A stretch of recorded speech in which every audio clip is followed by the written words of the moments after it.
John, an inveterate nerd, receives an advertisement on his computer, asking whether the young man is bored with real life and would like to feel truly alive. The hero's room is in chaos. Things are scattered. There are piles of food packaging and garbage around. Despite all this, John justifies himself by saying that he simply hasn't found a job yet, and aggressively clicks the mouse on the screen, closing the pop-up window. Suddenly, the young man becomes frightened. A grimace of horror appears on his face, causing the lollipop to fall out of his mouth. In front of him, on the computer monitor, a portal opens, drawing him deeper, and the atmosphere around him changes dramatically. John screams in fear and indignation as he flies inside the portal. Previously, the guy did not believe that all this could actually happen, but now he realizes the complexity of the situation. While he is flying, out of nowhere the hero is informed that he made the right choice, and soon the god-level system will provide its full service. John screams because of the injustice towards him. Because he was not going to choose anything, the guy tries to break the signs with inscriptions from the surging rage. He finds himself in the future. In the year 2696, 30 years ago, the planet Earth was subjected to an alien invasion. But thanks to nuclear weapons, it was saved from extraterrestrial life forms. However, zombies and mutated animals appeared on the planet. For the surviving people, the path of military perfection is now open. A red-haired man bursts into the room, aggressively kicking the door with great force. This guy's name is Carl. He is John's roommate, and is a student in the 29th group of Starline Academy. Stopping in the middle of the room, the guy is embarrassed by the sight of his sleeping friend, and falls silent for a moment. Suddenly, he starts screaming again, grabbing his classmate by the neck, demanding the guy give him the food he was sprinkling on him. Carl pushes his neighbor towards the wall with all his might, and he breaks it with his own weight, because the blow was very strong. The guy standing behind the red-haired guy laughs sarcastically, but asks what will happen if John dies. To which the guy replies that he has practically become a real warrior, and they will not ask him for the death of a scumbag, like his neighbor. Pushing the main character, Carl says that for such a non-entity, carrying food and washing clothes is already a great honor. There is chaos all around. Piles of dirty clothes are lying around, giving off an unpleasant smell. The red-haired guy smiles, saying that his neighbor, by not bringing him food, disgraced him in the presence of his friends. So if he dies, he deserves this fate because of his disobedience. He suddenly steps on the suffering guy's lying hand, pressing down with the weight of his entire body. John opens his eyes, breathing heavily, his body and mind clearly under extreme stress. The protagonist feels a piercing pain in the area of his limb and makes great efforts to get rid of this sensation. While Carl continues to mock, the guy tries to figure out where he is, because a few moments ago he was in his own computer chair in front of the monitor. When John finds the strength to get up, his attacker tells him that he is tough enough to be a piece of trash. He turns around with a sharp movement, kicking the protagonist in the stomach, causing him to fly off again. Blood is dripping from the guy's mouth, but he still continues to think about how he ended up in this situation. He probably traveled in time. John falls to the ground again, trying to catch his breath and recover from the pain he experienced. He cannot understand who and why arranged such a disgusting move for him. In this world, the guy had no weight, was a scumbag and a target for bullying and laughter. The thing is that he had no talent for improvement. Not only his classmates were cursing, but also the principal, who also did not believe that John was capable of anything. Many people wish death on the main character, because he does not deserve to exist, since he does not have the talents necessary for this world. It's no wonder that the guy who owned this body didn't want to live in it. Now John will have to clean up everything that happens. In any case, it is not in his principles to tolerate ridicule and bullying from others. Carl asks his friends to pay attention to how the look on the guy's face has changed. He gets angry again, because this is what irritates him the most. Then the red-haired guy attacks his own neighbor again, hitting him in the stomach, urging him to surrender and be obedient. Despite all this, the main character is not ready to live like this anymore. He remains standing, resolutely refusing. Then, Carl starts beating him again, saying that in this case he will be in trouble. The attacker keeps asking the same question over and over again in order to make sure that the neighbor will continue to obey him. John stands up and starts yelling at the offender that he will never in his life indulge a person like Carl, who uses force to oppress the weak. The guy is stunned by what he heard, and looks at the hero in surprise. He didn't expect such a reaction from him at all. If John was transported in space and time, then surely he should now have some skill that is provided in such cases in various stories. Suddenly, various windows appear in front of the main character, informing him that anger has been accumulated. They offer to use a special attack. At this time, Carl attacks again.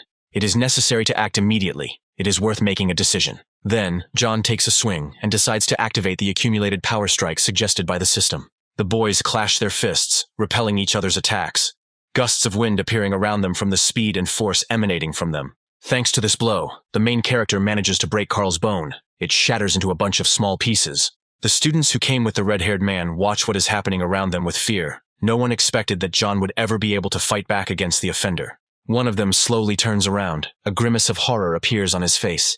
He does not believe what he saw with his own eyes. The guys run up to Carl, worried and very concerned for their neighbor, asking him not to die. Remaining conscious, the red-haired man squeezes out a request to be taken to the hospital. Suddenly, the boys look up at John, who had just managed to punch their friend, breaking his arm. The main character makes an angry face, instilling fear in the offenders, making it clear to them that it is better not to mess with him.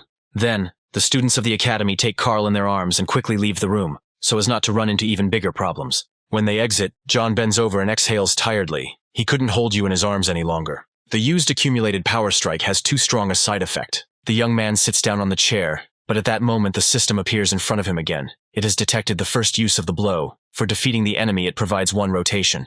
John presses the button to spin the wheel of fortune in the hope that money will appear. Money is very important for the hero now, because with his current savings he won't even have enough for treatment. And finally, the arrow points to a window giving 10,000 in alliance currency. The guy breathes a sigh of relief, sliding lower in his chair. After some time, he comes to the doctor's office to heal the injuries he received. A nice blonde nurse appears in front of John and calls him baby. Based on this address, it is not difficult to assume that the people are familiar.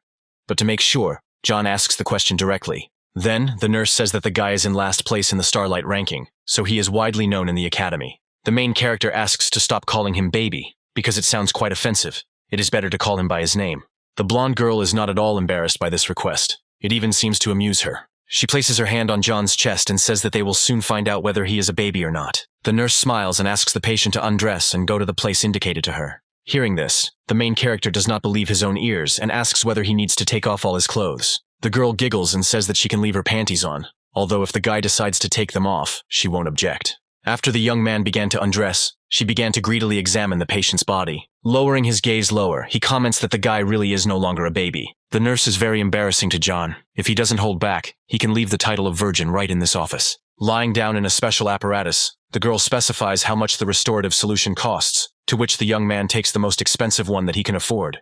It seems that the previous owner of the body had it much worse than the hero could have imagined. He was clearly beaten and badly injured. Now that he has appeared, he will not allow anyone to touch or oppress him. The medical device closes, makes a characteristic sound, and announces that the preparatory stage is finally complete. The body analysis has also been completed. The approximate recovery time of the body will be about 5 hours. The recovery process is being initialized. In 5 hours, when the restoration is complete, a completely new John will come into this world. In the 29th group, the students discuss plans. The quota of people who will go to the 20th sector this time for practice in a real combat situation is about 20 people. The teacher announces that all warriors of the initial stage in their group will be able to participate. After looking around the classroom, the teacher asks where Carl is, since he is not in class. The red-haired guy's friends report that he is currently undergoing medical surgery in another sector. The man is very surprised, because he does not understand what happened to Carl, and decides to ask his classmates what the matter is. Then, unexpectedly for everyone, the guy says that John beat up his classmate and broke almost all of his ribs. Arguments begin in the audience. Everyone is very stunned and puzzled by what they heard, because the main character could never even fight back. Carl's friend tries to justify himself, explains that he was with him at that moment, and recorded the video with his own eyes. The teacher rubs the bridge of his nose and asks to calm down. The discussion center will not have to go to sector number 20 this time. Suddenly, a changed and recovered John appears at the door, asking if he can go for practice in a real combat situation. The class starts to whisper, because the main character is behaving completely differently, as if he has been replaced. The teacher explains to the boy that he shouldn't get into trouble, because the 20th sector is too dangerous. And before going there, he needs to reach the level of a basic warrior. A classmate laughs and explains that this zone is teeming with zombies and mutants. Does John really want to part with his head so much? The main character's face immediately changes, smiling at what was said. Then he asks if he can get to the test if he beats this guy in a fight. The classmate smiles widely at what he heard, because he doesn't believe that John, whom he knew before, is capable of something like this. Despite this reaction, the hero continues to smile and asks whether the disputant will risk testing his proposal. Suddenly, the interlocutor stands up, sharply hitting his hand on the table. The guy yells at John, asking him not to think that if he beat Carl, he will be able to brag to others. The hero activates the Eye of Analysis and notices that this man's name is Michael, and he is even a little weaker than his previous opponent. He only needs to carefully dodge the attacks, and then knock him out thanks to the blow of accumulated power. The young men exchange glances and agree to meet at the training arena after class. After some time, a crowd of people gathers in the arena, wanting to watch the clash of two classmates. People discuss the whole situation. An interesting show awaits. Next to John is his friend, who does not believe in the scheduled fight, because his opponent has already reached the initial level. The main character just raises his hand and explains that he has long wanted to fight with this man. Michael looks at his opponent and is surprised that he decided to step into the arena and fight him. The guy immediately starts moving towards John to strike, wanting to show him that this is not his place. During an attack, the hero analyzes all movements and assesses his physical condition. But despite the fact that not all of his wounds had healed, he had restored his physical condition. But still this blow resounded with pain throughout his body. The aggression scale starts to fill up, only 20%, although he risks his life every second. Michael continues to attack the young man, but he does not respond, only dodging the blows. No matter what, John continues to follow his plan, because he needs to fill the entire scale. With each hit and dodge, the percentage becomes more and more. Soon it will reach the maximum. Those watching the events laugh, because the hero does not respond to the blows, but only resists them. The teacher thinks that even if John is simply dodging, he is not giving up his position. He has never seen such determination in his eyes. The attacker is seething with anger. He just needs to receive a blow in response, and not an evasion. And finally, the scale is completely filled. It shows 100%. Then the system asks its owner to use the accumulated force strike. At that same moment, Michael's fist flies straight towards John at great speed. The guy decides to use a blow and screams from the effort, swinging it in his direction. Then, after a few moments, their fists touch in mutual resistance. Michael is the first to give in, causing him to fly several meters off the ground. The main character remains alone in the arena, standing in the same pose, with his hand raised up. Everyone present is shocked by what they see. This is simply impossible, given the difference in their strength. A pool of blood spreads around the body that has fallen to the ground, showing that the blow was incredibly strong. Michael is on his knees, trying to cough up his own blood. Suddenly, his rival stands in front of him and asks him a rhetorical question. If he was beaten by a scumbag, then who is Michael himself? The teacher orders that the loser be taken to the infirmary immediately. He cannot miss practical training in the sector. Looking at the main character, the teacher claps his hands, because he made him look at him in a new way. John raises his head and asks if he now has permission to go to practice. Sector 20 is an extremely dangerous place located in the northern part of the city. It is a zone of radioactive contamination, where a virus is rampant, and zombies and mutant animals roam everywhere. However, crisis and prospects exist hand in hand. Many body parts of mutant animals are raw materials, and materials in high demand. Moreover, the gems contained in the brains of beasts are priceless crystalline rocks that can provide assistance in improving the special abilities of warriors. Arriving at the practical zone, the teacher begins to explain everything that is happening. Everyone has long-term training experience behind them, combining it with the weapons and equipment that the academy will provide to the students.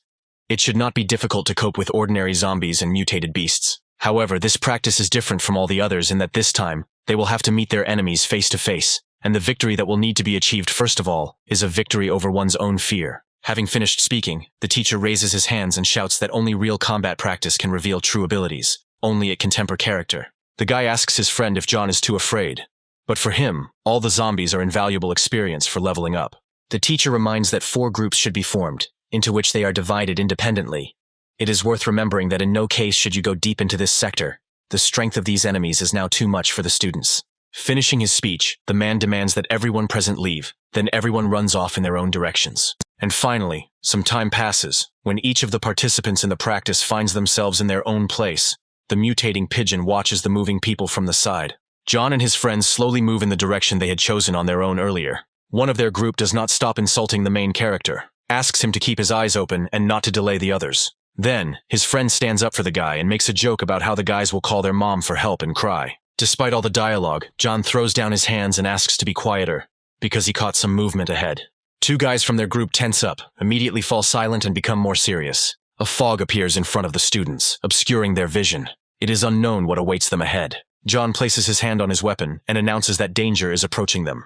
It's hard to see through the clouds of smoke, but a human silhouette can be seen. Suddenly, a bloody zombie jumps out at the guys. He has only the 1st rank, low mobility, and is a carrier of the virus. The creature moves towards the guys at high speed, wanting to reach its goal as quickly as possible. The protagonist realizes that even the 1st rank zombies have higher combat capability than him, and his current stat is very low. 3 guys are watching everything that is happening from the sidelines. They are ready for a fight. Despite all his shortcomings, John is ready to fight, because he needs valuable experience. Then he runs up and starts to attack the enemy to fight him. The guy raises his sword up and with a sharp movement cuts the air between them. The system congratulates the owner on the increase in level. He was also awarded a certain amount of experience. All received characteristic points must be invested in strength. The main character remains standing in the middle of the road, improving his abilities by 38 divisions. A classmate shouts at John to be careful. Then the boy turns around and notices silhouettes approaching from behind. 3 bloodthirsty zombies are running towards him at great speed. ready to tear the hero to pieces. But one of his team members manages to react, catching up with his ally from behind in order to help. The classmate, with quick movements of his weapon, cuts off the limbs of the monsters, and they fly away in all directions. When the young man falls to the ground, he stands with his back to the former danger.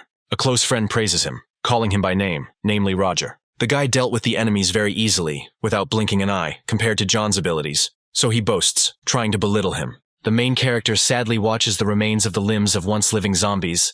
He could have gotten the experience points that he needs so much now. Pulling himself together, John turns around and heads in the opposite direction, calling the team to follow him. The boys walk past a thicket of trees, with bones scattered all around from the battlefield. Classmates walk one after another, looking around. At any second you need to be ready for an attack. Suddenly, the sound of the monster's feet can be heard from afar. The main character asks everyone to stop, because danger has appeared before them again. The monster bares its teeth, prepares to attack, thirsts for fresh blood. One of the team asks to give him this battle, because he assumes that this time there is also a small first-rank zombie on the way. A large monster emerges from the fog, its fangs tainted with poison, and its veins heavily tinted with acid, showing the virus in its blood. This zombie has high speed, sharp teeth, and the ability to summon similar monsters. Because it is the leader, you should not approach it. The monster's veins bulge more and more, ready to attack, seething with rage. The guy takes a fighting pose, happy that he will soon be able to feel the fight. The mutant moves towards the target at great speed, wanting to deal with him as quickly as possible. Suddenly, the hero realizes that something is wrong with the speed of this zombie. It is too high. But he doesn't have time to react, because a monster flies into him and pushes the guy back with its body. The monster opens its mouth, wanting to inject poison under the skin of its victim. Roger runs up from the side and gets there in time, kicking the monster in the face, causing him to lose coordination. The zombie falls on his back, baring his teeth. He did not expect the hero to appear. The boy swings the ball, shouting curses at the monster. From the side, John shouts that this zombie is the leader and must be killed with one blow, otherwise he will call for reinforcements. But the guy doesn't listen to him, because the main character is lower in rank than him, so he shouldn't teach. He deliberately cuts off the monster's arm rather than trying to kill it. But it turns out that the zombie is very agile and fast, so the guy was unable to finish him off. The mutant opens its mouth and screams loudly. Its call can be heard for many kilometers. He raises his remaining hand, screaming loudly enough that a blast wave forms around him, throwing the guy back. Suddenly a zombie's hand rises from the ground, and now we have to deal with it. But this is not the main problem, because the number of monsters ready to attack is growing in the area. They all pay attention to people, because that is their main goal. The hero is very scared by what he sees. It seems that they themselves cannot cope with such a number of monsters. Roger is the most afraid of all. He is shaking with fear, drenched in sweat. The guy says that he doesn't want to die here, and a grimace of horror appears on his face. His friend is also terribly afraid and asks to wait for him, because he has no desire to remain alone on the battlefield.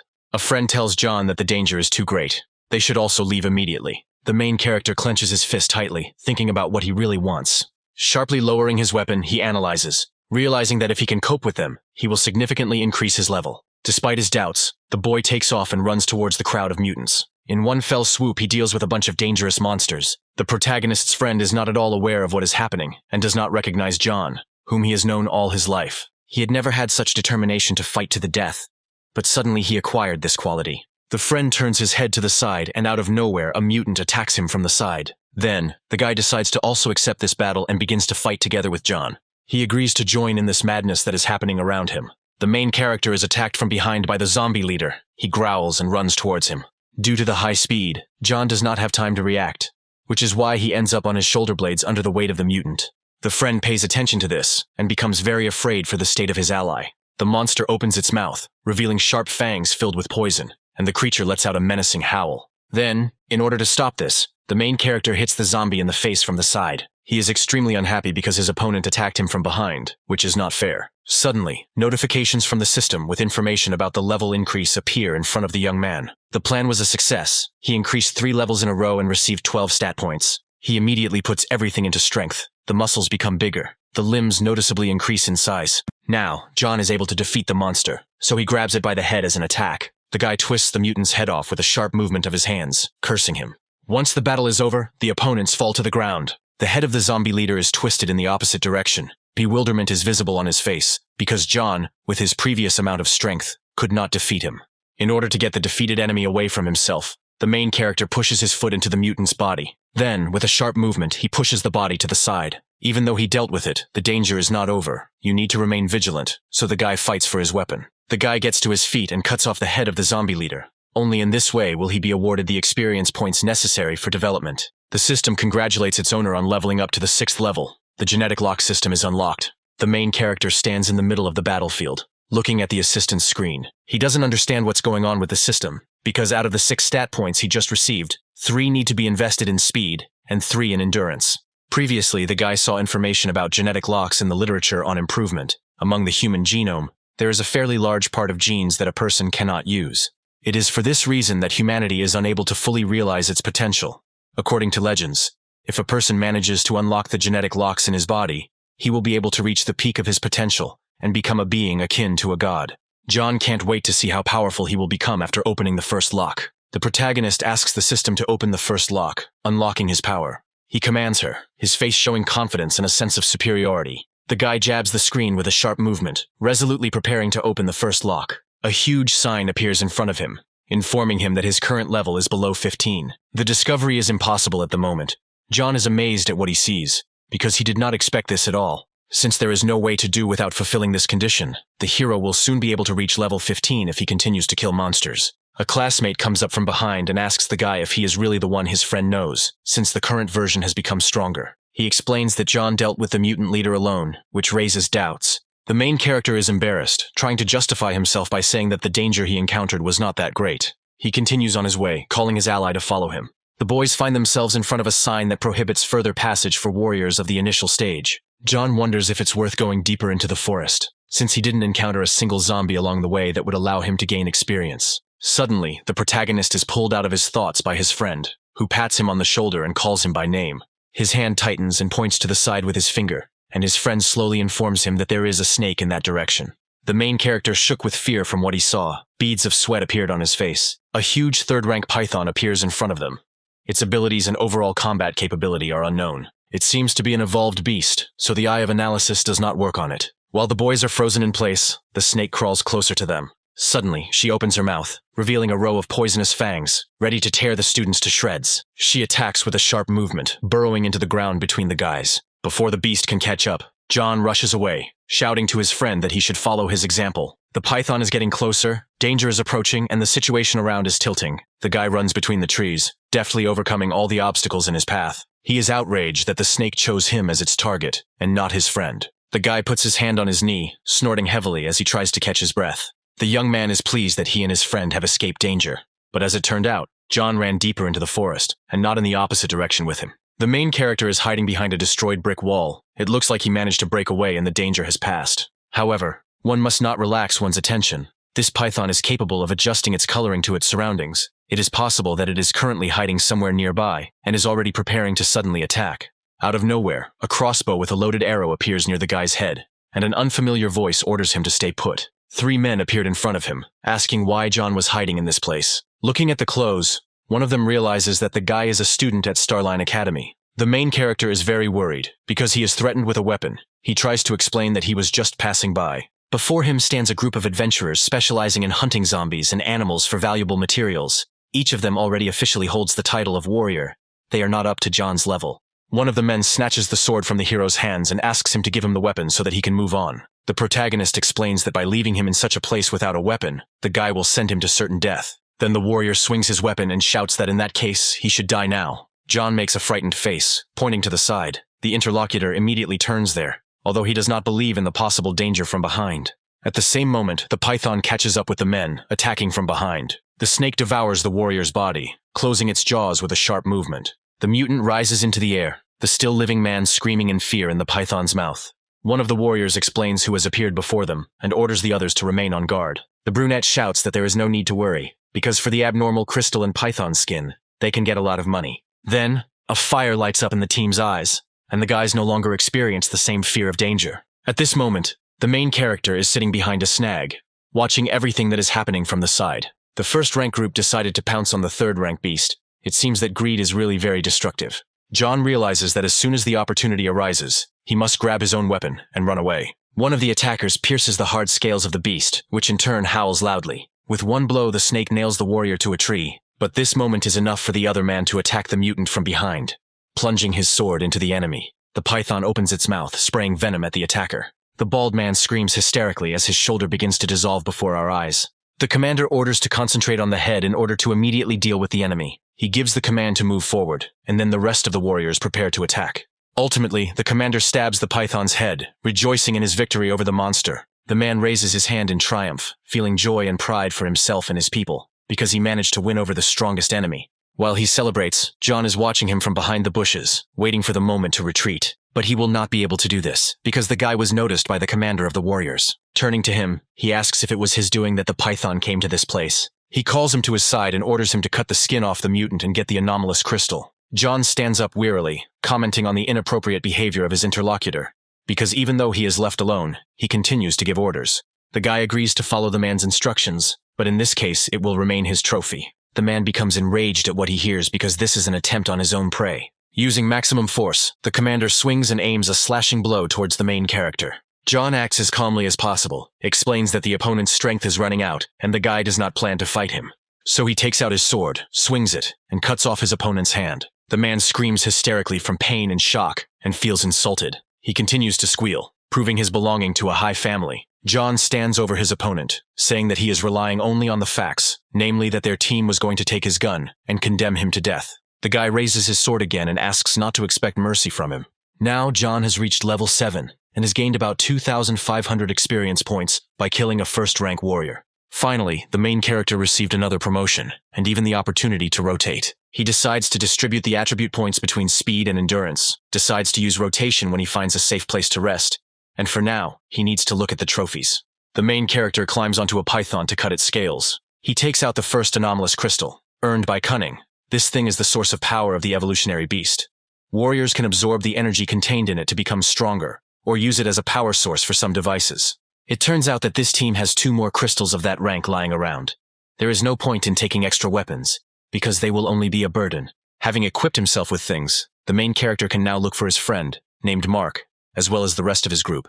Approaching the sign, John notices that he is in a dangerous area. Apparently he went the wrong way. You can't stay here for even a second. You need to get out as quickly as possible. Suddenly, the birds start to fly away in panic in different directions, causing the hero to cover his ears with his hands from the noise. It looks like something really bad is coming if they're reacting like that. A 4th-rank Thunder Panther appears in front of him. Its features and overall combat capability are unknown. The guy watches the mutant from the side, who is again not affected by the eye of analysis. But something stops him. Someone is approaching from the side. This is a girl named Kate, who is a 4th-rank warrior. It seems that her characteristics are also impossible to analyze, which causes a storm of emotions in the guy. The girl catches up with the enemy with a sharp movement, swinging her sword. The first blow falls on the beast's paw. He screams furiously and resists. Suddenly, the panther jumps up to attack, but the warrior does not give up. Kate jumps to the side at the perfect moment, preventing the enemy from catching up with her.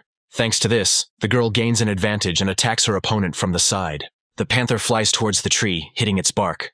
The main character understands that this power is very great, and hopes that one day he will become even stronger than Kate. The panther ends up on the ground, shaking in pain and bleeding. Kate moves towards her in cold blood to take all the trophies. John watches from his hideout. Apparently their fight has come to an end. But it was a feint. Suddenly the enemy rises to his paws and screams furiously. The panther rushes into battle, and a bunch of lightning bolts of electricity appear around her. The girl raises her own sword again to continue defending herself from the attack. The lightning creates an explosive impact, pushing Kate into the air. She flies to the side, not controlling the trajectory of her movement, so she slides off the cliff. The main character suddenly turns his head in that direction. It seems the girl has died. It was the panther that was able to pretend to be dead, and then deal the fatal blow to that girl. But perhaps it was not so at all. It was a dying counterattack. John hopes that the panther is still alive, in which case he will deliver the final blow, and it will be counted as the elimination. The abnormal crystal and the 4th-rank beast should be worth even more money. The guy emerges from the bushes, heading towards the victim. He raises his weapon, swinging it over the animal, pleased with his own leadership. Suddenly, something distracts him, and before our eyes his face changes, taking on a surprised expression. After this, John turns towards what distracted him, remaining in place. It appears to be another panther of the same kind, looking expectantly at its target. After a few moments, the guy begins to move away from the mutants, remembering that thunder panthers usually hunt in pairs, the male hunting with the female. The living monster bares its teeth and lets out a loud scream. The animal catches up with the main character, who tries to justify himself by saying that it was not he who injured the mutant. Suddenly he stops, his heels hitting the ground. Finding himself trapped, he doesn't understand what he should do. The guy is on the edge of a cliff. An animal slowly creeps up behind him, preparing to attack. John tries to negotiate with her by showing her the sword and threatening her with it. But, unfortunately, the animal doesn't care, so the panther jumps towards him, baring its teeth. The main character jumps off a cliff. It is better for him to be smashed to pieces than to become a mutant's lunch. He fell into the water. John continues to scream. He was so scared during the flight. It turns out that there was a depression in this place, and the trees on the cliff softened his fall. It's a good thing that thanks to the reservoir there, he stayed alive. The guy turns his head to the side and notices someone off to the side. It seems that this is the same girl who fought with the Thunder Panther. Apparently Kate is still alive. We need to save her quickly. She is breathing. She just lost consciousness. The main character takes the girl in his arms and heads towards the forest. Leaving the warrior near the tree, the guy sits down next to him, giving him time to rest. He finds himself thinking that Kate is incredibly beautiful. Judging by her appearance, she is no more than 18, but she has already become a warrior of the 4th rank. The girl is probably a talented student from some large family. The main character realizes that he hasn't eaten anything since morning and needs to fix this urgently. It turns out that there are fish in this lake that you can enjoy. Without thinking twice, John makes a fire and fries the fish on it. Even without seasoning, the taste is simply magnificent. He eats it with pleasure and admires the food. Suddenly, some object flies towards him from behind his back. The main character manages to notice this, turns around and sees a sword pointed in his direction. Kate asks why he has practically no clothes on and asks what he did with them. The guy screams that if it weren't for him, the girl would have drowned and died long ago. She thinks for a second and asks if he saved her. The main character laughs and, raising his hand in a conciliatory manner, says that he will not force her to marry him.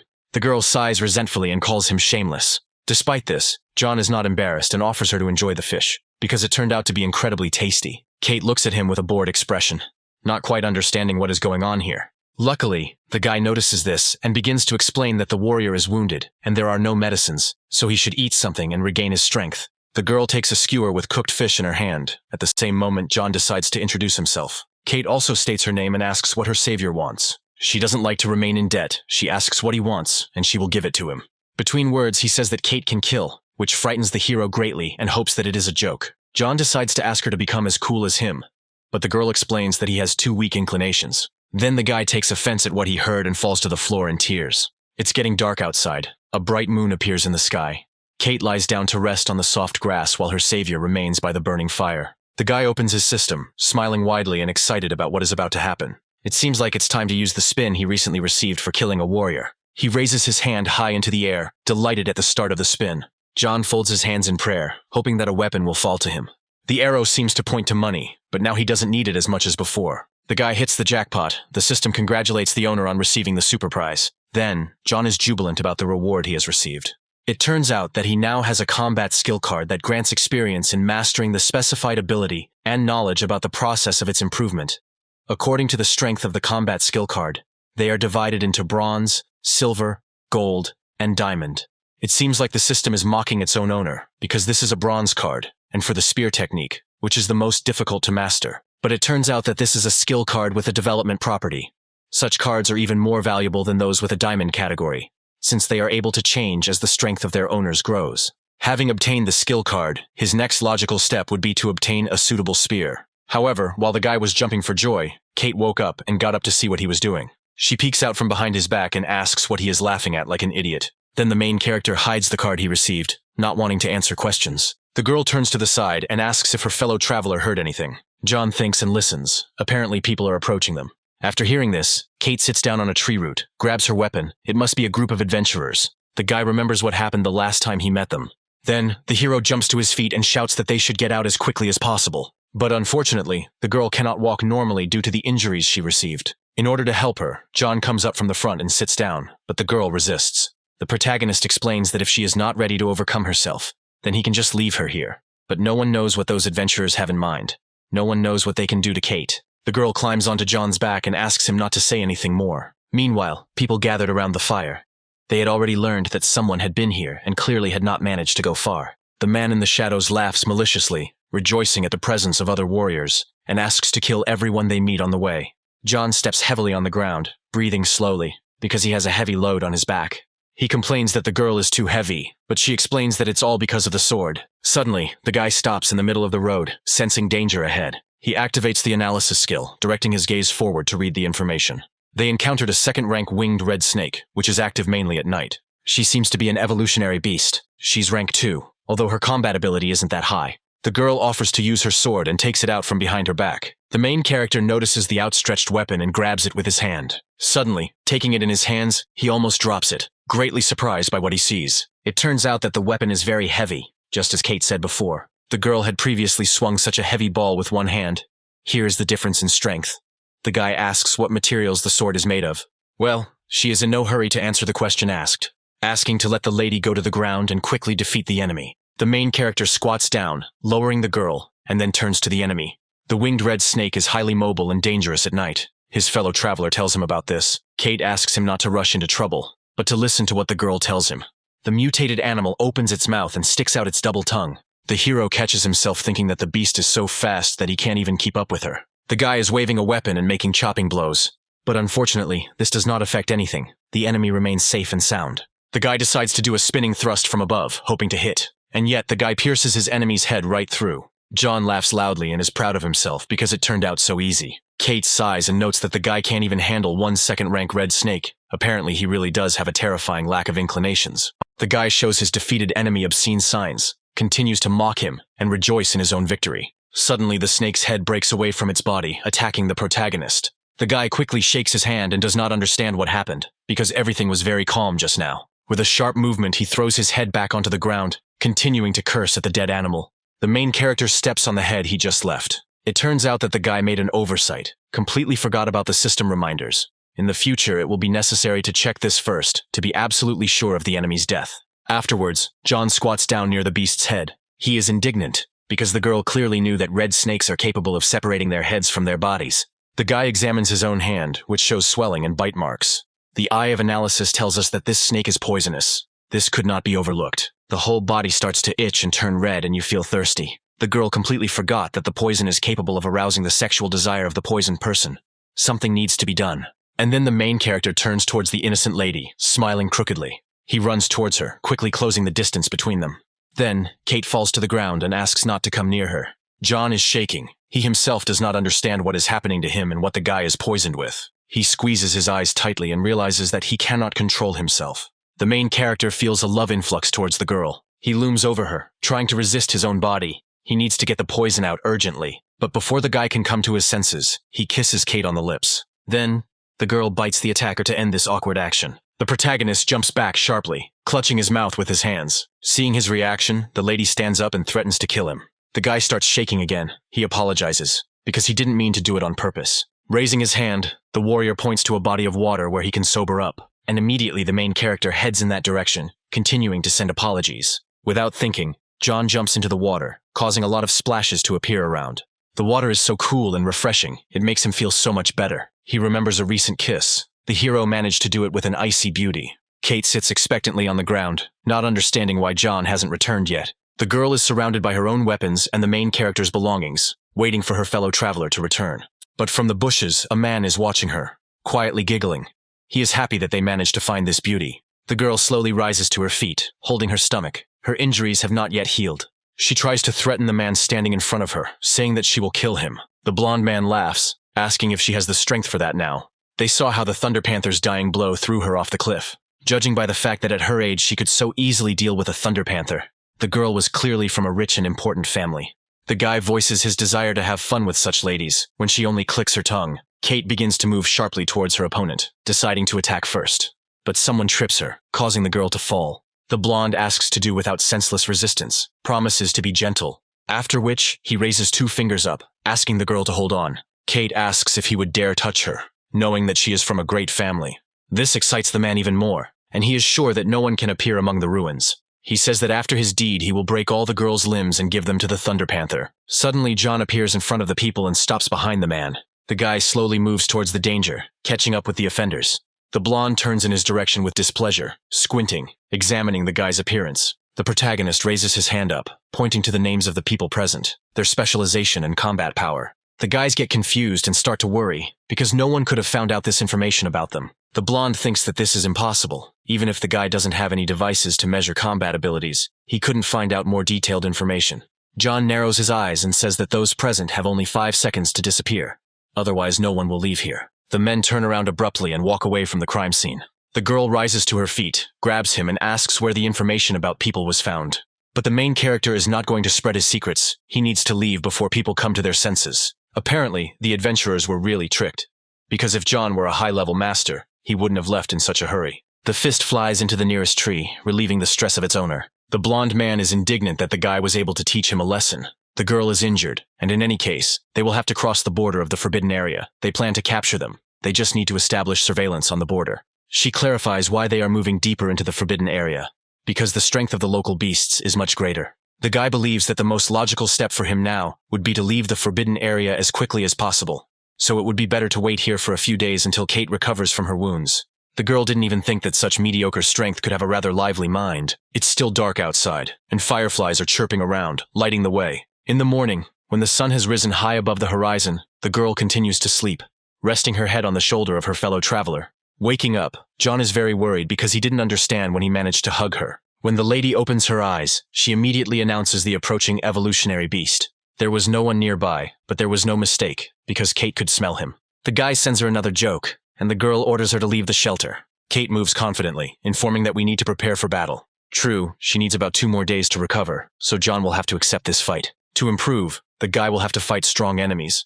But the lady asks him not to worry, because she needs her companion alive. The main character thinks deeply about the words spoken. A second-rank fanged boar, a mammal-class animal with high defensive capabilities, appears in front of the boys. Kate explains that the attacks are easy to predict. The weakest point is the belly. The beast opens its mouth and lets out a loud roar. The mutated creature accelerates and, stamping its hooves on the ground, moves towards the target it encounters on its way. The battle begins. Clouds of dust rise from the battle are all around. The next day, the hero easily reaches the 9th level, deals with another monster, namely a black panther. He smiles tensely, having just finished with his 30th beast. All this thanks to Kate. At her age, she knows the habits, methods of attack, and vulnerabilities of animals. So the guy managed to cope even with 3rd-rank animals. Holding the jewel in his hands, John asks if the lady needs the anomalous crystal. She says that she won't take away what her fellow traveler earned. It's time to say goodbye, because she is already fully recovered. But the hero does not want to leave now, because the attacking adventurers are probably waiting for him at the exit from the danger zone. This can't just be John's problem, because they want to catch him because of the girl. She's not going to listen to him. She's planning to go in search of the Thunder Panther. The girl is not ready to lose and is going to take revenge. Then, Kate turns and threatens to kill the hero if he does not surpass her in strength the next time they meet. The guy is indignant and doesn't understand how one can pay for kindness like this. At the last moment, he decides to clarify where his fellow traveler is from, and she replies that she came from the sacred region. 2 days later, John reaches the sign indicating the border of the forbidden area. Surely by this time, those adventurers should have left. Suddenly, a weapon flies past. An unknown person strikes. Fortunately, the main character manages to crouch down without losing his head. He turns around with a sharp movement and tries to find out who is next to him. One of the adventurers skillfully lands on the ground, happy that they finally managed to wait for their target. The guy looks questioningly at his opponent, wondering where the girl disappeared to. He begins his attack, wanting to show what happens to those who take this company for fools. Looking at the situation, the protagonist assesses the danger and decides that he should deal with the enemy before his friends arrive. The adventurer assumes a fighting stance, preparing to attack with a running start. Then, he activates a skill called White Snake Sting, and an image of the animal appears around him. It attacks John with great force, pushing back his resistance ever more strongly. At some point, the hero releases the resistance, and an explosion is heard around. Sparks fly in different directions. He finds himself near a rock that is cracked behind his back. The anger level is now about 90%. I wish John had a spear right now. The adventurer mocks the enemy because the guy didn't even master the combat skill, but was able to deceive their company. He begins his attack again, planning to use another attack that would pierce his heart. Despite the difference in strength, the protagonist resists, not wanting to lose this battle. The guy is breathing heavily, but with the accumulation of anger, he decides to use the blow of the accumulated force in order to defeat the enemy. He slides along the ground from the tension, activating his skill. But instead of punching, the hero decides to attack with his foot, right into his enemy's crotch. Not considering this something serious, the adventurer exposes his own hand to the blow. But he did not appreciate the strength of the attacker, so his bone breaks, piercing the entire limb with pain. Not only that, John inflicts even more injuries on him, which the enemy was trying to protect himself from. The adventurer squeals in pain, grimacing in horror and disappointment. He falls to his knees in a defeated pose, lowering his head to the ground. Then John grabs the hilt of his sword and runs towards his enemy. The guy cold-bloodedly cuts the adventurer's throat. The system credits the earned points. Now he has discovered an ability called Rage Burst. It is an activated ability that allows the user to greatly increase their strength, speed, and endurance for 10 minutes. But after the effect of this ability ends, the owner will be in a state of extreme exhaustion for 5 minutes. Finally, the hero has a new ability. The guy decides to invest all his available points into speed. Suddenly, someone's voice sounds from the side. The guy stops walking, remaining in place. John is surrounded by adventurers on all sides, which could cause fear. But the guy is not one to be timid, so he only slowly looks around.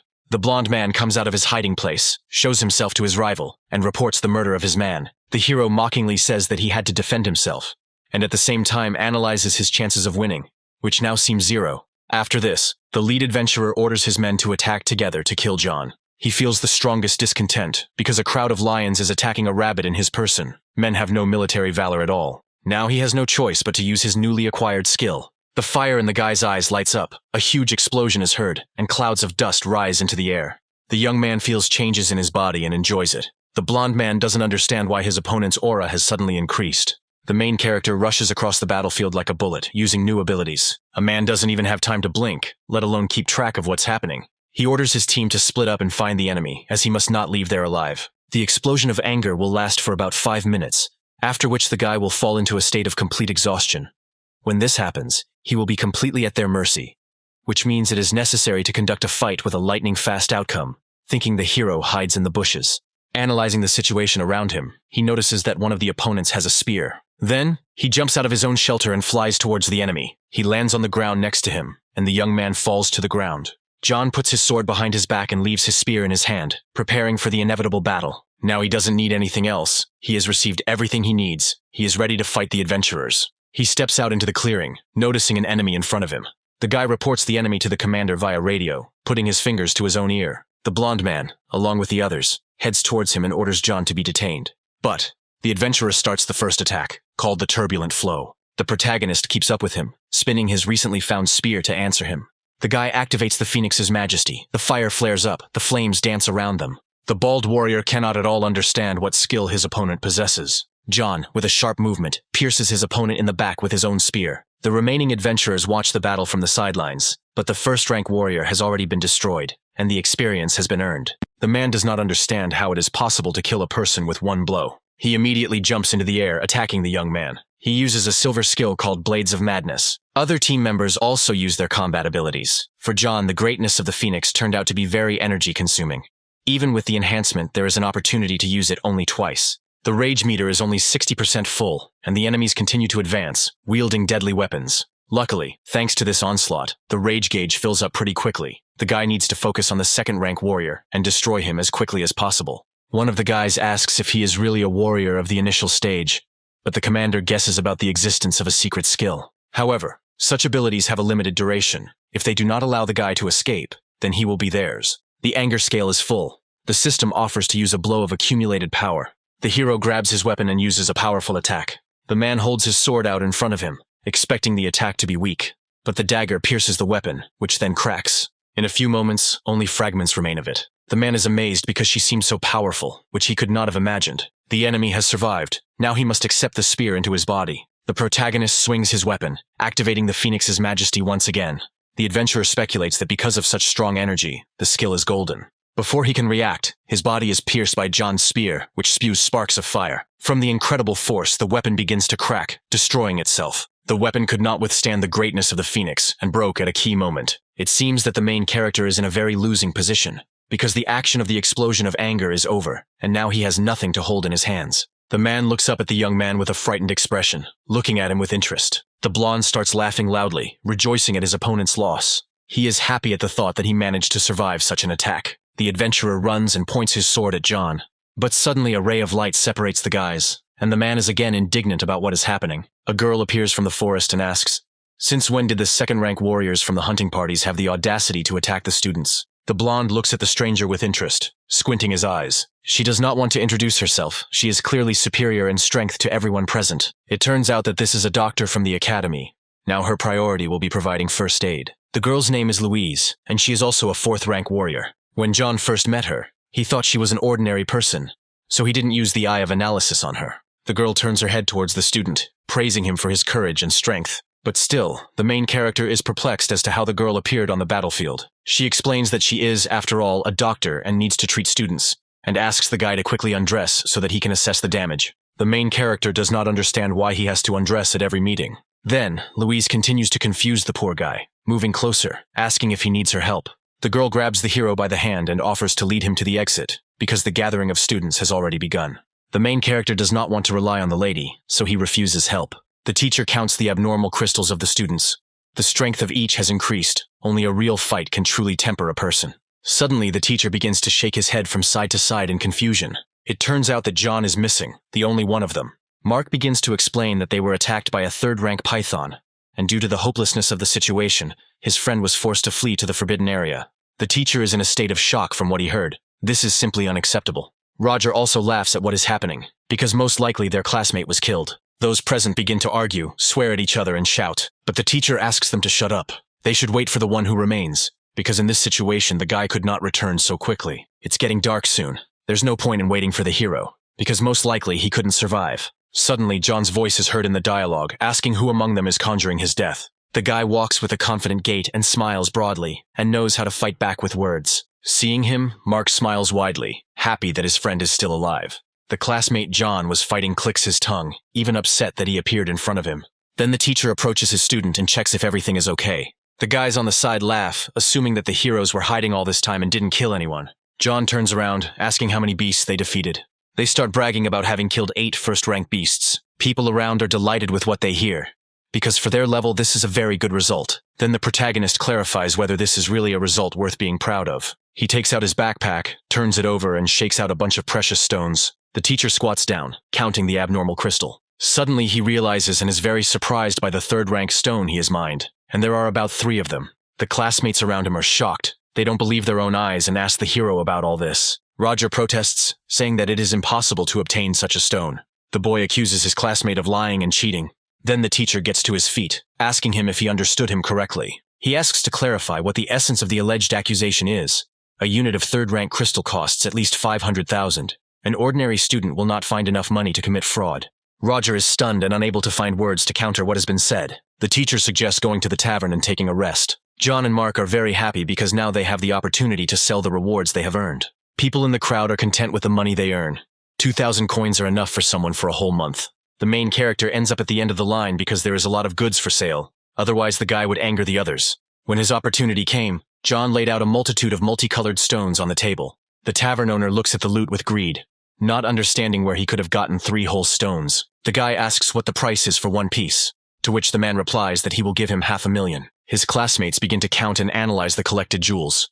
John will receive about 2 million at one time. The man turns around and asks the guys to give him their card number so he can transfer the money. Suddenly, the protagonist is pushed to the side. The stranger tells him not to interfere underfoot. The guy looks up at him with an irritated expression and looks at him from under his brows. In front of him stand older students who mock his classmates.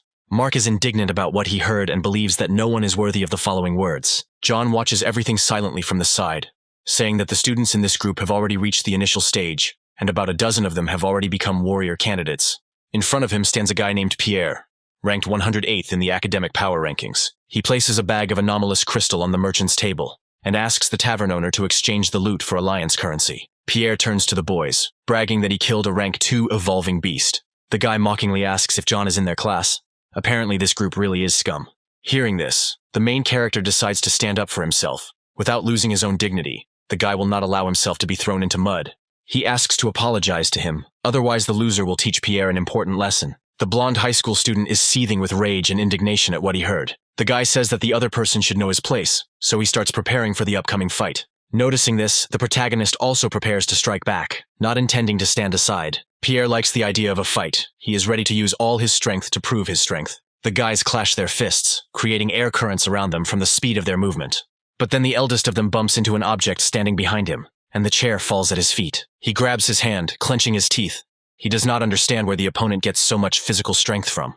Realizing that fighting with his hands is no longer possible due to the pain, Pierre decides to attack using his legs. But the main character is well aware of these tricks, so he jumps up and kicks the high school student in the face. John gets hit in the nose, which starts bleeding, red liquid splashing in all directions. His classmates start to root for him, wanting the guy to win. Covering his face with his hands, Pierre comments that the enemy is moving quite well, and apparently knows how to do something. He takes a deep breath, his eyes filling with rage as if glowing. His opponent has clearly enraged him.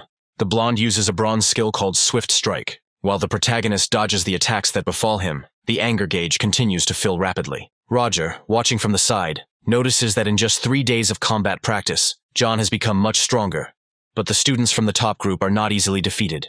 Continuing to use his skill, Pierre decides to use another variation of it since the opponent only dodges. He activates an ability, namely a flurry of swift fists, which should be several times stronger than the previous one. The attack flies towards the target. The hand should hit John right. The guy tries to hold her back, slowly backing away. Classmates are very worried about their ally and ask him to be more careful. But one of the senior students believes that the main character clearly overestimated his strength. Suddenly something stops Pierre. He breathes heavily, and bewilderment is visible on his face. He stands in the middle, and John holds the guy by the sleeve. The system suggests using a blow of accumulated force, but the main character decides that this is not necessary, because he can defeat the enemy anyway. Besides, he wants to punish him as a warning to others and make everyone understand that it is not worth it to mess with him. The guy breaks the guy's limb with a skillful movement of his hands. The bones are pointing in different directions, and the hand looks simply terrible. Pierre's classmate calls him with fear and indignation. The others are also unhappy. Apparently the younger group has completely forgotten its place. Despite all this, Mark and the others, ready to fight for their own honor, argue with the opposing team. It was just a contest of strength. Did John overdo it? The high school student wonders. The protagonist explains that his opponent just used a bronze skill.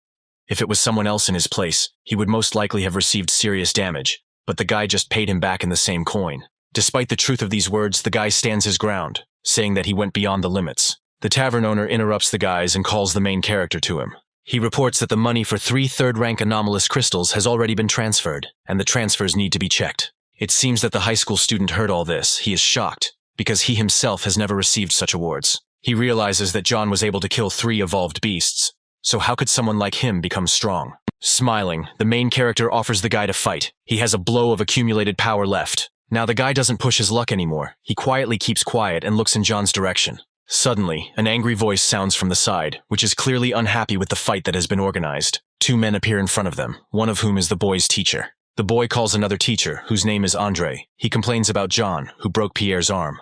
But crossing his arms, Mark explains that the senior student was the first to insult their group and start a fight. The teacher asks him to introduce the essence of the matter, and not to miss the details. He asks the protagonist to apologize to Pierre, despite the fact that he himself does not like him very much. John walks up to the guy, crosses his arms in a prayer pose, and offers a not-so-sincere apology. The boys watch him in amazement, not understanding his reaction at all. Classmates laugh, because the main character didn't hurt them that much, but he humiliated them beyond measure. Another teacher believes that both sides are to blame for the conflict, but since John apologized, the conflict will be resolved. As he leaves, Pierre warns about the competition at the end of the semester. I wonder if the hero will dare to come there. But fortunately, the guy doesn't see any problem with this. The high school student bares his teeth and says that they will be able to see each other there. Suddenly, a lot of students enter the tavern. The guys pounce on John, praising him and being proud of his achievement in defeating Pierre. The teacher raises his hand and says that this institution has a device for measuring combat ability. Everyone should go and get tested. He wants to see if the students have managed to improve their strength by going through real combat practice. The owner of the establishment installed the latest equipment with very precise calculations in the academy. One of the guys decides to go first. Confidence is visible in his eyes. His name is Romeo, and when he approaches the device, he receives information that his combat capability is equal to 450 points. The teacher names people from a list. All their indicators are around this number. Roger has the greatest fighting ability, and has also become a warrior candidate. The combat ability of the initial stage warriors ranges from 300 to 600 points. Warrior candidates from 600 to 800 points. And people from 800 to 1,500 points are first-rank warriors. Since Roger has reached the candidate level, he can start practicing the cultivation technique tomorrow. The guy is incredibly happy to hear this news, because he was so eager to achieve this title. The reason why officially recognized warriors are so strong is precisely because of the cultivation techniques. There are many types of energy in the world that a person can benefit from. All these types of energy are also known as origins.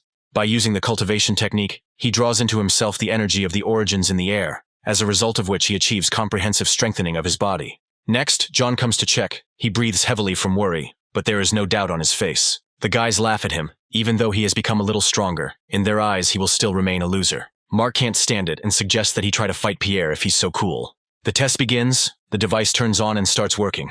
It was already completely dark outside. Only a couple of lights from the windows of buildings added light to the street. The teacher gathers Roger and John in his office because he wants to discuss the course of further development with them. They have both reached the stage of warrior candidates, and so now they need to think about choosing the most suitable weapon. Looking at his classmate, Roger is perplexed. Just recently, a guy approached the device to check his own combat capability. It turned out that John was one division ahead of the headman. Naturally, Mark is happy for his friend and jumps jubilantly. The teacher, in turn, is pleased that the group now has 2 warrior candidates. The guy doesn't believe that this is really happening to him, because a loser like John couldn't become stronger than him. The skin of the evolved beasts above the 3rd rank has already reached complete metamorphism. Neither bullets, nor even laser weapons are capable of penetrating it. But thanks to the efforts of humanity, they eventually managed to collect special metals from other celestial bodies. Only weapons made from these special metals are capable of causing damage. So only with the most suitable specimen can a warrior display his true strength. John raises his hand and says that he has long thought about and is choosing a spear. The teacher is surprised and explains that having learned to use this weapon, its power can reach colossal proportions. The spear is one of the most difficult weapons to master, so it is worth clarifying whether the hero is sure of his choice. But John has long since resolved this issue, so he is completely confident. The teacher gives the guy a map. It contains information about him. He should go to the library, because there he can get the basic technique of wielding a spear, as well as the technique of improvement. But he cannot help but clarify the reasons for the choice of such weapons. Then John asks who is in the top 10 strongest warriors in the world. The teacher lists the first 2 places. They use a sword as a weapon. The main character shouts enthusiastically. It seems that the top 10 of the world rankings is missing 1 warrior who uses a spear. The teacher thinks that there really isn't enough of them there. Without having time to wait for an answer, the guy runs out of the office, hurrying to the library. But the teacher remains perplexed, looking after him. This guy has serious ambitions. Finishing his thought, the teacher suggests that John will probably achieve something in the future. Approaching the building, the main character lists his plans so as not to forget anything. The only thing he's missing now is a spear he can learn to wield, and without official warrior status he can't purchase one through the Alliance Warrior website. A good chance now is the Academy's Hall of Military Valor. The male salesman greets the guy entering his store with a smile and asks if he has come for a weapon. Then the guy explains that he needs to buy a spear, which surprises his interlocutor. Luckily for him, he had just recently produced a new batch of long spears. The seller hands over one of them. It weighs 20 kilograms. Extraterrestrial meteorite iron was used to make it. The starting price was about 200,000, but now he is ready to sell it for only 50. John picks up the weapon, then says that it is not suitable due to its low weight. Then, the man offers another option, which weighs 15 kilograms more, and also has a fire attribute, can protect against thieves at home, and will be useful as a stone on a trip. But this weight is not suitable for the hero either. He gives another weapon, weighing about 45 kilograms, made according to technological canons. Cuts 3rd rank beasts like butter, unfortunately, and this weight is too small. The man tensely closes his eyes, irritated by his customer's pickiness. He gets angry, assuming that the main character only wants to make fun of him. The seller says that he has a heavy weapon, but the guy is unlikely to be able to lift such a weight. He takes out a huge box, which is covered in cobwebs and dust. Due to the large weight of the weapon, no one decided to buy it, so it has been gathering dust here for a long time. Selected space ore was used for its production, and its weight is approximately 65 kilograms. It is not only heavy but also strong and sharp to create such a model. One could not rely on ordinary ore. This spear is called the Silver Spirit. Then the main character grabs the weapon in his hand and says that it suits him perfectly. The guy waves the new tool, testing its strength and ease of use. He looks at it proudly. It fits perfectly, John tells the seller. The man laughs and says that the starting price for this model is $1.5 million. But since it took so long to find a buyer, he is ready to give a 20% discount, so the price is $1,200,000. Upon hearing the price, the main character falls into a stupor because the price is too high for him. The seller smiles broadly. He is not ready to make any concessions. John is upset because half of his loot, which he got from selling the anomalous crystal, will go to just 1 spear. It's too expensive. After becoming a warrior candidate, the boy can finally begin using the cultivation technique. On the surface of the earth, all sorts of energy accumulations exist everywhere, which warriors call sources. But an ordinary person is not able to feel them. Only warriors are able to absorb their energy, thereby their body. He is interested in what changes his first practice has made on his body, but he doesn't feel anything yet. The main character decides to verify his own guesses with the help of the system. His strength and endurance have increased by 2 points. Previously, he could only use points to increase those characteristics. Suddenly, a notification appears in front of him about the possibility of participating in a lottery. In addition to certain system awards, it gives the opportunity to participate in a drawing every month. The guy recently spent over $1 million on buying a gun. He asks her not to give him another one. The wheel stops at a cell that offers him a gift for rapid growth. The hero opens the gift box and sees a mountain of things in front of him. Then, the system offers to activate right now. The voice asks the owner to put on the rapid growth protective gear to activate. The guy puts weights on his arms and body, not understanding at all what is about to happen. Having finished the action, he stands in the middle of the room, waiting for what is happening. The system reports that the preparation has been completed. The hero falls sharply to the ground. Remaining in this position, he realizes that the weights have become too much for him to lift. The total additional weight is about 130 kilograms. When the hero tries to raise his hand, he begins to get indignant, because he didn't think he would sign up for such an adventure. The guy doesn't understand what's happening. The system apparently wants to kill him with protective equipment. When he tries to take off the suit, the guy gets electrocuted, because the procedure is not finished yet. The system strongly recommends that he focus on adapting to the kit today, otherwise he will have to crawl to the academy tomorrow. Upon successful completion of the rapid growth program, there is a chance to receive 25 attribute points. Then, the hero decides to move lying down until he learns to walk normally in this set. He crawled all night and finally managed to start walking with difficulty. Decided to come to the sports ground. It seems he is already on his 20th lap. But taking into account all his efforts, he still lacks a lot of points to finish. Suddenly someone taps the guy on the shoulder and calls him by name. The hero is unable to stay on his feet and falls on his stomach due to the weight of the weights. He turns and yells at the man, unhappy that he is suddenly hit on the back. There is a girl named Mary standing in front of the guy. She asks John if everything is okay with him. She looks at him in surprise and asks if he is sick. While on the ground, the hero begins to justify himself to the girl, trying to explain that he was lost in thought and did not notice her. He gets to his feet, is happy to see his friend, because they haven't seen each other for about 2 years. Mary has matured a lot and has already become a real girl. She explains that the high school entrance exams are just around the corner, so the teachers have started taking them on a tour of the school buildings to see which one they like best. The guy asks if the girl has decided to apply to Starlight Academy, and if it is possible that the reason lies in her older brother, who studies there. Mary sighs and explains that she wouldn't have applied just because of him. Suddenly, their dialogue is interrupted by a voice from the other side, asking if it is true that John once lived with a girl next door. A blonde guy named George scoffs, saying that he heard about the worst student who had the same name. The girl loses her temper, yells at him, and asks what else the guy wants to say. George explains that when he saw his new classmate, who was 2 years older, the guy couldn't wait to exchange experiences with him. Hearing this, Mary rolls up her sleeves, becoming very angry with her interlocutor. Then the blonde explains that he is not going to fight with her, because he is only interested in her brother. Then he asks if he is scared. He smiles broadly, puts a grin on his face, and agrees to fight his interlocutor. If a guy really wants to get into a fight, then the main character is ready to fulfill this desire. Despite the additional burden of over 100 kilograms and the pain throughout his body, he should have no problem dealing with one enemy. Then the guys stand in front of each other and get messages that it's time to start. Immediately after this, George begins to run towards him and attack. The guy swung his leg, screaming with effort. But the main character also repels his attack with his lower limb, although he has heaviness with each movement. The attacker jumps to the side, returning to his previous place. A bead of sweat runs down George's face as the boy praises his opponent for his skills. He crosses his arms, activating the skill.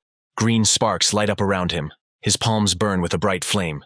The ability has a bronze level. The guy accelerates at a tremendous speed and heads towards his opponent, touching his chest with his hand. The protagonist notes that in a normal situation he would have been able to dodge, but with the current load he had no chance. Then the blonde guy continues to hit his opponent, and immediately hits him in the stomach area. Classmates watch from the sidelines, saying that George is a genius who has almost reached the rank of warrior candidate, so Mary's brother is doomed to defeat. The attacker understands that his opponent is only doing what he does, fighting back and retreating, but he cannot knock him out. The guy must knock him to the ground in Mary's presence to prove his strength. He simply has to make a real scum out of her brother. The hero uses a huge amount of force to fight back against John, swinging and hitting him with a direct attack, but the enemy surpasses him in strength and agility. So he grabs his hand, squeezing it tightly. The main character asks the guy if he knew that a killer must always be prepared for the same fate to befall him. George is seriously scared by this phrase and asks to wait and do nothing. But it's no use. Now the senior has to teach him a lesson. The blonde guy's arm is broken and he falls to his knees, screaming in pain and shock. The main character swings his leg and hits the guy in the face, making him throw his head back. At the same moment, John delivers a direct blow. Then the enemy flies to the side. A bunch of guys gather around George. They fuss and worry about their friend. But he doesn't listen to them. The guy is seething with anger, ready to kill his enemy. The main character believes in this, smiles good-naturedly and offers to try it. A stranger appears from behind and runs towards him, and the guy turns back in confusion. The man swings his fist and hits the hero, who backs away far away. The beaten guy turns around and sees an explosion behind him. But John lands on his feet, breathing heavily from exhaustion. As it turns out, this man is George's brother, named Joseph, and also holds the rank of warrior candidate. He is a third-year high school student who is the vice chairman of the Academy's hand-to-hand combat club, and is also ranked number 100 in the academic power rankings. The boy swings his arm wide, preparing to take revenge for the harm done to his brother. The protagonist once again realizes that due to the current load he is wearing, he has no way to dodge the attack. The guy falls to the ground, drops of blood splashing in all directions. Sister Mary appears before him, asking him not to touch her brother. Joseph tells her not to overestimate herself, and kindly suggests that the girl step away. The guy's fist flies towards her face, intending to deliver a crushing blow. At this moment, the main character has already risen to his feet. He pushes his sister aside and asks her to be careful in this situation. Then, he manages to remove Mary from the path, taking the blow from the attacker onto himself. John groans in pain, his vision darkens and his legs give way. He falls to the ground, and someone from the side makes a snide comment about the guy playing the hero. At this moment, Joseph appears in front of John and threatens to cripple him. The guy puts his foot on the enemy's body and he starts screaming loudly in pain. The opponent continues to press, intending to make him not only a scumbag, but also an invalid. Out of nowhere, a teacher appears, heads towards them and orders them to stop the attack immediately. But Joseph doesn't care about this. He is burning with rage and continues what he started. The teacher screams in irritation, in his head condemning him for what is happening, to which the blonde just clicks his tongue because he didn't manage to finish this fight. The teacher stands in front of him and starts scolding him. How can the guy not be ashamed to offend a younger student? Joseph begins to say that his opponent dislocated his younger brother's wrist. Mary stands up for her brother and explains that George was the first to attempt on John's life. The teacher explains that this incident will be discussed at the academy. After this, the blonde older brother begins to threaten the boy and advises him to watch his surroundings as he walks down the street. John asks him not to worry about this, and in 3 days he offers to meet in the fighting arena. The teacher yells at his student, explaining that the combat arena can be a lethal test. Mary is worried about her brother and asks him to take his words back, but she has nothing to worry about. The protagonist once again asks the enemy if he has enough courage for this. The blonde guy is already thinking about how to cripple the enemy in the presence of all the teachers and students of the academy. Many people at school are discussing what happened and placing bets on who will win this competition. The students spread rumors, giving different guesses as to the reasons for this skirmish. Arriving at the medical center, the nurse asks him to undress completely in order to conduct an examination. But John does not understand why this is necessary, since he only has a broken arm. He looks at the limb with delight because the healing effect occurs instantly. This is an extremely valuable healing mixture, capable of providing complex regeneration of bones and muscle tissue in the shortest possible time, which cannot be found on sale anywhere. The girl asks him not to think about how, having defeated a second-rank warrior, he became cool and now knows everything about battles to the death. Their family has enormous influence. Now John is not in a position to insult them and get away with it. But the hero is not ready to just endure. The nurse has no doubt about the coolness of her interlocutor, but hands him a green card. He is surprised because in his hands lies a combat skill card called Ripping Fist. The girl does not demand money from him. She took her libraries. In close combat, it is the most ferocious fist technique, capable of creating an earthquake in the air during contact with the subscriber. But if the practitioner's body does not have sufficient strength, it can lead to damage to bones and muscles. She also hands the guy a healing potion that can help him heal faster. The main character cries with delight because no one has ever given him such expensive gifts. Putting her hand on the patient's face, the girl says that she does not want John to die. It's already getting dark outside, and the tense sounds of training can be heard all around. As they say, the damage from a single tearing fist comes from the inside out. But with the protagonist's current skills, he is unable to use it. It's good that he has a potion. Otherwise, the guy would have no chance to master this skill in 3 days. Hard training helped John level up, and an extra 11 points will allow him to increase his strength a little more. However, the problem is that the system's rapid growth program is still not complete. Although he has already adapted to the weight of the kit, fighting in this state he will only be able to react at 80%. It seems it's time to stop training. He has to go out to the arena this evening. He should go back to his place, take a shower, and get ready for what's to come. People have gathered around. The host's voice is coming from the speakers, informing those present about the opponents for the day. Among those present, most are rooting for Joseph, shouting out motivational speeches. 2 teachers sitting on the side discuss the likely outcome of the fight. No one believes that John is capable of defeating this guy. The blonde asks his opponent what he will choose, to kneel and admit his defeat or die at his hand. The protagonist says that he is not going to hold back even if he admits defeat. Immediately after this, Joseph activates his bronze instant slash skill. No one knew that he would start right away with a deadly technique, the essence of which lies precisely in speed, in order to defeat the enemy before he has time to react. The protagonist pushes the sword away with his spear. He managed to hold off the attack, but it wasn't that easy for him. The guy asks if it is the energy of the sword, because it did not touch his neck, but left a bloody scratch. The attacker grins, believing that the enemy cannot cope with him, so he swings his weapon again and asks for surrender. The main character is not going to retreat. He quickly cuts through the air, defending himself from attacks. But his clothes are torn, leaving more and more scratches. There is no escape from it. Despite the losing position, John's eyes shine with confidence and faith in his own strength. Mark watches from the sidelines, worried about his friend. Roger explains to his classmate that Joseph's attacks are pointless, because they did not cause serious damage to the guy. The enemy begins to worry, because the enemy has withstood all his attacks, and, despite the power of the sword energy that he released, they turned out to be useless. The blonde guy is not going to give up. He activates another skill, and an orange flame is already lit around his weapon. John looks at this from the side. He will not be able to withstand it, like the others. The blow of the accumulated force is not yet ready. He has no choice. The guy originally planned to save the move and use it after the anger scale is filled. John grabs the spear and runs at the enemy, activating the Phoenix's majesty. The teacher watches everything with confusion, as John was suddenly able to use such a powerful combat skill, and on top of that, the flame he released contains the energy of the current. Apparently, in just a few days the main character managed to comprehend the technique of improvement. The battle continues. He directs energy towards the enemy, causing a huge explosion. Finding himself on the ground, the fire continues to burn around him. John grimaces in pain. His opponent is still standing on two legs, watching what is happening. He says that despite the defeat, he still deserved honor for being able to wound him like that. Near the podium stand three people close to the main character, who call him by name incessantly. He stands up abruptly, smiling and enthusiastically saying that he feels great.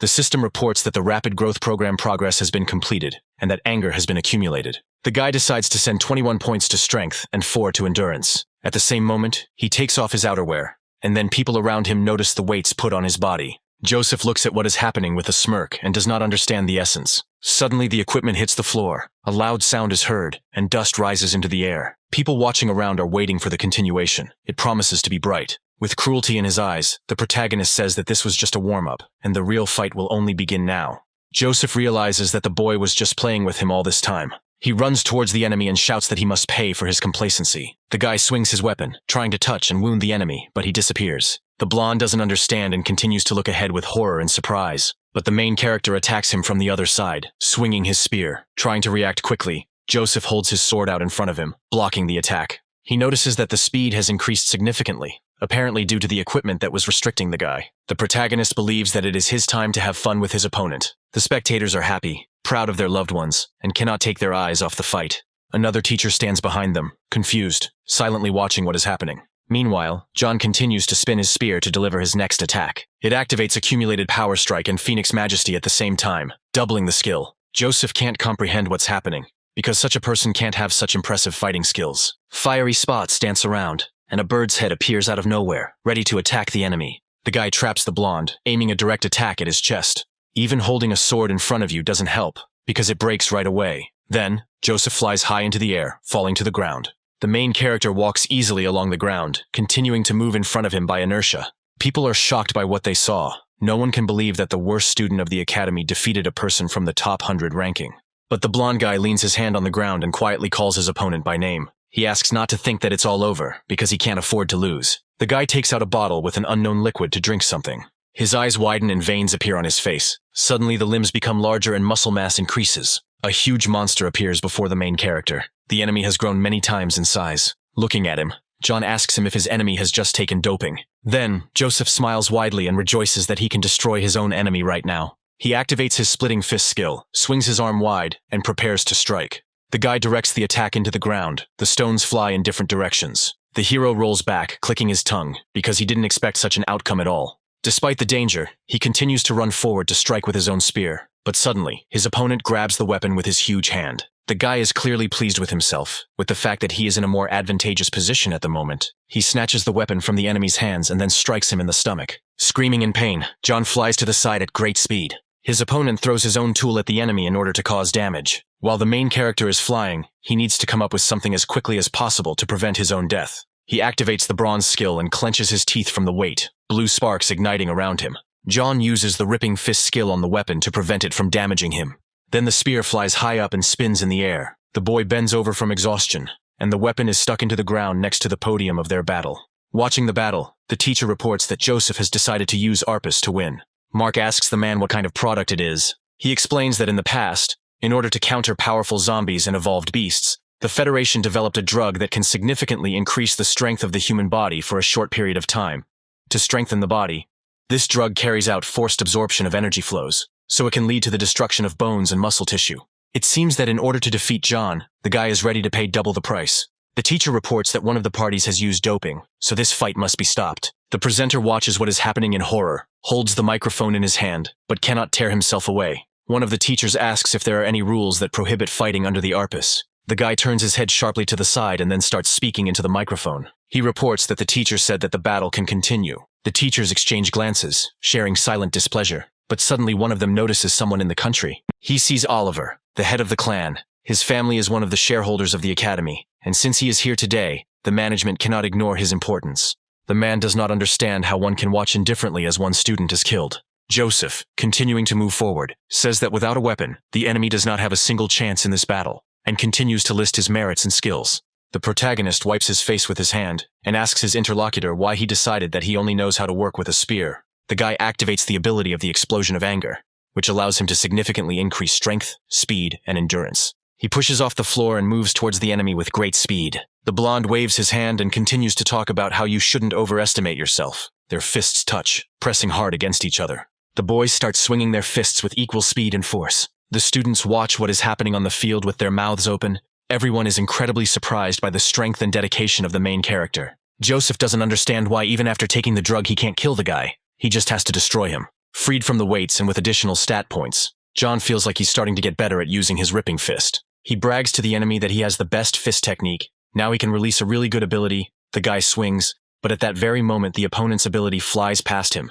He hits him in the shoulder when Joseph misses. The blonde explains that now his skin cannot be pierced even by a spear. Did the hero really think that he would succeed? The guy explains that his target is the internal tissue, not the skin. Suddenly, an explosion occurs in the enemy's body and his arm is torn off from his body. The onlookers are shocked by what is happening on the battlefield, because this is the strongest skill, and John should have died already. They think he is crazy for daring to improve this skill. Joseph falls to the ground, kneeling, unable to believe his own eyes. The guy stands over him and says that he was able to master this skill in 3 days. Now victory is his. Despite this, the blonde is about to give up. He continues to run towards his own enemy to deliver another crushing blow. The main character skillfully pushes away the opponent's attack, preparing to deliver another blow. Suddenly, the hand activates another skill unknown to anyone. Then the guy flies to the side, receiving a blow in front of him. The teacher, sister, and friend of the main character, watching this from the side, scream in fear. They surround John, asking how he is feeling. The man stands next to his own son, asking the hero if he wanted to attempt on the life of his man. The hero laughs. Apparently the people of this clan are not able to rely on themselves even in the battle arena. But the teacher explains that before the battle began, the parties made an agreement that the fight could continue until death. Unfortunately, the man has no answer. He says that he remembers John by sight. The exhausted boy watches him silently. The presenter announces that John is winning the battle in the arena, and people around him rejoice and call his name. Suddenly, someone knocks on the door, announcing that it is already very late. The main character goes out into the corridor, sees the teacher in front of him and asks why there is such a rush. He came to tell the guy 2 pieces of news, namely good and bad. John agrees and asks to start with the bad news. With bitterness on his face, the teacher announces that the academy has decided to punish the boy. He gets furious because he is not guilty of anything. But the thing is, Joseph's family is one of the shareholders of Starlight Academy, and this time he broke his arm and almost killed his other brother. For people in power, when another puts himself above others, it is a grave insult. Since the guy had taken doping in front of everyone in the arena, they decided to blow up the incident with the broken arm. Under the pretext of harassing a junior high student, they pressured the academy to impose a punishment. The main character squeezes his hand painfully out of indignation and anger. Then he finally makes up his mind and asks what punishment he was assigned. The teacher exhales and says that together with the army garrison of the city of Starlight, they will take part in the annual cleansing of the Fortress of Light. The Fortress of Light is a large military structure located north of the city. A serious nuclear accident in that area resulted in all the soldiers and civilians being mutated. Large groups of beasts still constantly appear there, and military groups are formed annually in the vicinity of the city to conduct a punitive expedition. The number of zombies and evolved beasts in that place should be much greater. This is a large wave of points and experience for the main character. The guy starts to smile and agrees to go to this place. The mortality rate of soldiers participating in the annual expeditions is about 70%, and the teacher promises that he will make every effort to mitigate the punishment. The main character raises his hand up and thanks him, but has already made his decision, and also clarifies that there is good news. The teacher looks at the young man with confusion, but suddenly remembers what they are talking about. He completely forgot about it, thinking about more important things. The man hands his student a silver skill card and congratulates him on entering the top 100 of the rankings. The main character looks at the gift with delight and thanks his teacher. The creator of this combat skill is a famous one in the past. He is a great spear master named Leon. It is said that he was able to deliver 100 spear thrusts in 1 second. After his death, he left behind a lot of skill cards. Few people were able to master this technique of one. The guy is excited to imagine how he will act with his new ability. He thanks his teacher again for this present, and he puts his hand on his shoulder.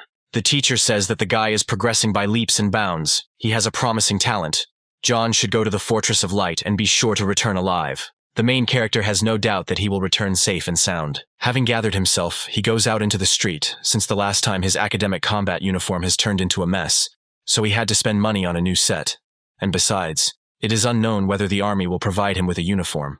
But the walk cannot be calm. Suddenly a blade appears near his neck. The guy deftly evades danger, not fully realizing what is happening. He jumps to the side, turns his head towards the approaching danger, and asks who the attackers are. The man walking towards him says that the guy has great reflexes. He would never have believed that he is not yet officially a warrior. But each of these people is a first-rank fighter. Apparently they decided to give him a new experience. The protagonist asks if there will be any problems since they are within the city limits. The bald man says that if they finish carefully, no one will know about their involvement in this matter. Then, the man activates the bronze skill and rushes towards the enemy, stretching out his hand with the sword in front of him. John deftly and skillfully dodges the attack, saying that in this case he is calm about the safety of these guys. The guy decides to use a tearing fist to respond to the attack. The bald man's arm becomes covered in bloodstains, indicating ruptures in internal tissue, and he screams loudly in pain. The protagonist continues to attack, saying that the killers will have one ending, namely death. But the attacker is no longer confident in his own strength. Confusion and horror appear on his face. Without listening to him, John immediately knocks out his opponent, ending the fight with one blow. The observers stand aside, discussing what happened. The system reports a victory over a first-rank warrior. Despite this, the boys decide to attack together in the hope that they can defeat the hero. After a couple of seconds, the enemies are defeated without even causing John to feel tired. The survivors look at their opponent with fear and are afraid to even approach. And yet, they decide to run away so that they don't suffer even more damage. The main character remains standing in place. Probably someone set the guys on him. Most likely it's all about Joseph's family, but they somehow underestimate him, since they sent people of such a level. It's getting dark outside, and in one of the city's mansions, dishes are smashing on the floor to the sounds of a man screaming. The woman scolds the soldiers for failing their mission, because they couldn't even wound the main character. The men explain that the guy is very strong and they did not expect him to be so strong. Speeches about what happened continue to be heard from the outside. The assassination attempt should not have happened within the city limits. The doors swing open and Oliver appears, ordering the men to leave. He stands in front of the woman, asking her if she really thought that no one would know about what happened. If Oliver hadn't sent people to clean up the mess in time, their family would have become the subject of a federal investigation. But the interlocutor cannot remain inactive when her sons have been treated in this way. The woman goes berserk, ordering John to go to a dangerous place where the chances of survival are almost zero. Oliver sighs, because his son knew what would happen if he took doping, and facing death will make him stronger. But he had already put pressure on the academy and forced them to send John on a mission to clear out the Fortress of Light as punishment. The man speaks warily, squinting his eyes slyly. The mortality rate is 70%. People gather in the square, near the ship, and mark their presence. The man, a third-rank warrior named Lewis, holds a tablet in his hands and asks the protagonist if he is John. The guy, made up of a lot of things, replies that it is him. The hero planned to test the instructor for general combat ability, but he is another fighter who is not affected by the eye of analysis. Everyone present must listen to Louis with utmost attention. He hopes that each of them will be able to survive this mission. The soldiers laugh at the main character, because they themselves look much more impressive and scary. The commander asks to stop chatting. This time their city is sending 4 brigades with a total of 40 warriors on the expedition. One of the men decides to clarify that there are fewer of them, since John doesn't look like he can do any harm. Lewis then orders the man to get out of line and do 100 push-ups as punishment for the prank. The soldiers immediately accept this instruction, preparing to carry out the order. The commander approaches the main character and starts a dialogue with him. He is in the same position as all the other fighters, asks him not to relax his vigilance and always keep his eyes open, because death will be waiting on all sides. While the others are doing push-ups, the main character also accepts these words, making a serious face. Louis goes to the ship, reporting that the entire team is in place. It is necessary to put the equipment in order and set off. While the plane flies high in the air, the men practice using the tools needed to do this. Then, a long-haired man approaches the main character and introduces himself as Bobby. He once also studied at the same academy as the guy. John looks up with a bored expression and examines his new interlocutor. The fighter asks him how it happened that the hero was sent to the most dangerous area, even though he didn't finish high school. Hearing this, John lets out a tired breath and forces a smile, explaining that he was forced to go there. Bobby asks if the problem is that the protagonist angered some big shot connected to the academy. Suddenly, a tin can flies at the man before he can finish speaking. Experienced fighters appear before him and ask him why he is shirking training. After this, Bobby stands up and explains that John is his classmate and asks him not to overdo it. A man named Clayton pushes his coworker away and makes rude comments about his behavior. He squats down and asks what is in the box that the main character brought with him. Before he could try to open it, John puts his hand on the equipment packaging. The guy looks up at his interlocutor and asks if his elders taught him not to touch other people's things. The man's veins on his forehead stand out from aggression. He considers his interlocutor to be quite impudent and arrogant. The men standing aside mock what is happening and offer to teach John a lesson, since they do not consider him a rival. The main character continues to snap back, feeling superior to the young people. The man doesn't care. He still tries to open the box, despite the indignation of its owner. Clayton picks up the gear, but it's too heavy, and sweating, he asks what could be lying there. But the main character looks at him calmly and clicks his tongue. The guy kicks the box with his foot, causing the man to start rolling backwards. The box suddenly opens and a spear jumps out of it, spinning in the air. With a sharp and precise movement of his hand, John catches it, preparing for battle. The protagonist straightens his arm and points the blade towards his interlocutor, smiling with a sense of superiority. The man bares his teeth, worried that he might die. Despite this reaction, John warns that when the silver spirit is involved, blood is shed. People watch this from the outside, and also worry about the life of their friend, because it is unknown how the attacker will behave in this situation. The main character says that he expected more from a first-rank fighter, and this greatly disappointed him. Clayton clutches his neck, still feeling irritated and angry at him. Despite this, the guy puts his weapon away in a drawer, makes caustic jokes and mocks his interlocutor. At this, the man loses his temper. He is seething with rage and indignation. A soldier swings his fist towards his opponent to strike and feel reassured. But he acts too slowly, so the protagonist is the first to strike the man in the face. Due to loss of coordination, he falls to the ground, screaming in pain. But soon he gets up again and continues his attack, still trying to teach the younger one a lesson. Suddenly, a stern voice is heard in the room, ordering the slaughter to stop immediately. Behind Clayton stands a commander asking if he's been pestering the rookies again. One of the men explains that John was the first to knock the man to the ground. Lewis looks at the fighter with irritation. Apparently, there is little shame in being put down by a high school student, being a warrior. If he has a lot of energy, then instead of doing such nonsense, it is worth thinking about how to survive, because they will soon reach the Fortress of Light.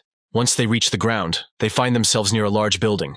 3 more instructors will go to the central area to eliminate the main threat. The rest will form 4 groups of 10 people under the supervision of platoon commanders and enter the fortress through the southern gate. John decides to ask Bobby if the guy has been here before, but in truth, he only joined the service this year, so he is a new recruit. By moving forward, Clayton hopes that the protagonist will not just let himself be destroyed, but there is no need to worry about him, because the only thing to worry about is whether the fighter who was unable to beat a high school student will be able to see tomorrow. Footsteps are heard, boots are pounding on the fresh earth, someone demands to stop talking. A girl named Rosa, who is the platoon commander, appears in front of the soldiers, and from that moment on she orders them not to cause trouble. The commander does not want the rest of the group to be in danger because of their petty squabbles. Then the girl turns her head towards John and orders him to perform. Frightened cries can be heard on the empty streets. It seems that the zombies are already preparing to attack the people who came to their lair.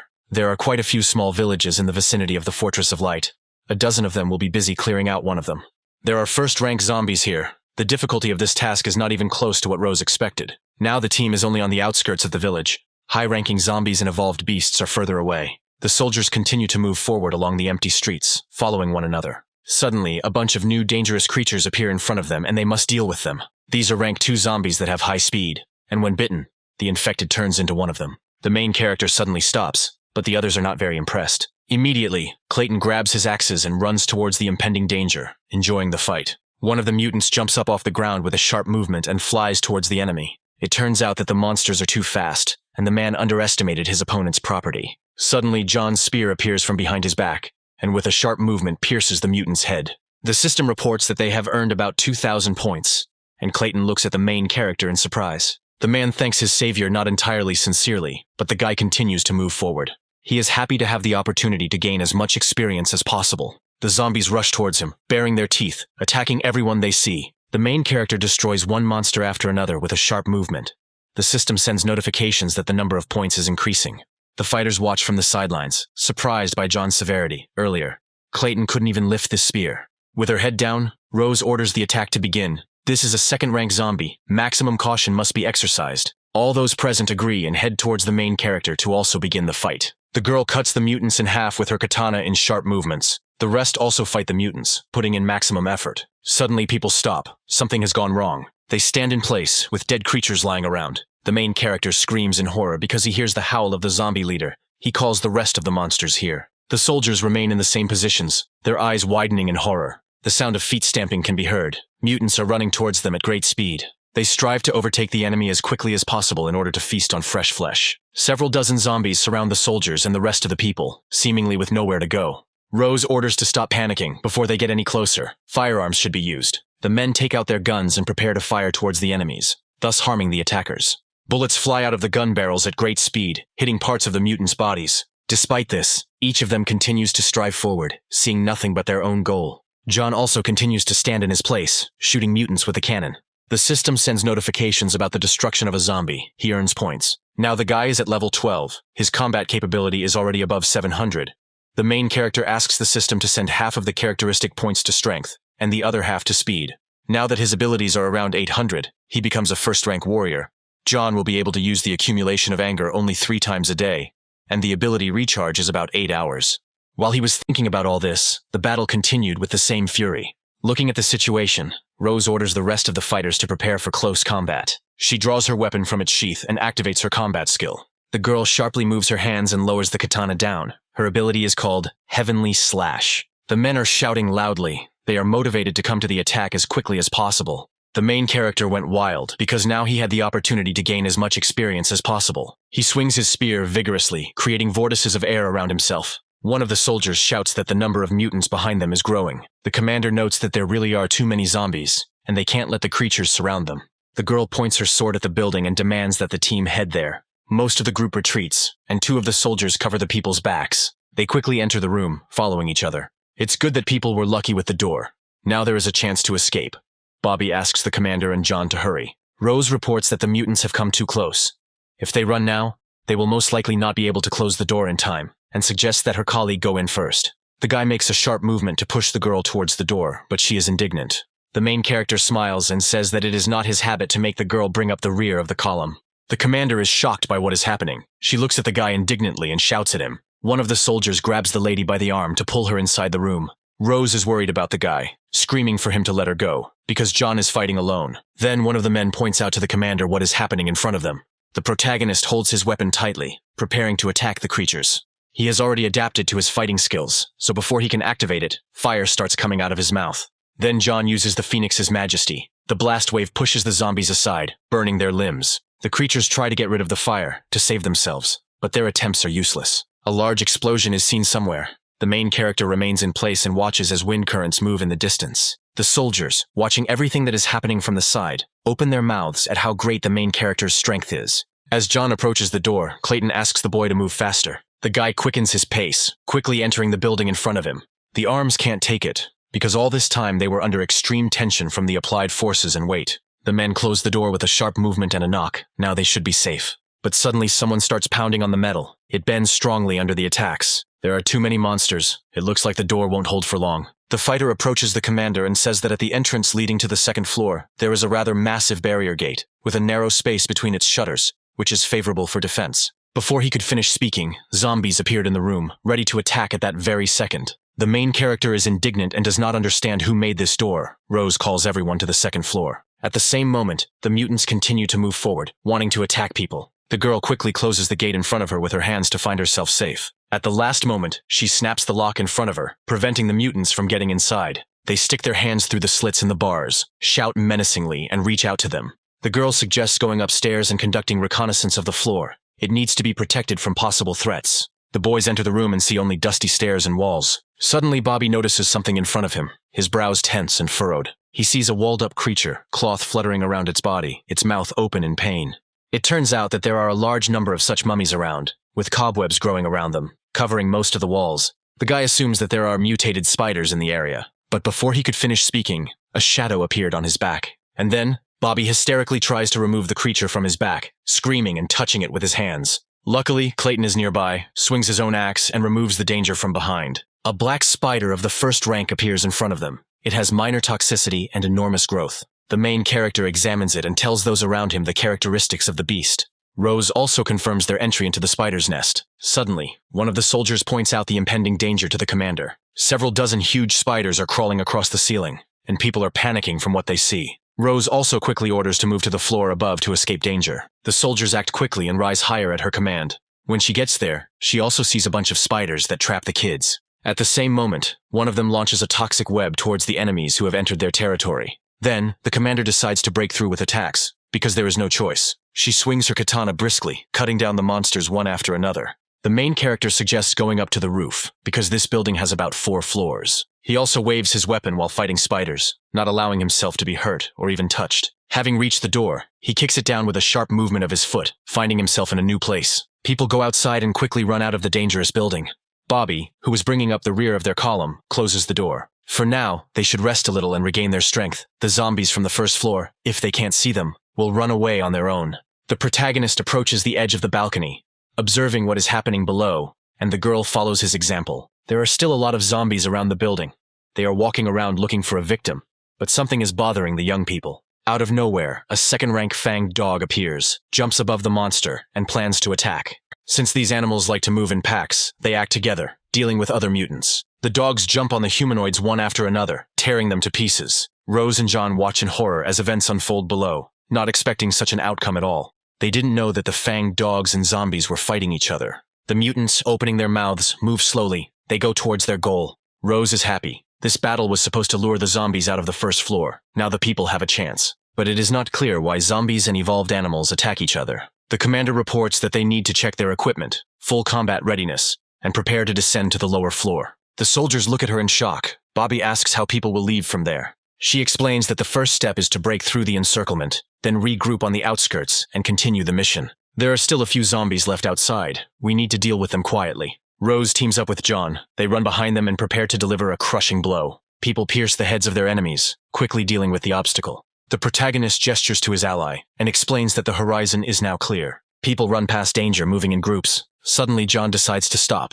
apparently noticing something in front of him. He notices that the wolves and mutants are fighting, tearing each other to shreds. The dogs raise their eyes to the obstacle. Their muzzles look very angry. Then, the protagonist explains that they have now been discovered. One of the evolved beasts opens its mouth and rushes to attack. The guy defends himself with a sharp movement of his spear, hitting the animal in the face. Rose uses heavenly cleavage to deal with the impending danger. Clayton also swings his axes, while Bobby fights in close combat. Finally, the soldiers are free. They have dealt with all the danger, and now the horizon is clear. The protagonist looks away from himself, noticing something in that direction.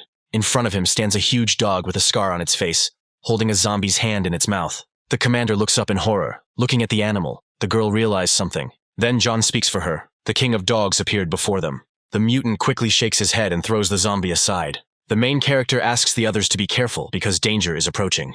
Before he could blink, the dog found himself in front of one of the soldiers. The man quickly jumps back, commenting that this one is faster than the others. John asks everyone to step aside because in front of them is a fanged dog of the 3rd rank. The fighter tries to hit the animal, but the blade only bends against its body. He realizes in horror that the enemy is so strong that it is impossible to pierce him. Suddenly, the dog grabs the man's hand and clamps its jaws tightly. He tears off the enemy's arm, throwing his head back, and he screams loudly. Rose swings her weapon, using her new skill, ready to defend her team. The girl swings her katana from top to bottom and activates Heavenly Slash. The beast runs along a certain trajectory, avoiding attack. Suddenly, he finds himself in front of the Rose, opening his mouth and preparing to attack again. Fortunately, the main character is nearby and helps the girl get out of this difficult situation. John asks everyone to remain on guard, because this dog has strong skin and serious defensive capabilities. As quickly as possible, the guy moves his hand and pokes his spear at the enemy. Apparently, he couldn't deal enough damage to him and decides to activate another skill. The guy uses a blow of accumulated power as the anger has reached 100%. From the strain, he breathes heavily and screams, squeezing the instrument in his hand tighter. The main character swipes his hand and hits the target, hitting the enemy. Those watching from the sidelines are happy. They are glad that they have finally achieved victory. An explosion passes in front of the main character, and vortices of air rise up, raising dust. But the enemy is still alive. The notification system did not appear, which means it's not all over. The dog gets to his feet, bleeds, and everything around him glows red. You can see rage and a desire for revenge in his eyes. The animal jumps on its target, growling menacingly. A skill called Bloody Massacre has been activated. This was a fierce attack, shrouded in a bloody mist. No one would have thought that the evolved beasts that had reached the 3rd rank would have such powerful special abilities. John immediately warns the others to run in any order and dodge. A fiery explosion appears in front of the people. The attack begins to take effect. People fly off in different directions, falling off their feet. The main character is slammed into the wall, knocking all the air out of him. The guy realizes that even with such a fast turn he managed to get hit. Lucky that he has system notifications, otherwise this time he would have kicked the bucket. The captain and the rest of the staff slowly rise from the ground. The beast stands in a fighting pose, preparing to attack and defeat its opponents. He closes his mouth, screams, and scares those present. Suddenly, the evolved animal jumps high off the ground. He once again uses bloody violence to try to defeat them once again.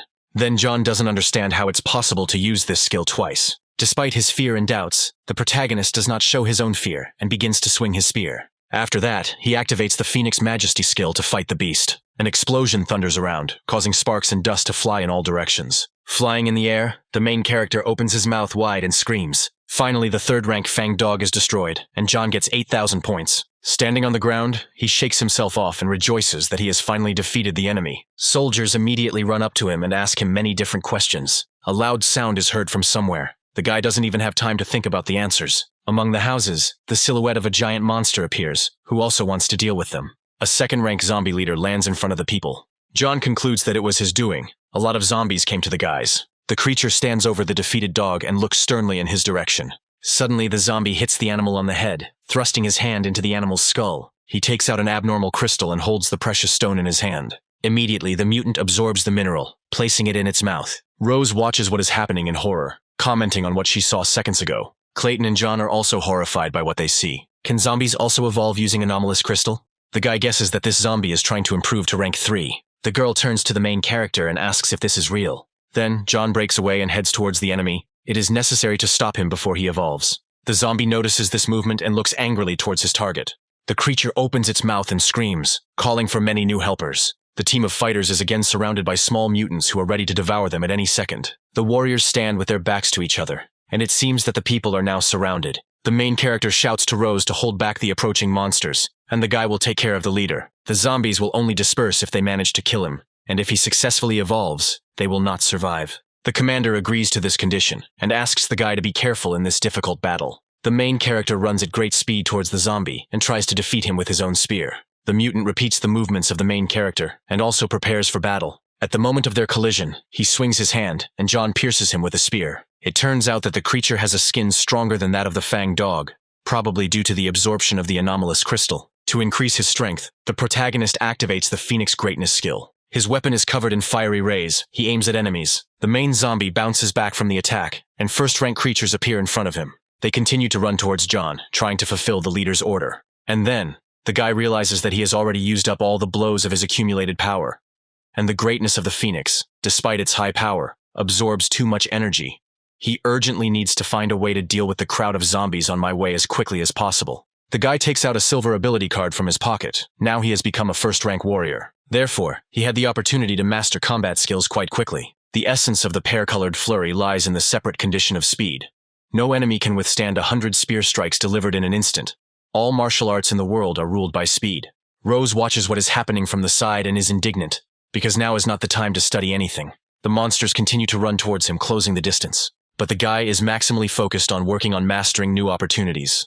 At some point, the main character still activates a new learned skill, namely, a pear-colored flurry. The guy pierces part of the zombie in 1 second by moving quickly with his spear. Unfortunately, his abilities only have 3 hits so far, which is not enough speed. The main character tries again, because this is not enough yet. He tries again and again until he gets the move perfect. 3 spear thrusts are not enough for him. More needs to be done, but when he succeeds, it is also not the best option. Clayton watches his actions in horror, but his commander explains that the most progressive way to learn combat skills is through constant combat. It was probably because of his obsession and madness that John was able to achieve such great power at such an age. Rose orders all the fighters to pull themselves together and be as capable as a high school student. The warriors of the first rank immediately raise their weapons and prepare to go into battle to meet the test. The giant creature, the leader of the zombies, stomps his feet, creating vibrations in the ground. The main character has reached 5 hits at one point. It is still not enough, but he decides to head towards the main enemy because the small ones are finished. He runs up, pushing off the ground with his feet, and launches an attack towards the zombie leader. Then, John grips the spear tighter and activates the pear-colored flurry skill, and the mutant covers his head and face with his hands to protect himself from it. He feels a strong pressure in his direction and tries to avoid the attack. John's spear is thrust into the monster many times, and it does not have time to defend itself. But something doesn't go according to plan, and the main character's face turns to confusion and disappointment. The guy notices that this monster has finally finished evolving. But the thing is, he didn't get the overall combat capability of a third-rank Fang dog. The main problem is the presence of a new skill that gives zombies stone skin. The guy exchanges glances with the creature and realizes that in this case, all he can do is fight to the end. He runs up, rushing towards danger. His opponent repeats this movement. Having reached him, John cuts through the air near the mutant, trying to wound him. Raising his head higher, he notices a giant-sized monster's leg, wanting to crush him. But the hero manages to jump away from her at the last moment, thereby saving his life. If John can't destroy it quickly, it will continue to call for reinforcements, and their situation will only get worse. It seems there is no other choice, so the protagonist uses the ability of the explosion of anger. Those watching from the side feel the guy's aura strengthen. If a zombie could withstand a pear-colored barrage, could it withstand an enhanced version of this ability? Then, John activates the skill, holding the weapon in front of him. He crushes the enemy with multiple spear thrusts, dealing increasing damage to the mutant. Everything seems to be working just as he expected. Entering a state of rage, the protagonist felt as if he had become one with the spear. The guy swings his weapon, deciding to make sure of his own feelings. He grips the spear even harder and uses his deepened knowledge to do so. The zombie watches what is happening from the side in confusion. Finally, the guy gets to crush the enemy. This attack turned out to be many times stronger than the previous one. Finally, the system reports the victory over the zombie leader, and congratulates you on reaching level 13. Now the main character has received another promotion. He invests all the necessary points into strength. Now the guy can finish off all the remaining zombies with one blow. He immediately flies into the crowd and overcomes his opponents with quick movements. After some time, some of them lie on the ground. They will never disturb them again. Everyone present is happy about this, because Caton has deepened his knowledge of his fighting skills, and Bobby, in turn, thanks John for his help, because if it weren't for him, no one would have survived. Rosa asks the guy if he has taken any medications, since they have serious side effects. The main character is embarrassed and explains that he is not taking anything, but is only using his fighting skills. The commander continues to say that earlier he could not leave big scratches, and with the last blow he crushed the zombie. John himself didn't really understand what had happened. It was as if he had become one with the silver spirit. It was probably a deepening knowledge. It is the ability to release the highest power of a martial skill after reaching the required degree of cultivation and assimilation. Even low-level bronze skills, if they achieve deep comprehension, are capable of releasing power that is not inferior to silver skills. However, mastering deep knowledge is not so easy, because it requires not only deep knowledge of the combat skill, but also luck. It is said that only 1 in 1,000 warriors reaches high limits, and those who are able to master deep knowledge of skills are few. John smiles widely. If he has mastered the in-depth knowledge in the pear-colored squall, does this mean that in terms of power, he is now comparable to the golden skills? As time moves towards evening, the guys agree to spend the night on the roof of this building. No one would have thought that the meat of a third-rank fanged dog would be so delicious. The quality of the meat from the animals is very high. It is also not infected and does not contain viruses. The guy asks the commander if she has ever heard of the sacred area. Among the 5 major academies, it occupies the highest position, and the warriors who study there are the most elite. In the eyes of the other academies, every student of it is considered a genius. The protagonist digests the information and realizes that the sacred area is an institution of higher education. The minimum requirement for high school graduates to enter is a second-rank warrior. John thinks that the second rank is not that difficult. With the achievement system in place, it is only a matter of time. And he also wonders what kind of expression the Ice Princess will make when a future high-ranking warrior appears in front of her. Stopping in the middle of the street, Rosa explains to her subordinates that the instructors are responsible for clearing the deep zone. All they are required to do is eliminate the zombies and beasts of the middle part. But Bobby notices the danger in front of them and asks the girl who the monster is. An unknown creature crawls along the wall of the house, moves slowly, and does not pay attention to anyone. This is a rank 2 zombie crawler that has extremely high speed and the ability to climb and scale vertical objects. The creatures become more numerous as the warriors come closer. Clayton takes out his firearm, commenting on the slow movement of the monsters. John asks the guy not to rush to shoot, but it's too late. The hero misses the creature, even though he aimed perfectly. Don't underestimate them, the creatures have extremely high speed. Bobby decides to clarify. If they are so fast, then how come they look so clumsy? Most likely, this is necessary in order to lure prey. One of the mutants turns and glares at his target. Quite a few mutants jump off the building, moving towards the companies of soldiers. The girl demands that everyone prepare for battle, because the zombies were provoked. The monsters quickly run towards them to attack and tear people to pieces. The men take up arms and shoot towards the mutants. Some hit the enemy, tearing off limbs or mortally wounding them. Rose demands that everyone remain on guard, and as soon as the mutants approach, immediately switch to cold weapons. The girl also continues to use her heavenly dismemberment skill, thereby quickly saying goodbye to the lives of her opponents. At the same moment, the men fight with the attacker. Some attack from behind, jumping from buildings onto people. One of the fighters is attacked by a zombie, which sinks its sharp teeth into his flesh. It's a man named Tom, and Rose is screaming and calling him.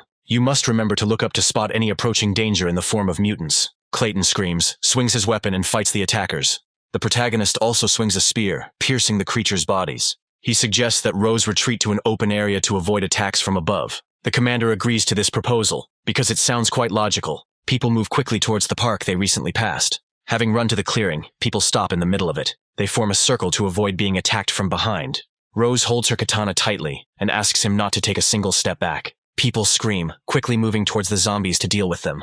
After some time, the soldiers sit on the ground, breathing heavily from fatigue. The main character puts a bottle in his mouth and empties it. John is dying of fatigue, but it was worth the effort for that amount of experience points. Suddenly, a blow flies past him, but the guy manages to crouch down, dodging it. As soon as he stands up, John raises his spear and responds to the attack with a sharp movement. In front of him stands a hooded man who is also trying to defend himself from the attack. The protagonist activates the Eye of Analysis skill and realizes that this is a third-rank warrior who specializes in stilettos, dodging techniques, and secret assassinations. He continues to hold the spear in front of him, asking the man who he is. Then he explains that the future dead person does not need to know the name. Rose is indignant and yells at the man because he decided to attack a Federation soldier. He explains that his target is John and doesn't plan to waste time on the others. The commander shouts, because the main character is also a soldier. If he kills him, he will become an enemy of the army. He makes a sharp movement of his hand and delivers a cutting blow, but the girl also activates Heavenly Slash to respond to the attack. Their forces collide, creating a violent explosion. From this force, the girl is thrown back. She loses her weapon. The men look at what is happening in horror and shout after Rose. The soldiers are about to attack the man because he dared to attack their commander. He activates a silver skill called Super Speed Rotation, and the men are pulled in the opposite direction. The main character slowly turns in their direction, looking ahead with boredom. The attacker looks at him, because the hero was afraid of death, decided to leave his comrades to their fate and run away. But he is sure that the hero will not be able to get far. Once safe, the men sit down on the ground and do not understand who the person who appeared is. Rose clears her throat and explains that it is unlikely that John will be able to confront this strong man alone. Clayton screams. It's obvious that the guy took the master away on purpose to get them out of danger. The girl grips her weapon tighter. Of course they won't stand idle. He dared to attack their man in the presence of the military personnel of the City of Starlight. The warriors will definitely let the man understand what happens for this. Having caught up with his target, the blonde guy stops in the middle of the road. John smiles widely and explains that he had no intention of running away. He was just looking for a deserted place so that no one would bother him while they dealt with him here. The attacker screams in rage, because he has never seen such impudence. The protagonist asks him if Joseph's family sent him to kill him. He is not going to explain, because he is sure that his opponent will die soon. But John is now planning to deal with him and then take revenge on this clan. He thrusts his spear forward in a sharp movement to strike. At the last second, the attacker ducks and thinks that this speed really impresses him. The man suddenly crouches down and goes around the enemy from behind. He thinks of the heart of the moment that shook with the determination of cold fury that his rival had now released. John notices this strange turn. It is probably a combat skill from a rare category of movement techniques. The men come into contact in a fight, trying to cause each other at least some damage. One of them cuts off part of the opponent's hair with a sharp knife. John squats down, avoiding sudden movements. The protagonist slips his foot on the asphalt and avoids another attack. And suddenly, he raises his spear up to deliver a crushing blow. But the opponent burps back and runs in the opposite direction. The blonde man says he didn't expect that from him. Unfortunately, all these efforts are not enough. He takes out his weapon again. The attacker flies high into the air, activating the silver skill. It's called Petal Fall. Such a large amount of blade radiance is only for a moment. This skill has quite a similarity with Pear Blossom Flurry. But here, some of these radiances are illusory. Not all of the radiances released are deadly attacks. The main character decides to show the attacker a real death move. Their skills interact and attack and act on each other. Due to the enormous forces, they create one huge explosion. After which, the man jumps in the opposite direction so as not to die. The attacker has long known what this trick is. He managed to learn a lot when he killed those crawling zombies. The outstanding third-rank warrior had worked so hard to defeat the first-rank warrior, and they continued to exchange malicious comments with each other. The guy decides to use a pear-colored flurry again, but his opponent repels each of the attacks with sharp movements. The man goes on the attack again, using a skill called two-winged thrusts. His hands glow with blue flames, rushing towards the protagonist to deal damage. The guy steps aside, but the enemy continues to advance at high speed. Then the main character groans from the strain and continues to move. The attacking man is happy that he won, but John is not going to give up. Suddenly, the blonde guy looks down and sees a blood stain on his clothes, not believing his eyes, because he dodged all the attacks. Then, the main character explains that he had noticed the guy on the roof a long time ago, and that during the fight, the zombies fired 4 blows, but that was not his limit. In fact, he can fire about 5 instant strikes, and the 5th one hit him. The man insults his opponent. Realizing his situation, it seems he is doomed. Finally, the third-rank warrior is destroyed. The system awards 120,000 experience points for this. Exhaling heavily, the protagonist wipes the dust off his clothes and giggles quietly, happy to have leveled up to 14. Now, he can distribute the points he received. The guy decides to invest 4 into strength, and the remaining 10 into endurance. Although he managed to regain his vitality after leveling up, the wounds from the stilettos were still bleeding. Then, John pulls a small dagger out of his shoulder. Pushing the weapon aside, he urgently needs to stop the bleeding that has opened up. A group of people appears in front of the guy. He cannot make out their silhouettes in the distance, but he hears his name sounding from their lips. Rose, leading the squad, runs ahead and asks the hero from a distance if everything is okay with him. Looking at them, John smiles faintly and thinks that these guys can really be relied upon, even though they were facing a third-rank warrior, and the fighters still came as quickly as possible. Unable to stay in place, the protagonist's legs give way and the guy falls, not even putting his hands in front of him. The warriors set up camp on the roof, opening the tent. The warriors lit a fire to illuminate the area. Once in bed, John slowly opens his eyes, still feeling the piercing pain in his head, his entire body wrapped in bandages. After some time, the guy gets to his feet and is about to get out of his tent in order to assess the situation around the shelter. The commander is already heading towards the main character, asking how the guy is feeling. Seeing her, he smiles good-naturedly and thanks the girl for the offered food. Having met John, Clayton tells him that he had to fight one of the killers wanted by the authorities of the city of Starlight. When the hero returns, he will be able to receive a reward for the life of the killed warrior. Since the guy's shoulders were damaged, the warriors used a healing ointment, but it takes more time to recover, so the team decided to stay in this place for a day, and then continue cleaning. The next day, the massacre continues with mutated creatures, soulless bodies lying around. A month later, it seems the area is clear, and the soldiers can finally get out of this place and return home. There is no need to envy those unfortunate souls who will have to carry out the task here next year. Rose smiles widely. It was only thanks to John's presence that their entire squad remained alive. Rejoicing at the end of the battles, the men hug and thank the protagonist. Now they are all like brothers. Suddenly, a voice from the side distracts them from their conversation, and the soldiers raise their heads to look at the speaker. A team of 6 people heads towards them. They remember the annual army cleanup.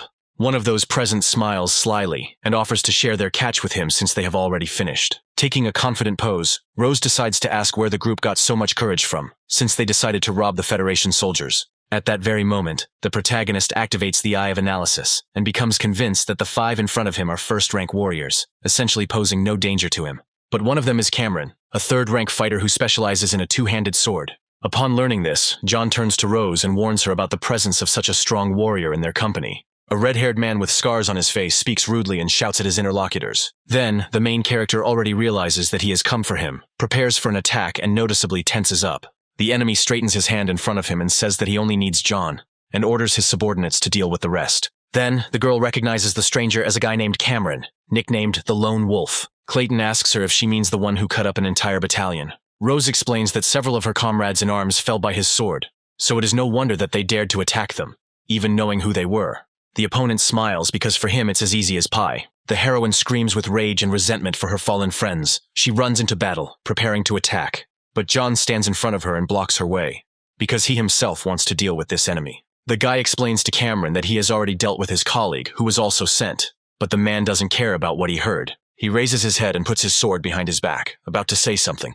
Even though they were both third-rank warriors, the difference in their strength was like the difference between heaven and earth. The weapon falls to the ground with force, crushing the soil. Undoubtedly, his two-handed sword is even heavier than the silver spirit of the protagonist. Cameron swings his weapon, cutting through the air in front of his opponents. Looking around, the commander orders to first finish off the rest, and then help the main character. The girl also warns that if they are in a common fight with that person, then the guys cannot stand on ceremony and calmly kill the enemies. At this point, John runs away, screaming, activating a pear-colored flurry. But the red-haired man doesn't care. He holds the blade of his sword in front of him with a smile on his face, defending himself from the attack. Cameron thinks it's childish tricks, because if he was capable of firing 10 punches per second, he might be able to hurt him a little. He takes his weapon in his hands and is going to give the enemy a demonstration performance with real combat skills. This ability has a silver card and is called Dark Star Cleave. Looking at this from the outside, John understands that he could die under such pressure. At that moment, the guy decides to activate the explosion of anger to respond to the oncoming flow. The storm is getting closer to the enemy. It is quickly moving in his direction. Watching the entire fight, Rose screams hysterically and calls the main character by name. Clayton also sees everything and worries about his friend who is in trouble. After completing the attack, Cameron watches the events with pleasure, hoping for the greatest damage. But, Behind the descending whirlwind of dust, the shadow of the main character is visible. The enemy was too strong. If John hadn't activated the explosion of anger in time, he would most likely have been cut in two now. The third-rank warrior enjoys this game. It seems to him that the opponent has taken doping.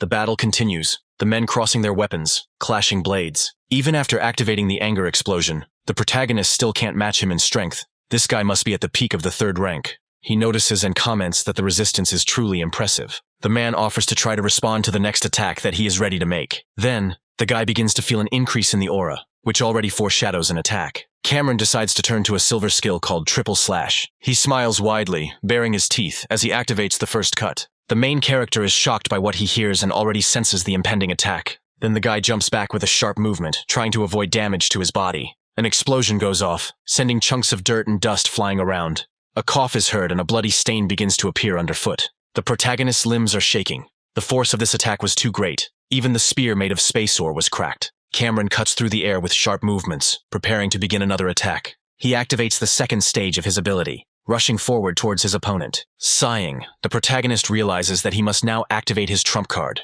Otherwise, he will die.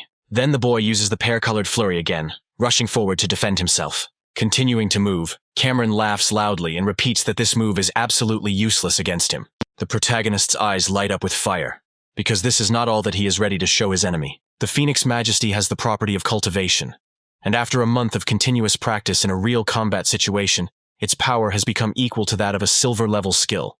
And he has also discovered that his skills can combine with each other, and exhibit much greater power when released at the same time. Seeing what's happening, Cameron's eyes widen in surprise and shock. It seems like he's in for a rough time now. A loud explosion rings out across the battlefield. The dark street is illuminated by fire, and clouds of smoke swirl around. Due to inertia, the main character flies away in the opposite direction from the ongoing battle. But despite this, Cameron remains on his feet, the man praising him for the attack he created. Unfortunately, each of his cuts can be strengthened by absorbing the energy of the enemy's skill. The attack John used was very strong, which meant the power of the third cut would be even greater. The man raises the weapon above his head, creating a vortex around himself to concentrate the force for the third cut. Seeing this, the hero freezes in place, horrified by the power of the technique. Only now does the guy truly realize that he could die now, but he gathers his strength into a fist. He does not intend to die. John feels strange emotions. Perhaps they arose from the crossroads between life and death.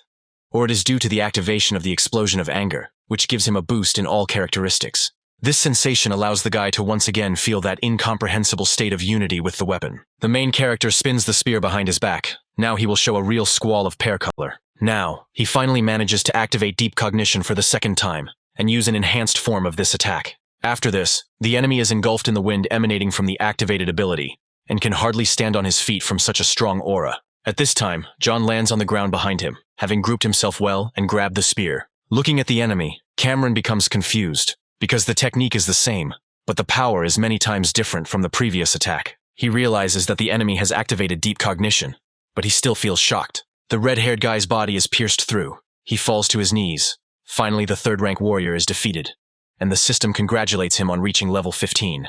The protagonist is so exhausted that he can barely stand on his feet, but nevertheless, he feels relieved to be safe. He falls face down on the ground, unable to exert himself any longer in an upright position. The Federation Army plane flies high above the clouds, quickly covering kilometers. The hero gets out of bed. His limbs tremble treacherously. He grabs his aching head and sighs heavily. The commander, who is nearby, is happy because John lay unconscious all day, and now he has finally managed to come to his senses. Slowly touching his own face, he asks the girl where they are. With a smile on her face, Rose explains that they are flying on a transporter. The tasks are completed, and now they can return home. The girl decides to hand the gift to the hero. He looks at the thing in her hands with confusion. Then, the commander explains, "On this card there are 3 million in Alliance currency. This is the reward for killing the Traceless Shadow and the Lone Wolf." She helped him with the application for the reward. Of course, the main character is happy with what he received, because now he can update his equipment, but Rose says with resentment that she had to tinker with this application a lot, and he has no desire to thank her. Hearing this, John scratches his head and remembers that he needs to give something in return. Reaching out her hand, the girl slowly touches the soldier. Nothing comes to her mind. She comes close to him and offers to devote himself to her. But John is still a high school student. He should not fall in love prematurely. Feeling embarrassed, the girl returns to her previous place, not finding what to answer to this. Suddenly remembering one detail, the guy decides to ask the commander what date it is today, to which she gives a clear answer. Today he has his final semester exam. He needs to return to the academy on time. Rose reassures him with the news that there are 2 hours left to fly. The instructor lists how many people survived and died on this mission. The rest of those present wait peacefully. Suddenly, the men decide to approach the main character, slowly heading towards him.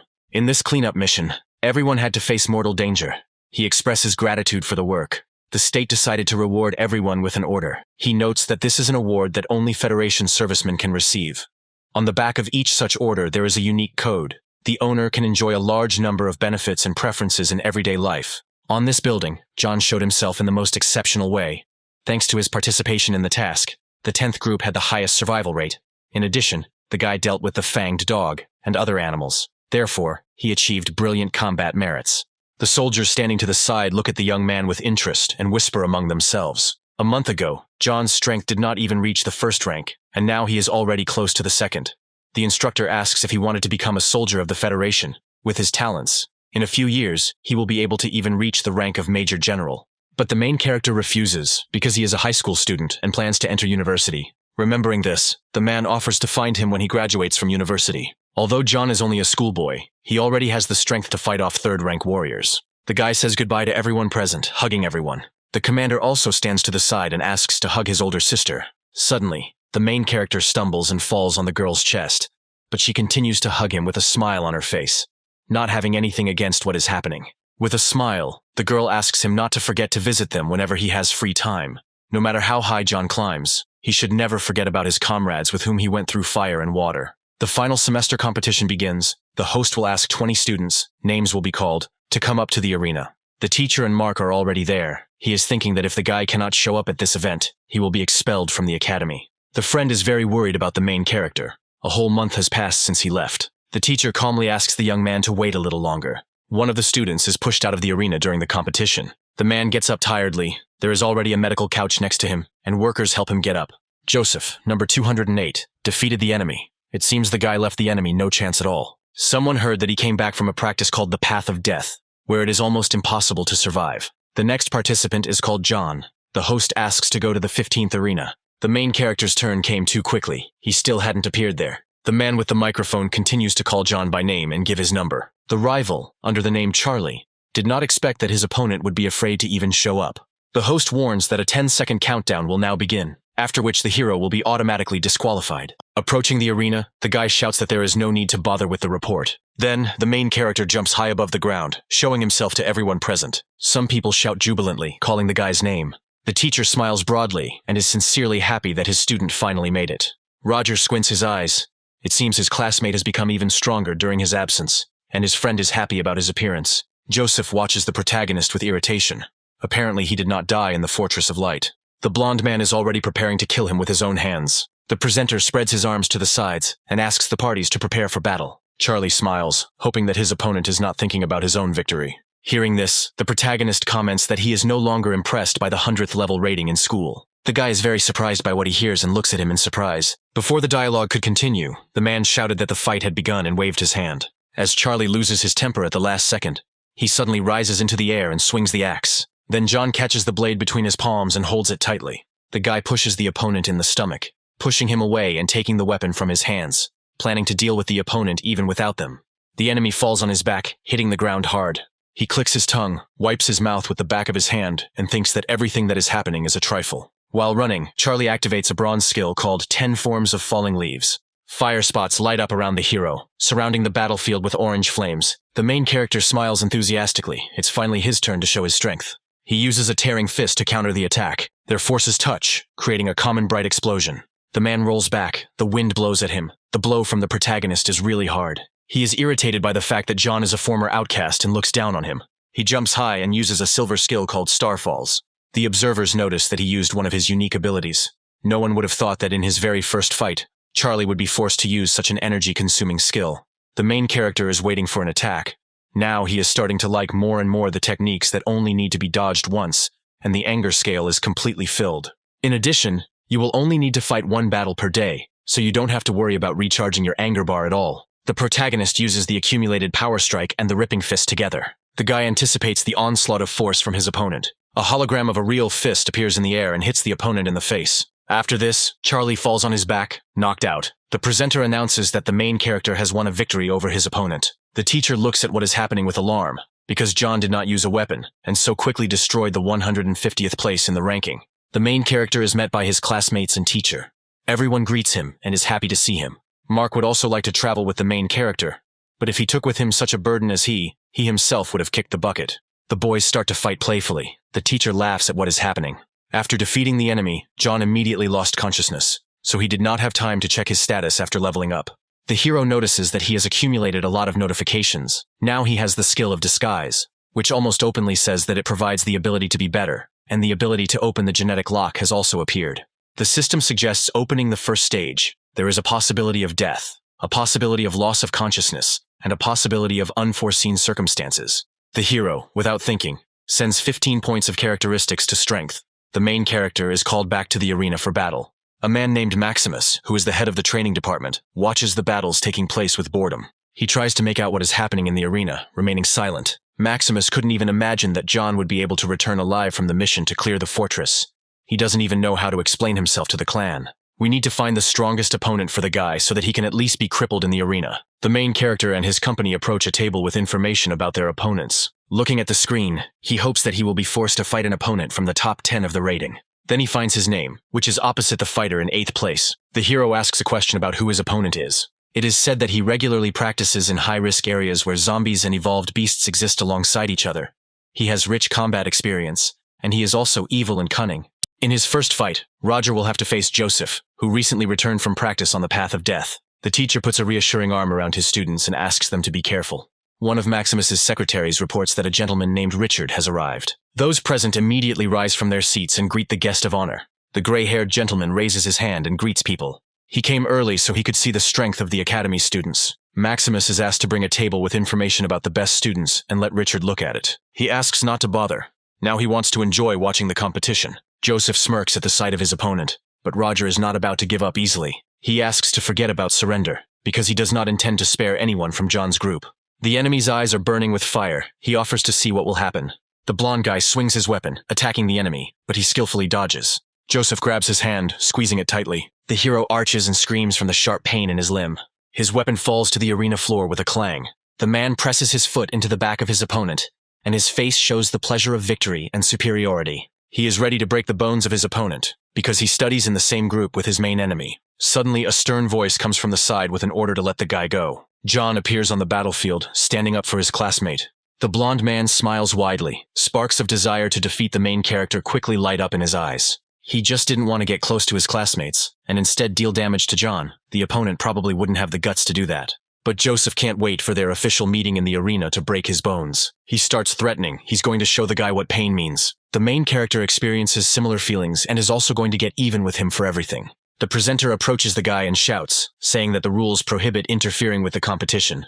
Irritated, John points out to him that the guy should be watching over the safety of the students. He can't find anything to say and stands in a stupor, looking at his interlocutor. He did not admit defeat, but Roger needs to undergo a medical examination immediately. The girl, namely the school doctor, asks John to hurry up and help his classmate get down.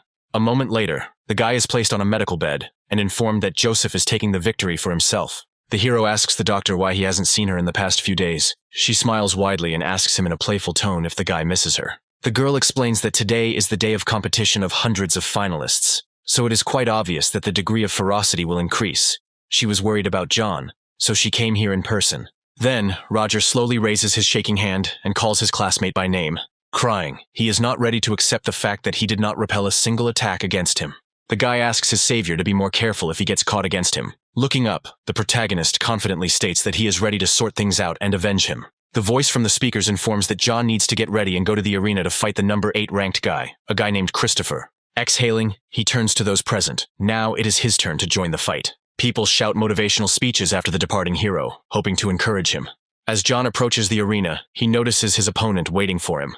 Maximus rubs his chin, watching the events unfold with interest. But for Christopher, this fight does not cause any emotions. He feels confident. The guy turns towards the hero, asking him if he is his rival. At the age of 18, he had already become a second-rank warrior, and as a second-rank warrior, his overall combat ability was almost no different from that of a lone wolf. Christopher has talent, is known as Starlight's Tiger, and it's not for nothing that he ranks high. The host demands that the parties get ready and then announces that the fight has begun. Hearing this, the guy immediately jumps into the air. Activating the power, Christopher swings his own hammer and slams it into the arena, shattering it into a pile of pieces. The protagonist watches this with fear. This arena is made of a special rock, the hardness of which is comparable to steel. A bead of sweat runs down his face. How could his opponent break it with one blow? Leaving the weapon in the floor material, Christopher calls the enemy agile. He is fully prepared and willing to beat the enemy. The guy bites his lip and promises that the hero does not feel pain from this. Then the host comments on the whole situation. Because Christopher delivers a truly ferocious blow, I wonder if John will be able to answer him. One of the observers is sure that the main character is finished. His friends are confident that John will win, so they send caustic comments in response. The guy is confident that no one will defeat Christopher, and is even ready to eat a piece of the arena if the opposite happens. The nurse smiles slightly. She is ready to watch this live. Meanwhile, the battle continues, the opponents skillfully waving their weapons. Suddenly, Christopher swings again and hits the sledgehammer in front of him. Fortunately, the main character manages to jump away. He moves forward sharply, trying to respond to his attack. The guy also quickly dodges the attacks, sending angry comments his way. At this point, the protagonist realizes that the power of his opponent's hammer is so great that it seems he will have to use an explosion of anger. Continuing his thoughts, he decides that he will leave this ability for the last moment due to the long recharge. The men begin to move towards each other again. Then, John activates a pear-colored flurry and tastes his opponent with multiple spear thrusts. He notices this and stops in stupor and mute surprise. Then, Christopher tries to dodge the attack, using sharp movements to remove his limbs from the enemy's path. But still, one of the spears wounds him in the shoulder, piercing the flesh. By inertia, the guy slips back and squints in discomfort. The men watching from the sidelines are horrified, not expecting that their classmate could be hurt. John's supporters smirk and tell him to get ready to eat a rock. He asks them not to rejoice too soon, because Christopher has not yet taken up the matter seriously. The guy starts laughing loudly, remaining in the shadows from prying eyes. He praises his opponent, talking about his good fighting skills. After this, Christopher smiles widely and is now ready to take matters more seriously. He grabs his hammer with both hands, activating some other skill. Then the guy grips the handle tighter, his palms burning from the energy concentrated in them. Christopher stands, continuing to tense up, filling with strength. The protagonist's eyes widen in shock as he uses the accumulation of the source power. An explosion sweeps across the battlefield, sending dust flying high into the air. Jumping high above the ground, Christopher uses a silver skill, namely Mount Taishan Collapse. It turns out that the waves of source energy emitted by the Warhammer were able to suppress the protagonist. His legs begin to shake from the strain of trying to move and budge. Since the guy can't dodge it, he decides to respond with everything he has. Then, John activates two skills, namely Pear Blossom Flurry and Phoenix Majesty, and the air around him bursts into flames. Maximus and the man nearby are surprised by what they see and assume that this is a combination attack. Mr. Richards' face changes in amazement. He didn't expect the boy to be capable of such a thing. A great explosion from the strongest attack passes through. After this, the main character slides on a stone slab, coughing up blood due to the damage received. But Christopher doesn't care. He laughs and considers the situation to be advantageous for him. A hologram of a tiger appears behind him. The guy hasn't experienced such joy from a battle for a long time. As a reward, he promises to give John a painless death. The enemy freezes in shock, realizing what is happening. At this moment, Christopher activates another skill, swinging his weapon. The beast's paw appears above the protagonist's head, about to attack. A classmate is happy that his friend activated his signature move. Now John is doomed to defeat. The nurse screams hysterically, telling the guy that he needs to get away immediately. But the paw is already descending on the stone arena, and a roar is heard around. The guys discuss what happened, because if John had jumped from the arena, he would have lost. But now he would most likely have turned into mincemeat. With shock on his face, the friend watches what is happening, not taking his eyes off the arena. The nurse also opens her mouth in amazement. Christopher screams into the fog, hoping that John is dead this time. But surprisingly, the hero gets to his feet. He was again forced to use an explosion of anger. The shocked enemy cannot understand how this is possible. Rising from his knees, the hero sarcastically asks for forgiveness for the disappointment. He smirks slightly and announces that the warm-up is coming to an end. John crouches again, swinging the spear above his head. Now it's his turn to attack. Christopher feels like he's using the same technique, but it didn't work for him last time. The boy swings his hammer again to repel the attack. But the main character, in turn, passionately continues to move forward, holding his weapon in front of him. Christopher smiles and uses the skill Motorcycle Hurricane, swinging his hammer. The opponent activates the pear-colored flurry ability, which he used to wound his opponent the previous time. The guys clash in attacks, trying to hit the enemy. Clutching the handle of the sledgehammer, Christopher wonders what is wrong with his opponent. He clenches his teeth with effort. His opponent has become several times stronger in an instant. The guy continues to use the previous skill. He is not ready to lose now. Standing opposite each other, the guys continue to attack. The two fight almost to the death. But John is caught in the enemy's onslaught. The girl smiles broadly and asks not to doubt the main character. Christopher will definitely lose. Sweating from the tension, the guy doesn't understand what's happening to him. He uses another tiger-related attack in an attempt to finally gain victory. At that very moment, John comments that his opponent's strength is already running out and activates a blow of accumulated power. The guys merge in the decisive blow. The fight will soon be over. Stopping, the protagonist places the blade of his spear against the enemy's throat. He smiles widely and tells him that Christopher has lost. His friend shouts enthusiastically from the stands, genuinely happy about his victory. The nurse looks innocently at the student with whom they argued and throws jokes at him. The guys silently exchange glances. They are sweating from stress. Watching everything, Maximus cannot believe his eyes, because what happened is impossible. The presenter raises the main character's hand up, and the audience jubilantly shouts out his name over and over again. But his opponent is seething with rage and resentment over his loss. He rises with a sharp movement and throws a large object towards the winner. It turns out that this is a mini-bomb. You need to dodge it as quickly as possible. The silhouette quickly runs away and moves towards the judges' table. A loud and powerful explosion reverberates across the field, illuminating everything around. Christopher, meanwhile, is flying through the air, thrown back by the blast wave. He laughs heartily, not believing that his opponent could survive even now. Suddenly, Mr. Richard appears in front of the main character, having built a certain sphere that protected those inside it. This is an advanced technique of using origin energy. Only warriors above the 6th rank are able to release origin energy from the body to the outside, creating a dome that can hold back all kinds of attacks.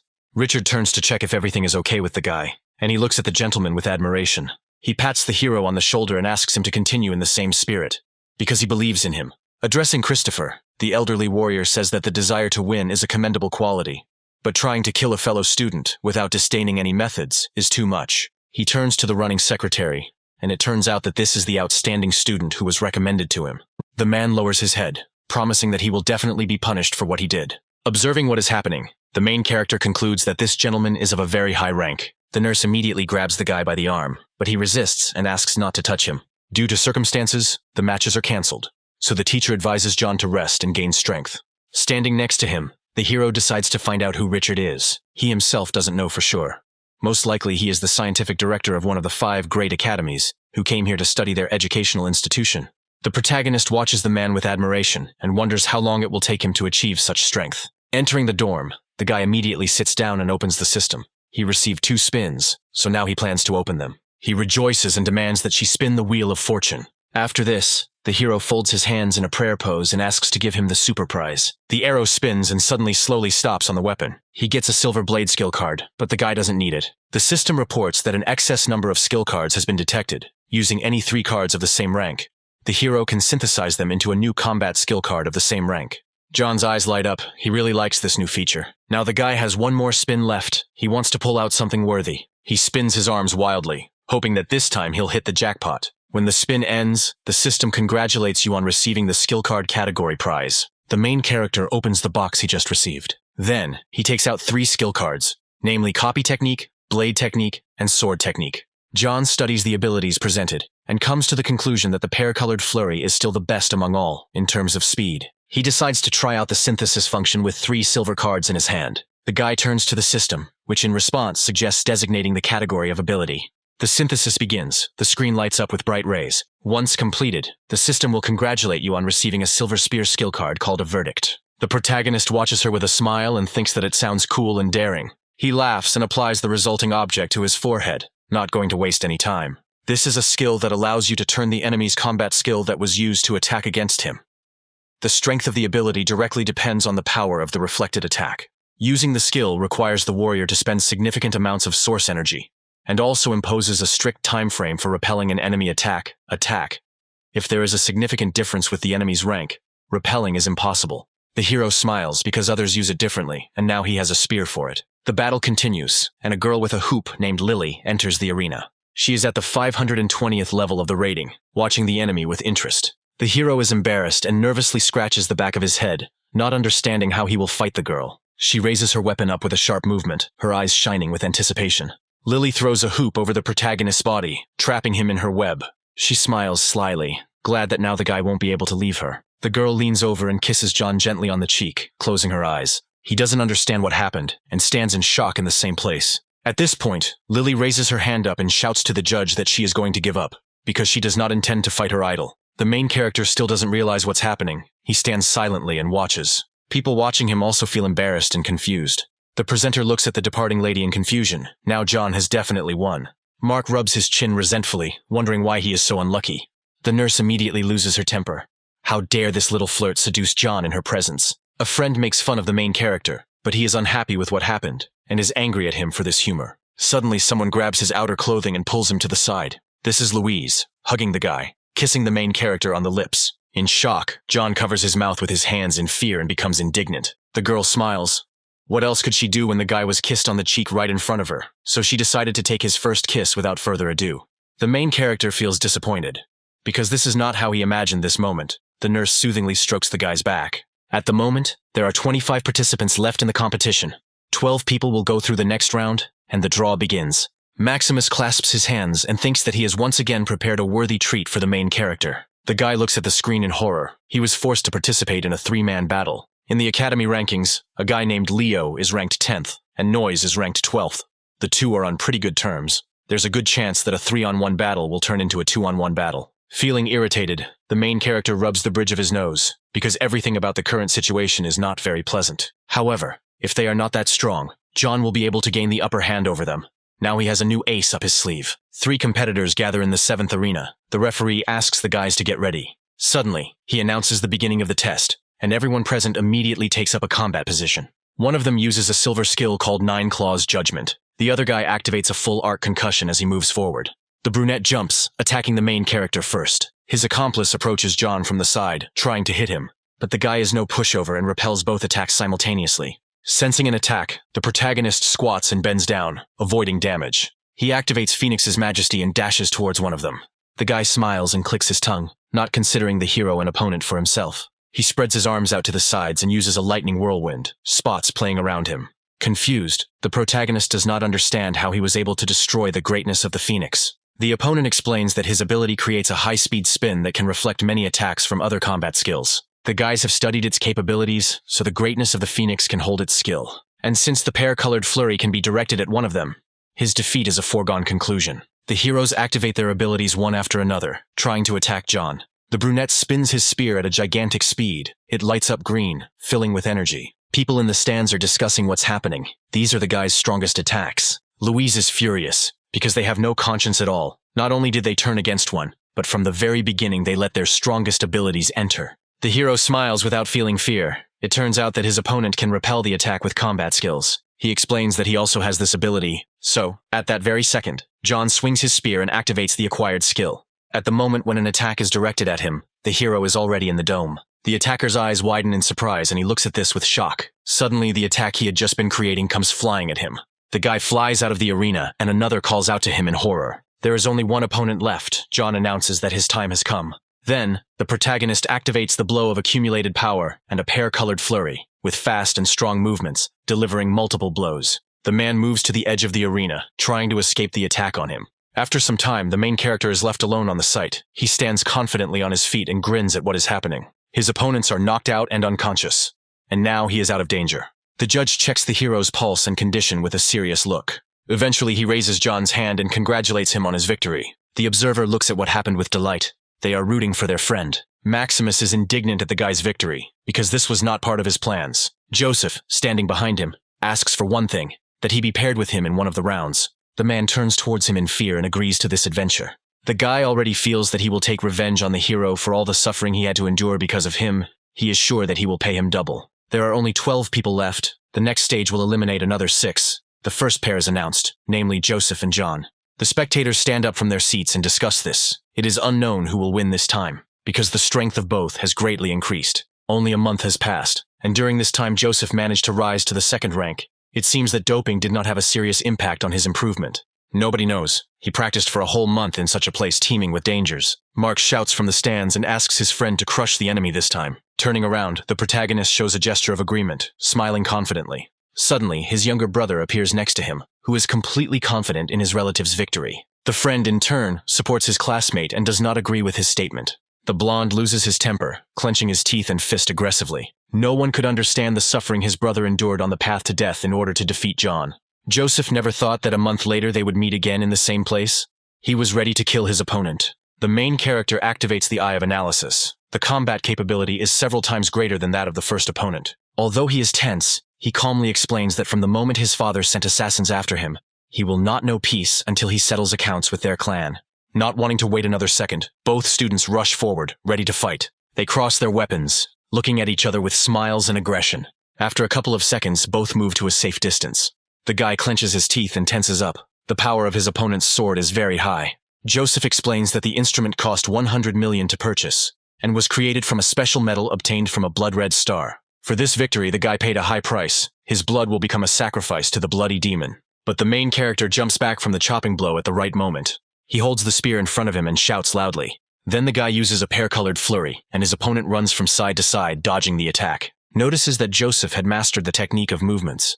The teacher is shocked. In order to master combat motor skills, a warrior needs to reach the 3rd rank. How did the blonde manage to do this? The brother is completely confident in his relative's victory. He watches what is happening with a smile. Then Joseph uses a silver skill called Slashing Arc. He quickly raises his sword up. The hero follows the trajectory of the weapon. But that's not all. The blonde swings his fist and is about to deliver another blow. This is a splitting fist technique. The hero flies off in an unknown direction under such pressure. John lands on his feet, jumping away from the attack. He coughs, spitting out blood. Joseph's splitting fist became much more brutal than before as the enemy began to use movement techniques. His overall skill had reached the standards of a 3rd rank warrior. Then, John grits his teeth, the explosion of anger still recharging. It seems a serious fight is brewing. The blonde man continues to move forward, considering his opponent's attacks weak. The hero clicks his tongue and makes a serious face, without commenting on it in any way. Then, he decides to use the Phoenix's majesty by taking a fighting stance. Watching this, the enemy watches this with pleasure. He is no longer afraid of this skill. He decides to attack back, activating the ability, explaining that in addition to weapons, he also bought a bunch of battle cards. Their abilities intertwine and dance, testing each other's strength. Suddenly, Joseph is surrounded by fiery spots, swirling around, trying to get him. The guy suddenly spreads his arms to the sides, driving away the attack. The teacher and Louise watch the events unfold in horror. The blonde has dispelled the skill. Remaining in place, John notices that for the 2nd time that day, he encounters a combat skill that can dispel his attack. The hero decides to make sure that what is happening is true, so he is going to use his ability again to attack. Then, he activates Pear Blossom Flurry and Phoenix Majesty together, combining these attacks. With a smile, Joseph agrees to check it out. They activate their abilities again, directing them at each other to strike. The hero screams hysterically, straining with all his might. His opponent looks a little more confident, but also tries very hard when activating the skill. Their forces meet again in a dense stream. An explosion goes off, raising dust from the ground. Stopping, John realizes that his opponent is indeed capable of dispelling abilities. Smiling, Joseph chuckles, pleased with himself and his skills. Suddenly he rises into the air, preparing to attack again. The blonde guy cuts through the air with his sword and uses life drain. But in order to defend himself, the main character moves his spear in a circle and repels the attack. A shield appears in front of him, protecting John from attack. Suddenly his spear breaks into several pieces, stripping in different directions. His defense was broken by the enemy. The hero falls to the ground. Those watching him suddenly rise from their chairs and widen their eyes in worry. The verdict didn't work. John remembers the words of the system. It said that with a significant superiority of the enemy in strength, this is the only case when he is unable to repel the attack. Apparently Joseph really reached the 3rd rank. The guy quickly catches up with his opponent, stretching his hand with the sword in front of him. The weapon hits the protagonist in the shoulder, piercing the flesh. To protect himself, John activates the accumulated power strike and the ripping fist. He throws the enemy aside, hitting the student's abdomen. Once at a safe distance, the boys raise their heads towards each other. Joseph rubs his face and tells the hero that if he had died from his sword, he would not have had to suffer. He loses his temper and punches John in the jaw. The blonde delivers multiple attacks, intending to break all of his opponent's bones. Mark and the others believe that the protagonist must admit defeat, otherwise he will not survive. But John is not ready to give up. His conscience simply won't allow it. Receiving another attack to the face, his eyes darken. The observers are worried and call out to the main character. The referee immediately stops the fight when the fight reaches a dangerous point. The man shouts to Joseph to see if he can see that the boy has already lost consciousness. The blonde raises his hand. He doesn't like the idea of killing in front of so many people. Even though his opponent survived, he is little different from a cripple. The main character coughs up blood, catching himself thinking that death is surely awaiting him. The system again prompts you to activate the hygiene lock, informing you of the risks. John immediately agrees because he must destroy Joseph's clan at any cost. The initialization of the opening of the genetic lock occurs. All characteristics of the carrier's organism will soon increase. The system also congratulates the owner. The attributes of strength, endurance, and speed are greatly increased. Standing in the arena, the judge prepares to award the victory to Joseph as he begins his speech. Suddenly, a trembling hand rises from behind them. They shout from the stands that the main character is still conscious and ask the presenter to pay attention. When he looks back, John is already on one knee, slowly rising. He smiles, feeling as if every cell in his body is filled with explosive power. Richard thinks about the hero. Just a few months ago, he was a failure on all counts, and now his physical fitness almost reaches the level of third-rank warriors. Those present are surprised by this. This simply cannot be. Joseph considers his opponent annoying. The guy rushes into battle again, using a tearing fist along the way. Then, responding to the attack, the blonde shouts that his skill is no match for the guy. They meet again in battle, touching hands. The clothes on Joseph's limbs begin to tear, and he does not understand where such power came from. His flesh is torn from the inside, ripping through his skin. But inside the blonde there are only metal wires. The hero looks at him in surprise. Did Joseph really make himself a semi-mechanical arm? Thanks to John's efforts, he became a half-human, half-mechanized monster. In order to increase his level of hardening, Joseph went to practice on the path of death. But those monsters damaged all his limbs, and in order to survive, the blonde had to transform like this. Even though the guy now has the rank of a third-rank warrior, this is the limit beyond which he cannot rise. He keeps catching up with the hero. All this happened because of him, so Joseph wants revenge. The guy cuts the air with his sword, but John manages to duck. He responds to an attack by kicking the enemy in the chest if he deserves it. The man flies high into the air above the arena. Finding himself in front of his opponent's face in a moment, he is surprised by the speed of movement. Then John again begins to deliver numerous blows with his fists with quick and accurate movements. The fans of the main character shout even louder, trying to cheer him up. The blonde's brother asks the guy to stop and stop beating his relative, but he no longer hears, delivering a crushing blow to Joseph's jaw. He hits him over and over again, and then throws him backwards onto the surface of the arena. The situation repeats itself again. The judge asks the hero to stop, since the opponent has lost consciousness.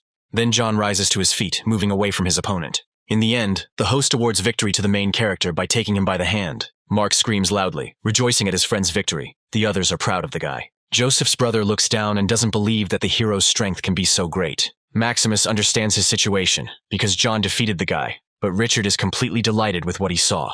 The man will remain lying on the ground in the same position. It turns out that he has a syringe with an unknown filling in his hand. Rising to his feet, Joseph raises his hand, intending to stab the protagonist. He suddenly grabs him by the hand and asks him to stop, because the duel is over. The blonde holds a virus in his hands, a drop of which will turn any person into a zombie. The judge yells at Joseph that he is committing a crime and orders him to stop.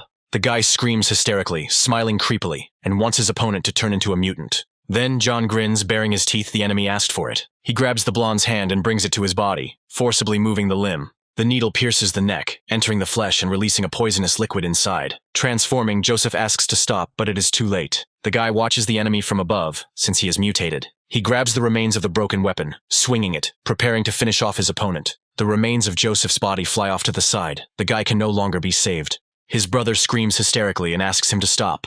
A voice appears out of nowhere, ordering him to bring his son's life back. The guy suddenly turns his gaze in that direction, visibly tense. The clan leader activates the ability, attacking John and wishes for his death, but the main character manages to jump to the side, avoiding this. The attacker's eyes glow with aggression and anger. He wants to avenge his son's life. Richard bursts into tears, losing his temper at his father's insolence. He stands in front of John, defends him, and responds to the man's attack. The man pushes the liar aside, who remains in place, confused. After a few seconds, he realizes that there is a 6th-rank warrior in front of him. He begins to justify himself, explaining that John killed his son, so Oliver wants to take him to the police station. Richard, however, continues to defend the hero, saying that he was killed by a mutated zombie for safety reasons, and this is allowed. The father looks at the gentleman with irritation and disappointment. Raising his hand, the warrior orders that Joseph's body be taken away immediately, and the secretary immediately begins to carry out the order. In order to prevent the spread of the virus, the corpse of a person who has turned into a zombie is not allowed to be disposed of as one pleases. Oliver narrows his eyes and slyly watches the men's movements. The guy runs up to Joseph's father. After all the incident happened on the academy's territory, he asks to leave the arena and wait a little while the police finish checking. He will be able to take the body. John approaches Richard and bows respectfully, thanking him for everything. The man believes that every action was not accidental, and if the main character has problems, then the offender will have to go through him. The father continues to silently watch his interlocutors, looking at him angrily. Maximus and his colleague slowly exchange glances, understanding the tension of the situation without words. In the military unit's dormitory, they are discussing the recent battle in full swing. Bobby is not happy for his friend because the clan will probably not let this go so easily. Slamming the door against the wall, Rose enters the room, announcing that they are heading to the academy tomorrow to investigate a mutated zombie that has appeared. The soldiers immediately rise to their feet, accepting the order. Clayton is happy to have the opportunity to help the protagonist, and Bobby also smiles at the news. Of course, the commander also does not miss the opportunity, and the corners of his lips stretch upward, thinking about the guy. Suddenly there is a loud knock at the front door. Just after opening his eyes, the guy gets out of bed and indignantly opens the door. Maximus stands next to the unknown man, explaining to him that people have come to see John. The brunette opens the document and shows it to the hero as evidence, informing him that the guy is suspected of committing murder. The hero smiles and turns to Maximus, asking if it was his idea to send him to the Tower of Light. Hearing this, the man loses his temper and yells at John, because he is talking to him in an inappropriate tone. Then the guy comes closer, insulting Maximus, and adding that such a person cannot have the title of teacher. The policeman immediately raises his hand and orders the argument to end by handcuffing the hero. But the hero has the Order of the First Star, so now only the Federation Army can detain him. The man immediately loses his temper, surprised by what he heard. Turning around, Maximus looks at those present with irritation. He raises his hand and accuses the hero of lying, because he is still a good high school student. Remaining in his place, John squints and advises him to consider the consequences. A military SUV pulls up to the entrance, dust rising from its wheels. The sound of boots can be heard, people's feet moving one after another. Rose appears at the door, shouting threateningly that the men have apparently lost their fear. She reports that they dared to attack a Federation soldier who had been awarded an order. Then, Maximus falls into a stupor and looks at the girl in shock, not understanding what is happening. The soldiers immediately take out their weapons, pointing them at them. Those present raise their hands and try to justify themselves by saying that they didn't know. John, smiling, goes to his room. The commander crosses his arms over his chest, about to contact their superiors to find out about the abuse of power. Approaching the main character, Rose smiles widely and puts her hands on his shoulders. Friends approach John from behind. They arrived realizing that the clan would decide to blacken him. A teacher comes out from around the corner who also supports him. The guy is not guilty of anything, but under pressure from the clan, the academy issues decrees like yesterday's incident. And then John loses his temper, loudly asking what the order is. The academy believes that he intentionally injected Joseph, knowing full well that the syringe contained the virus that would eventually cause his mutation. Although it was not intentional murder, it was classified as malicious infliction of bodily harm that indirectly resulted in death. As a result, the hero was decided to be expelled from the academy. Upon hearing this, he looks at the papers in fear and screams, not wanting to understand. Unfortunately, the teacher will not be able to help him, but will study whether a transfer to another educational institution is possible. The guy raises his hand, thanks for the effort. But for an expelled student, transferring to another institution is a virtually impossible task. Rose smiles and says that John has been sent an official invitation to join the army. The most beneficial solution in this situation would be to join the army and fight alongside your brothers. And then the hero raises his gaze to a suitable figure. Richard heads towards them, saying that there is another choice. The gentleman is called by name, but the man remains in the same place. He hands the guy a card. Now he will be able to enroll in their educational institution. Friends from the army whisper among themselves. Rose is clearly unhappy that her proposal has been put on the back burner. Suddenly, the girl turns to the soldiers and asks them not to tell anyone about their dialogue. The guys are distracted from their conversation by something on the side. They look in that direction with fear. The hero reads the letter with delight. It is a very influential university. Everyone present is surprised by what they hear, because the place is very prestigious. This university is known as a sacred area. Richard is a teacher responsible for accepting students for a special set. Every year during this period of time, he visits places in search of talented students, which provides an opportunity to enter the number of students. The man watched him for a long time.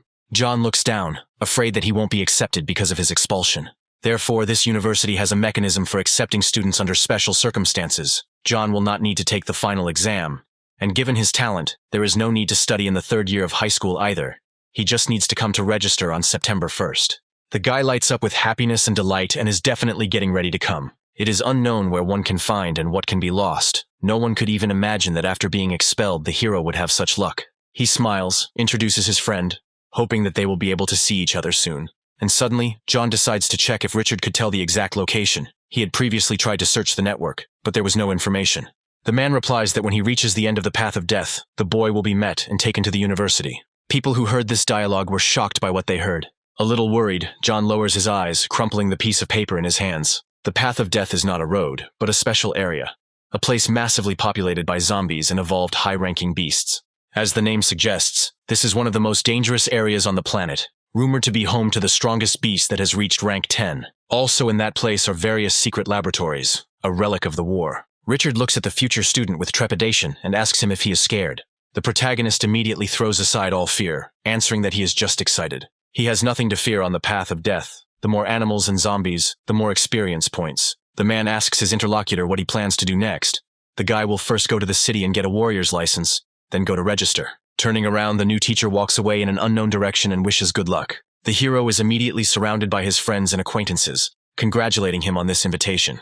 The soldiers decide to celebrate this achievement by getting drunk. Bobby turns to the teacher and also invites him to join. He wants to invite his friends. The main character doesn't mind, because the more people, the merrier. Clouds are gathering over the city. The sky is darkening. Only the stars light up the streets. The nurse wishes John to fly to the skies. She drinks to the guy. Acquaintances cheerfully clink glasses against each other, creating a kind of ringing sound. Louise says that as soon as the guy gets a job at university, she will come to him sooner. Mary would also like to follow in his footsteps, and will do everything in her power to skip a grade and enter university as soon as possible. The hero is truly a true role model. Mark jokes about the presence of girls around him, and there is also Rose, who is thinking about how to get along with the main character. The girl doesn't appreciate this joke and hits the guy on the head with her fist, threatening him. One of the girls puts her hand on the table and asks him when John is going to go into town. Rose and Louise surround the hero. She offers to give the guy a lift. He replies that he is going to go to the city himself, since he needs to cover the distance and gain experience. Having reached the outskirts of the city of Starlight, the main character follows through the forest.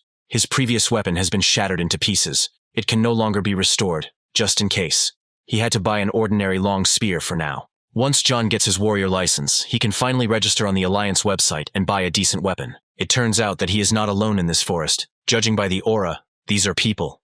Could someone really have decided to give him experience so quickly? A rustling sound passes behind the main character, and with a sharp movement, it flies past his head. At the last moment, he manages to duck, protecting himself from injury. John's hand lights up with blue flame every second, activating the skill. He strikes in front of him. It's a tearing fist. One of the attackers flies in an unknown direction. Two stand at a distance. They decide to attack, to avenge the young gentleman whom the boy hit. The attacker believes that the hero will not be able to escape from him, but he activates this ability again and hits the hero with the same type of attack. The guy falls to the ground, groaning in pain. His accomplice turns his head towards him in fear. He had a rather weak aura, but his strength was very terrifying. The hero gets to his feet. Apparently the attackers really have nothing better to do. It turns out that these are people from Joseph's clan, who still can't understand that he cannot be defeated. People run en masse towards the target, shouting. The hero uses the Phoenix's majesty. His spear and hands catch fire. Enemies are immediately sent flying under the pressure of the energy that was directed at them. It seems that the small attackers are finished, and now it is time for the big fish to show themselves. The man stands to the side, clutching a gun in his hand. Is it true that so many people were unable to deal with a high school student? This is Joseph's father. He is aggressively disposed and is preparing to attack. The men meet on the battlefield, stand opposite each other at a safe distance and wait for the attack. The enemy brings the blade to his face. Today he is ready to pay for the death of his son. The main character looks at him with a smile and promises to help him go to his relative so that he won't be so lonely. With a slashing blow, the man swings his sword towards John. To defend himself from the attack, the boy places the handle of his spear in front of the enemy's weapon. He uses a pear-colored flurry to strike the enemy with sharp movements. But the man manages to dodge each of the stabbing attacks. Behind him, dents appear in the wood from the force used to strike. It turns out that John is actually quite strong. He made 5 instant strikes, and each of them contains the power of the second-rank peak. He squints his eyes and watches what is happening with interest. For a man, these are childish tricks. While continuing to use his weapon, he activates a silver skill called Moonheart Execution. The protagonist notices the impressive power of the sword. There are still 3 minutes left before the recharge of the explosion of anger. He needs to hold out until that time. The father loses his temper when he sees that his opponent has dodged the attack. Then, he activates the ability 3 times, running towards him. John recharges the Phoenix's majesty. Everything around him burns with fire. The forces touch in the middle and act on each other. After this, multiple explosions occur due to the excess energy. There is a fire burning around. The man remains in the center of smoke and the elements. Then he takes it all in and twists it around his hand and weapon. Seeing what is happening, John watches in surprise. The attacker thanks the fire. Now nature will be able to make his attack much more powerful. The enemy decides to activate the golden skill. His eyes turn white. Bright spots swirl around his hand. At this moment, the lights are burning all around. He directs the attack towards the enemy. The main character is in a hopeless situation, because he will not be able to dodge at this moment. Then John grits his teeth and decides he needs to hold on. To avoid dying, he activates a skill that can reflect an attack towards the enemy. A wall in the form of a shield appears in front of him, which protects the hero from this. It seems like the guy is starting to get the hang of it. He looks up with effort. The man does not understand how this could happen, and does not believe his own eyes. When bent, the weapon begins to crack in the middle, at the bend. Therefore, the hero receives the damage that the golden skill inflicts, and then flies in an unknown direction. He hits the rock hard, splitting it with his body. Now John has lost even his weapon. I wonder if he will be able to continue fighting. Les can pierce the hero's shoulder, painfully cutting through the flesh. The attacker looks at him with anger and indignation, wishing only for death. But the main character holds the blade of the sword with his hand to prevent injury. It seems like his ability is already charged. Now it's time to get started. He immediately activates an explosion of anger, becoming many times stronger than he was before. The enemy's eyes widen in shock at what he saw. Finally, it's John's turn. He uses the ripping fist to attack. The guy hits his opponent in the chest with all his might, and his weapon flies away. He failed to notice John taking the drugs, and did not feel any flows of energy from the origins of using special combat skills. Suddenly, the man realizes something. The guy continues his attack. Lightning plays around. The opponent sits down on his knees, grimacing in pain and disappointment. The hero slowly approaches him, and decides to pick up the man's weapon. He doesn't believe that he can die, because he is the head of a clan that will never let his murder go unpunished. But these people always treated him with disdain. John tells the attacker that he is entering university. Then, the interlocutor falls into even greater shock, because he wanted to be excluded. A third-rate family can't even dream of reaching the heights that the hero will reach in the future. With a sharp movement, John delivers the final blow, and the third-rank warrior is finally destroyed. Having experienced a sharp decrease in strength, the guy exhales, because he managed to do everything as needed. But be that as it may, the path that awaits him ahead will be even more dangerous. Finding himself in a forest area, near destroyed buildings, the hero decided to make a short stop. He needs to increase his efforts, because when his combat capability reaches 2000, he will become a third-rank warrior. When that moment comes, he will be able to improve his movement techniques, and his combat potential will become an order of magnitude higher. And it turns out that he has accumulated 4 rotations. Opening the window, John doesn't understand why he sees only question marks in front of him. The system congratulates you on the opportunity to participate in the lottery. It turns out that there is a chance of receiving multiple winnings. The guy is waiting for the fastest stop on the field, interested to see what will happen. When the arrow stops, John watches the wheel with interest, intrigued by the final win. It turns out that he receives a large amount of abnormal crystal. Multicolored stones lie near John. He examines them. Now they are of no use, but later he will be able to sell them for a tidy sum. Having put the loot in his backpack, the hero decides to continue spinning, seeing what happens next. The system congratulates you on receiving the legendary weapon called the Blood Moon. Holding in his hand the gloves, which are made of soft metal, John is sincerely happy to receive it, because it is not like everything else. Now, hand-to-hand combat technique is the only thing he can use besides spear technique. This weapon is just perfect for the destructive fist. His spear was broken, and the hero is not yet accustomed to old Oliver's sword. Now these gloves are like rain during a drought for him. Distracted, John returns to the wheel and points his finger, asking to continue while he has such luck. When he stops, he wins a massive amount of combat skill cards. The main character has a large number of abilities in his hands, but none of them are related to the spear technique. So the ones he has are of little use. After some thought, he decides to send 3 cards into synthesis, wanting to get the most beneficial ability. Now John has a sky-bearing skill for his weapon. I got a silver one from the bronze cards. It seems that I can get a gold one from the rest. If necessary, I can sell it. While examining the card he won, he notices that the ability is similar to the accumulated power strike, so it doesn't bring any benefit. The main character continues to synthesize cards, improves them, looking for the best option. The system congratulates him all the time. Even if something went wrong, he is clearly unhappy with the chosen words. Now John has 6 silver cards in his hands, and only has 2 attempts to synthesize them. He folds his hands in a prayer pose, hoping that everything will go well. The system congratulates its owner again, who happily raises his gaze. The system once again says that the synthesis of silver category combat skill cards has failed. Hearing this, the main character loses his temper and starts shouting at the screen, demanding that everything he invested be returned. He begins to bow and asks the system to successfully complete the synthesis next time. After a couple of seconds, John already presses the button and begins to combine abilities. The process happens and the system gives the guy a gold spear skill card, which he is incredibly happy about. The fall of the Milky Way is in the speed, as well as the rapid flow of a colossal amount of energy. Despite the fact that the warriors of the 2nd rank are not able to improve the golden combat skills, John is happy, because sooner or later he will still reach the 3rd level. He has one last spin left, so the hero decides to take a chance and hopes that the system will be able to convince him. At that very second, a box with a gift for rapid growth of the 2nd degree appears in front of him. It contains weights, each of which weighs more than 40 kilograms. The hero reluctantly puts on the equipment and agrees to endure for the sake of 50 stat points. When the rapid growth system starts, the hero feels the full weight of the weights, but he still has a long way to go. Someone is running. The grass rustles under their feet. They are chasing after him. An unknown guy runs away from a 2nd-rank clawed black bear. He tries to cover his tracks by following a zigzag line. Suddenly, John appears in front of him, attacking the beast using a melee skill. After this, the main character continues to follow towards his goal. The legendary weapon he obtained greatly increased the power of the ripping fist, which was why he was able to defeat the second-rank beast so easily. A guy runs up to John from the side, thanking him for his help. His name is Luke. Heading towards the beast, the hero also shares his name. The new acquaintance does not understand how he killed the mutant while having the aura of a warrior candidate. It turns out that the guys are heading to the city to get a warrior license. During the dialogue, John activates the Eye of Analysis and notices that Luke is a first-rank warrior. A group of people running towards him are worried about their friend. Luca rolls his eyes, explaining that he only ran away from the bear because he was tired from fighting. Then the guy introduces John because thanks to him, he stayed alive. Since people are heading to the city for the same purpose as the hero, Luca suggests that they follow together so that they can help each other in case of danger.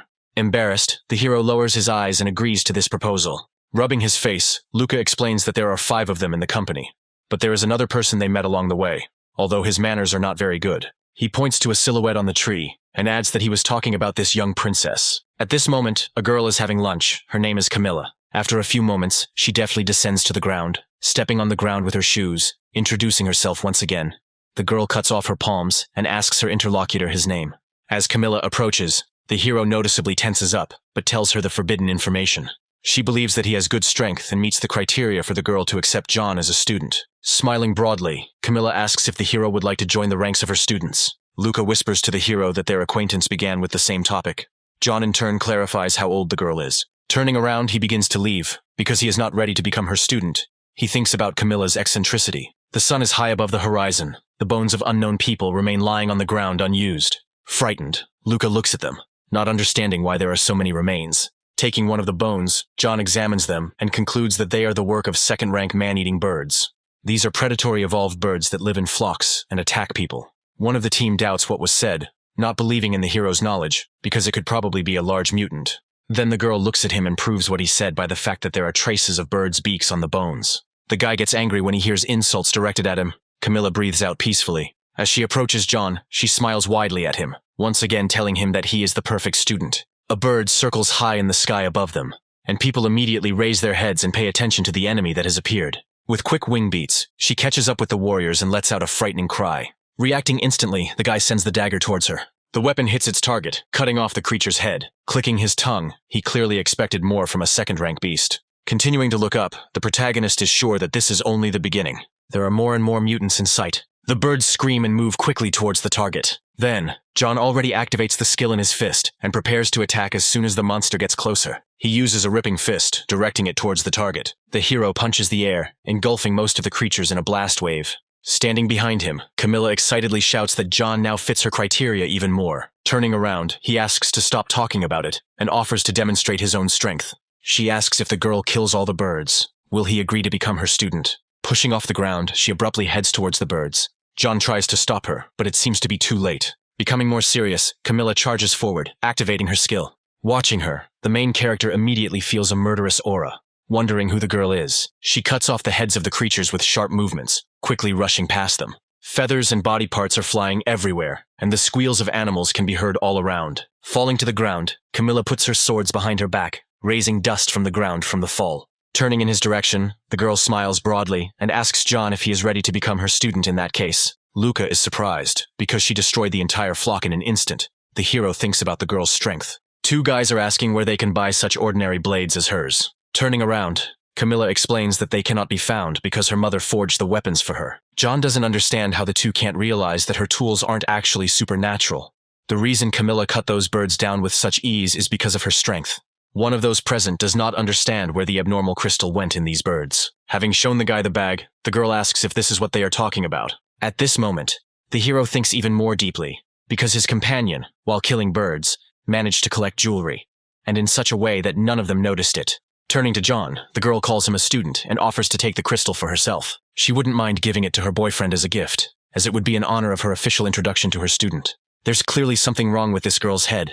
We're talking about several dozen anomalous second-rank crystals that can be sold for a considerable amount, and she parted with them so easily. And she decides to absorb them herself. Camilla has no desire to give them to others anyway. Taking the gems in her hands, the girl tenses up and activates the skill. Everything around lights up in a purple color, after which she throws the bag aside and moves on. Turning in her direction, John continues to think. There were several dozen of them. Camilla chose them in almost an instant. In addition to enormous power, she has already achieved such a frightening progress in the technique of improvement, based on the absorption of normal crystal. The boys look at the jewelry with disappointment. For these minerals, they were ready to become students without hesitation. The defeated enemy is, after some time, roasted on the grill. Sitting next to the girl, the main character begins a dialogue, asking if she has never tried barbecue made from the meat of evolved animals. Turning to the boys, the guys wish them a bon appetit and ask them not to rush, because there is now enough meat for everyone.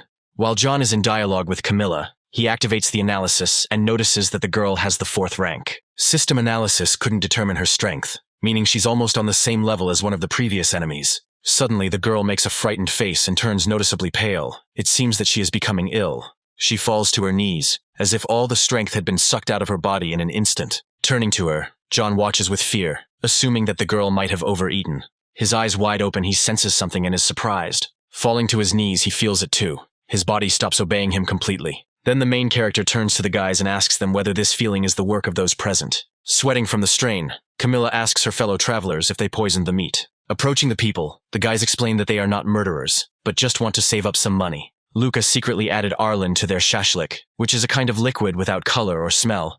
Just a couple of drops can completely drain the strength of a first-rank warrior for a short time. This drug only works against entry-level fighters, so its power is not great. However, it can only be purchased on the black market. Smiling, the guy boldly raises his eyes towards his opponents. Apparently, the large expenses clearly do not frighten them. Considering their strength, the guys don't run into those who are higher in level than them, so they can only attack warriors. Every year, many people pass along this road who go to the city to get a license. As for the expenses, it is the easiest thing to cover them. It is enough to just meet a couple of people like them. The guy squats down, bringing the blades to John's face. His combat gloves are clearly not simple things. They are probably legendary weapons. He asks to give them to him. And he's also very interested in the backpack. There are probably a lot of valuables stored there. Turning his head towards Camilla, he continues the dialogue, now addressing her. His gaze slides over her body. He playfully watches the girl's curves. He puts his hand on her face, asks her to give him her blades and equipment, then is about to do something to her. John, smiling broadly, says that they will have nothing because the smell of meat attracted the uninvited guest here. The silhouette of a huge animal appears behind the guys. Turning around, people immediately recognize the evolving beast by its eyes. They are blood-colored. The creature opens its mouth wide, revealing a row of sharp fangs. The wolf immediately jumps up from his place, piercing the neck of one of the guys present. Luke was clearly unhappy with this. He couldn't let his guard down. The survivors immediately activate their abilities, beginning to attack the creature. The wolf suddenly lunges to the side, bouncing off all skills thrown at him. The beast is extremely agile. It is necessary to attack it by surrounding it, one of them commands. Luca's body is shaking. He is breathing heavily, because he put a lot of effort into the previous attack. Frightened, someone realizes that 3 people are no match for the mutant. Turning towards the powerless warriors, something comes to his mind. Running towards Camilla and John, the guy hopes that now the wolf will change its focus to the heroes. He moves his legs quickly, following a deliberate trajectory. Jumping over John's body, Luke laughs and hopes that the creature will now attack him. The wolf continues to move forward, its mouth wide open. Then the main character grins and clicks his tongue, confident in his own luck. He gets up and uses a ripping fist to attack the oncoming mutant. Finding himself opposite him, he begins to conduct a dialogue. The beast's defense is not bad. It is not for nothing that he is a 3rd-rank monster. Surprisingly, his head did not burst under the onslaught of his ability. Rising from the bushes, Luca is shocked to find that John is able to fight, but the boy is a rank 2, and the drug is designed to combat the rank 1. Confused, Luca asks why he needs to go to the city if he should have gotten his license a long time ago. Raising his hand to his face, the hero comes up with an excuse about his family not having much money. While he is talking to his interlocutor, the wolf sneaks up from behind, trying to attack. John turns sharply to the mutant, holding the wolf's paw with his hands, protecting it from attack. The creature flaps its claws, trying to injure its opponent.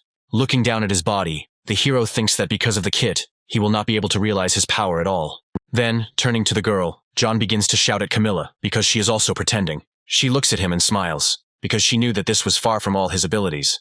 But apparently the time had come to support her student. Rising from the ground, she explains that she did not go to the city to get a license. The girl stands on the ground and confidently says that her goal was to fulfill the duties of an examiner. John's eyes widen, and she can't believe that this is a real teacher standing in front of her. While the boys are arguing, the animal watches from the side.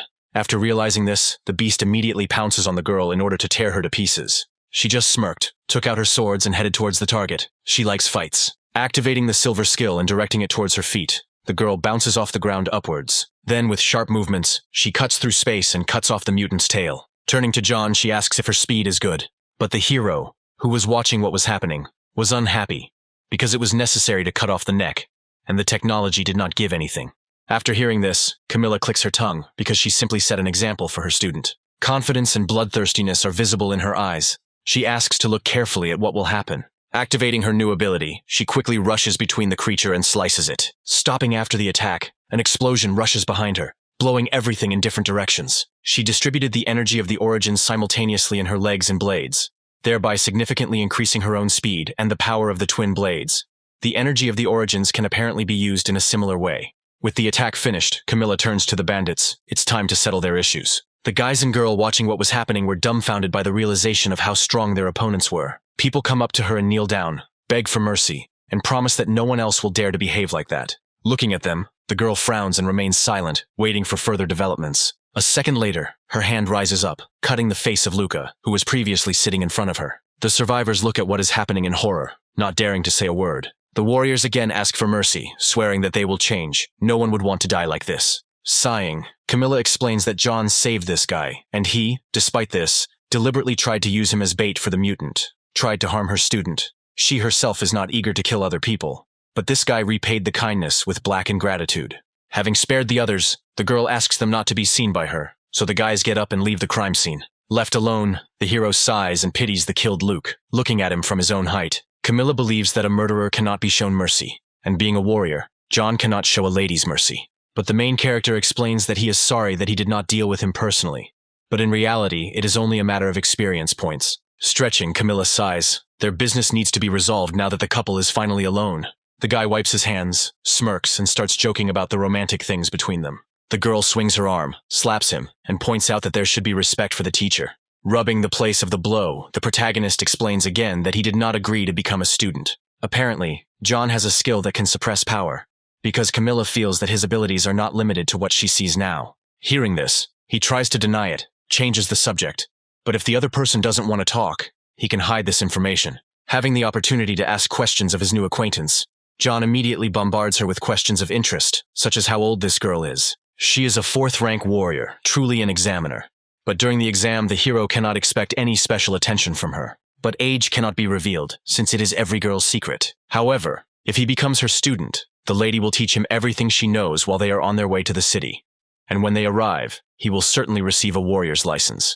The girl continues to achieve her goal, asking whether the interlocutor has a teacher, and whether he thinks that Camilla is stronger than him. Having received a negative answer, she offers to fight, and if she wins, the hero will become her student. She will suppress her strength to the level of a 1st rank warrior that he currently displays, and will also not use weapons. Adjusting his gloves, the hero agrees. But in his thoughts, he is only going to teach the girl a lesson. Camilla raises her finger and beckons him towards her. Without thinking, John uses the first skill. The air around him starts to spin. The guy runs up and activates his ripping fist, channeling the power into his arm. The girl also swings, not at all afraid of her enemy. Then, the main character thinks for a moment that if Camilla decided to resist his tearing fist, then there is a chance of tearing his hand. The boys' fists collide with each other, acting on each other. Once they are as close as possible, the opponents freeze in their attack for a moment. The hero is shocked to feel the incredible power emanating from the girl. Camilla's abilities are too high, so she pushes her opponent high into the air. Watching him, she puts her palm to her forehead and watches the flight path of the defeated guy. After some time, the forces of gravity lower the main character back to the ground. Once on the ground, John will lose his face. His limbs will hurt and ache greatly from the blow he received. Approaching him, Camilla asks if she convinced him to become her student, but the guy does not know how she did it. She is ready to teach him, but first it is necessary to clearly and distinctly call her a teacher. Despite her age, she really has high skill, and the lady managed to smash the tearing fist. The girl is really superior in strength. Embarrassed, the main character turns to the side and still decides to call the girl his teacher. She asks to repeat what was said louder, because it was too quiet and Camilla could not hear what was said. Shaking with irritation, the guy asks not to overdo it. Then she laughs loudly, but in John's opinion she doesn't look like the master at all. Turning to him, the girl smiles widely and promises to stop teasing him. Now, she is ready to explain why his recent blow did not withstand the heroine's hand. The reason is that the method by which John uses the powers of the source is fundamentally flawed. Turning to him, she asks him to look carefully at what is happening. She extends her hand forward, uses her force to direct it towards the stone, and then throws it in front of her. A solid object crashes into a rocky structure with great force. Small cracks appear on the object, left by the thrown stone. Despite the fact that after the infusion by the power of the sources the hardness of the stone increased, it still remained as it is. After infusing power, its hardness can increase by a maximum of 50%, so after impact, the object crumbles into dust. But if you pour energy not only into the stone, but also cover it from the outside, the result may change. The girl takes the stone again and throws it in the same direction. Now the object destroys the boulder, scattering its parts to the sides. The stone is still affected by the power of the source. Covering it with a pink color, it glows, teeming with the energy invested. Now he realized that if one wanted to realize the power of the origins to the maximum, it did not need to be poured into the weapon. Improvement techniques allow warriors to draw energy from the cosmos and concentrate it in their bodies, part of which they use to strengthen their muscles, skeleton, internal organs, and even cells, and the other part they accumulate in their bodies. It is this part that is called the power of origins.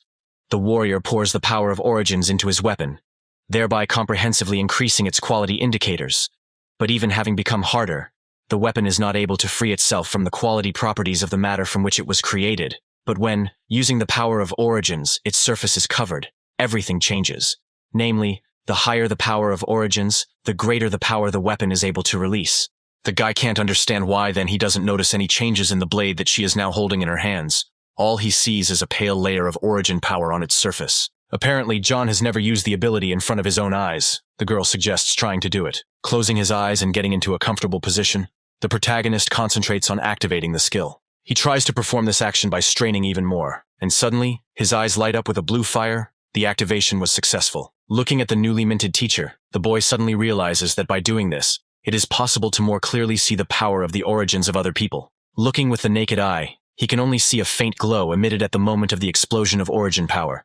The origin power of warriors from the 1st to the 3rd ranks is blue, from the 4th to the 6th is purple, and from the 7th to the 9th is orange. Anything above the 9th glows gold, and when faced with an enemy, the hero will be able to determine his strength based on the color. This blade was indeed forged by Camille's mother, but the material it is made of is quite ordinary. Its market value is approximately 10 to 20,000 in Alliance currency. But if a girl covers it with the power of origins, then the sharpness will be comparable to a weapon whose market value is several tens of millions. However, if she freely applies the power of origins exclusively inside the weapon, it can wear out quite easily. John doesn't understand why warriors try to get high-quality weapons. In response, the girl smiles understandingly. To maintain balance, the weapon must be both coated with the power of the sources and poured inside. Each weapon has different quality indicators. Despite the outer coating of the power of the origins, each blow and the vibrations it creates can cause damage to the internal part of the weapon. Low-level weapons have low-quality indicators of the internal part. It is much easier to damage it when struck than high-rank weapons. Suddenly, the boy was struck by a thought. Before their fight, Camilla said that she would suppress her power to the level of a 1st-rank warrior. But the power of the origins that she poured into her fist and covered its surface was not at all at the level of a 1st-rank warrior. Rubbing the back of her head, the girl is embarrassed. It seems he is right. Hearing this, the main character gets angry, because she cheated, and in this case the bet cannot be counted. Camilla explains that he called her a teacher, so he can no longer change his mind, but asks him not to worry. Their cooperation will not turn out badly for him. She hands John her blade and suggests that he try to wrap the power of the origins around him. Taking the weapon into his hand, he examines it, preparing to activate the skill. At first, the guy directs the power only into his hand holding the dagger. Straining even harder, the hero glares at the weapon, his forehead covered in sweat. Having let go of the attempt, he realizes that it is much more difficult. Now he managed to cover only 1 part out of 5. The girl encourages him, explains that this is not such an easy task even for 3rd-rank warriors. Looking at him, Camilla thinks that she has a real talent in front of her. The hero thinks about the past, and catches himself thinking that Oliver did not use such a technique during their fight. Returning to his studies, he decides that he simply must learn this skill. The night came to an end. The sun rose above the horizon, illuminating everything around. The girl sits over the unsuspecting sleeping hero. Suddenly, he opens his amber eyes and notices what is happening. Finding herself caught, Camilla jumps back, frightened by this. The hero grabs himself with his hands and asks not to touch him, because he is not one of those with whom you can be without any ceremony. Hearing this, the girl loses her temper, screaming and explaining that she noticed that John's clothes had restored themselves, and then she decided to check, but suddenly noticed that the guy was wearing weights. Stopping, Camilla praises the hero, who at that moment rubs the aching areas of his head after the blow. After this, the girl gets up and suggests starting today's workout. With the help of weights, their activity will be simply perfect. The goal will be to reach the nearby mountain before dark. John sighs and says that he studied the map and the hill is hundreds of kilometers away. Walking forward, Camilla smiles and asks to accompany the young lady on such a difficult adventure. Then, the main character stretches his hand forward, reminding us that he has weights on him. Suddenly, he turns around at the approaching noise. Several dozen man-eating birds fly towards John, preparing to attack. He suddenly pulls the sword from behind his back, drawing the weapon. Stopping in front of the enemy, the main character swings and cuts off the bird's head. At the same moment, he will be able to get the anomalous crystal from the mutant's body. Continuing to run, Camilla shouts after the student to kill the danger by continuing to move forward. The birds attack the hero with great enthusiasm, screaming and opening their beaks. The girl gives him a task to deal with the attack as he runs. Stopping is prohibited. Suddenly turning around, John finds himself face to face with the impending danger. But, without stopping, he moves on and cuts off the creature's head. Camilla gave a test of accuracy, speed, and reaction speed. Now the student needs to determine the location of the crystal and remove it. The guy gets angry, because running away, killing them, and also taking out the jewelry seems impossible to him. He sees the impending danger before Camilla and warns her. Then, the lady pulls out the blades from behind her back and is going to prove that it can be done. As she continues on her way, she waves her arms and deals with all the birds. The anomalous crystal flies through the air until it is picked up.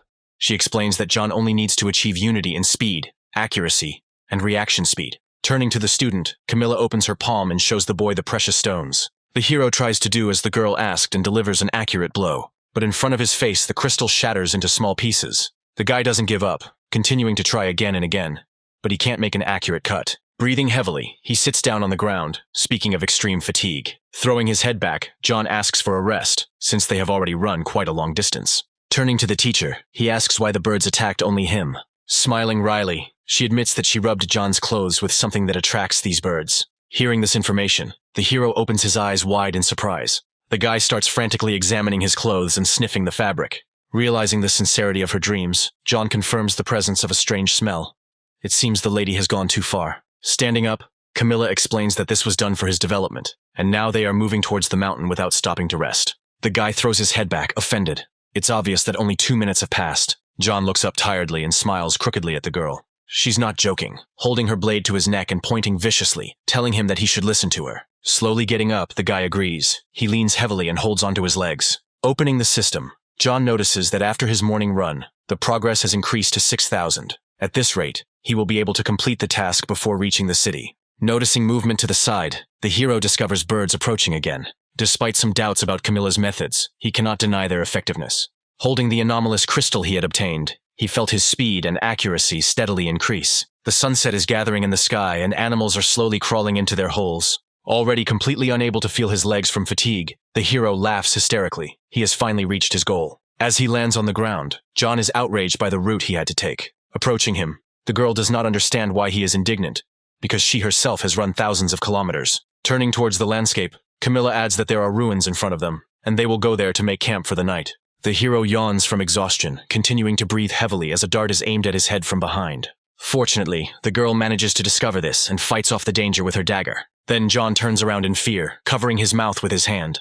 Camilla encounters enemies who have been following them for 5 hours and only now decided to attack. The brunette was not at all surprised that she managed to notice their presence. Their plans were to deal with the main character when he was completely exhausted, and then take on her. The guy realizes that he didn't notice their aura the whole way. If it weren't for Camilla, he would have probably died. These are brothers known for attacking warriors in the Starlight area for the purpose of robbery. The Federation has declared the men wanted, and the reward for their heads is approximately 50 million. The brunette smiles confidently. Hearing about himself, he did not expect that the date was familiar with them. As they head into the attack, the hero discovers that the men are 4th rank. Gritting his teeth tighter, John realizes that the fight promises to be difficult, since he is of a lower rank. Coming closer, Camilla asks to watch carefully how she will use the power of the origins in this fight. The power of the girl's source energy is many times greater than the strength of the guys she met. A long-haired brunette with a smile on his face catches up with his opponent, preparing to attack. At that very moment, Camilla, without thinking, wounds the attacker with a sharp swing of her blades, after which she pushes the man aside with her foot. His brother also decides to approach the lady in order to try to teach a lesson and avenge his brother. He comes closer, his hands and weapons glowing with the power of the source. Giggling, Camilla intercepts it with her blade and asks if this is her opponent's maximum power. She thrusts her hand forward, plunging the blade into the enemy's flesh. Brother yells at an ally to activate a joint combat skill. After a few moments, the men straighten out and run next to each other. One of them boasts that the power of their combined skill can be equal to that of a 5th rank warrior. The second one moves forward with great enthusiasm, trying to attack his opponents. The brunette bounces off the ground as the second brother tightens his grip on the handle of his weapon. They skillfully activate their ability by taking the required location. The blade splits in two, hovering in the sky. An incredible power can be felt emanating from them. Then, the brunette, enjoying the fight, launches small arrows into the ring. As they pass through the circle, there are more and more of them. As a result, the boys are rained down with deadly attacks. John watches what is happening with fear. This is what a combined skill looks like, which requires 2 or more people. Despite the strange name, the power of the ability is considerable. Clicking her tongue, the girl looks up and smiles with satisfaction, because for her these are childish tricks. Crossing her blades, she uses a defensive skill. The guys are surrounded by a protective ball. Now, all attacks flying at them become useless, because the arrows fall all around, without having time to wound. Looking at what is happening, John is shocked. Is the girl really at the 6th rank? He had heard that some high-level warriors, after reaching a certain level of cultivation, were able to forcibly shrink their body in this way, achieving a rejuvenating effect. I wonder if it is likely that Camilla is not a young lady, but an adult woman. Having jumped to the ground, the guys do not understand where such a fighter came from, because only weak warriors should walk along this path. Smiling sweetly, Camilla decides that it is time for her to begin her attacks. Taking hold of the blades, the girl immediately activates the golden skill. Her hands glow yellow. As she finishes the phrase with the name of the ability, she smiles smugly. Against the backdrop of an orange sunset, bloodstains and human remains fly off. Seeing this, John is horrified. Apparently this is what the power of a 6th rank warrior looks like. Her enemies were defeated in the blink of an eye. Coming closer, the hero notices that the fighters are still alive. I wonder if they will give him experience. John moves awkwardly towards his target and raises his sword. He thrusts the weapon into the enemy with a sharp movement. Turning to the student, Camilla watches him questioningly. The guy has such hobbies as well. Frozen in the same pose, he does not understand why nothing happened. Apparently the system does not work that way. Suddenly, he receives a notification that John has received over 3 million experience for both warriors, and has risen to level 16. The girl looks at the students with apprehension, and asks them not to tell her that after running he had brain fatigue. The hero sheepishly asks if it is possible for him to deal the finishing blows to the girl's enemies. She rolls her eyes and says that if he wants to earn some pocket money, then let him go kill himself. The fact that the boys came across criminals for whom the federal government has put a reward is pure chance, because the reward just happened to be at hand. Camilla does not understand how he has the conscience to try to appropriate this pittance for himself. The hero, making an offended face, listens to everything, but his experience points are nowhere near the money. Suddenly, the system sends a message about a system error being detected, and the correction process starts. The carrier has inflicted less than 40% of the damage to a warrior who is at a high level relative to the carrier. For this reason, the amount of experience learned will be 1/10 of the total. So the carrier's level is reduced to level 15, and the characteristic points are removed. The hero speaks out loud to the system, which informs him that due to the detection of an error, the carrier receives a reward in the form of 3 spins. The carrier's 16th level will be saved. Noticing this, Camilla is truly frightened by the student's condition, but he denies everything. In that case, the girl suggests continuing to run in order to reach the city by tomorrow before dark. Having collected the meat, the boys light a fire and cook it to replenish their strength. The girl pounces on the prepared food. Then John decides to voice his question and asks if she has tried it before. He looks at Camilla and asks her not to rush. Looking up, the girl is indignant in her tone. As punishment after dinner, they will go to evening training. Since they will reach the city tomorrow, they cannot miss the opportunity to improve their skills. Looking suspiciously at the girl, John asks if the girl will deliberately put a spoke in his wheel during the exam. She waves her hand and says that she can't be so careless. Today, the hero will continue to train his control of the power of origins. Having given him her weapon, the girl asks to cover the blade with energy. He does it well, then asks to cover his body with power. Looking at him from the side, she smirks. His abilities are not up to par. The girl smiles, clenching her hand into a fist. His progress should be tested with an attack, after which the girl hits the hero in the stomach. The guy's face contorts in pain and surprise. He bounces in the opposite direction, hitting a tree he encounters on the way. At this point, an explosion occurs from the collision of 2 objects. Getting up, the protagonist loses his temper, assuming that the girl wants him dead. Smiling broadly, she asks if he felt his defenses strengthen. Stopping, the heroes think. Because if the girl hadn't said so, he really wouldn't have noticed something like that. The force of Camilla's blow was quite high. Logically, he should have been injured. But he only feels a little pain. Right now, the protagonist's energy is still quite weak. As it becomes stronger, covering his body with the power of the origins will provide him with even greater protection. A special part of their evening training will involve taking beatings. Hearing this, the main character is seriously frightened and looks at his interlocutor with wide eyes. He doesn't have time to react when a fist flies into his face. Then the guy starts running from tree to tree, trying to avoid new attacks, asking for mercy. John is offended and indignant because he asked not to touch his face. The girl is going to somehow make amends. Then the interlocutor laughs and offers to pay with his body. Stopping, the girl raises her hand and hits the hero in the face again. Suddenly, she stops walking and suggests starting today's workout. Before evening comes, he needs to run to the city in front of him. Without thinking, the teacher pushes the hero forward and shouts for him to begin. They head towards the buildings, joking and laughing. The sun is already high above the horizon. The luminary illuminates the marble columns and buildings. Oliver's father sits in a chair and reflects on his son's actions, because he died at the hands of a high school student. The butler comes up and says that there is no way this guy could have done something like this on his own. They suspect that someone was helping him from the shadows. According to the information available, he is on good terms with the Federal Army and has also been awarded the Order of the First Star. Initially, he was an ordinary loser, but in just 6 months his powers increased significantly. The hero not only reached the second rank, but also received an award. Such a person cannot be taken lightly. Clutching the handle of his chair, he believes that the clan cannot lose more than it has already lost. So John heads to the city to get a license, and he just happens to have a friend in those parts. He has already enlisted his support, who in turn agreed to destroy the hero. Finally, the guys reach their goal, walking freely through the city streets. They approach a prominent building called the Hall of Hidden Treasures.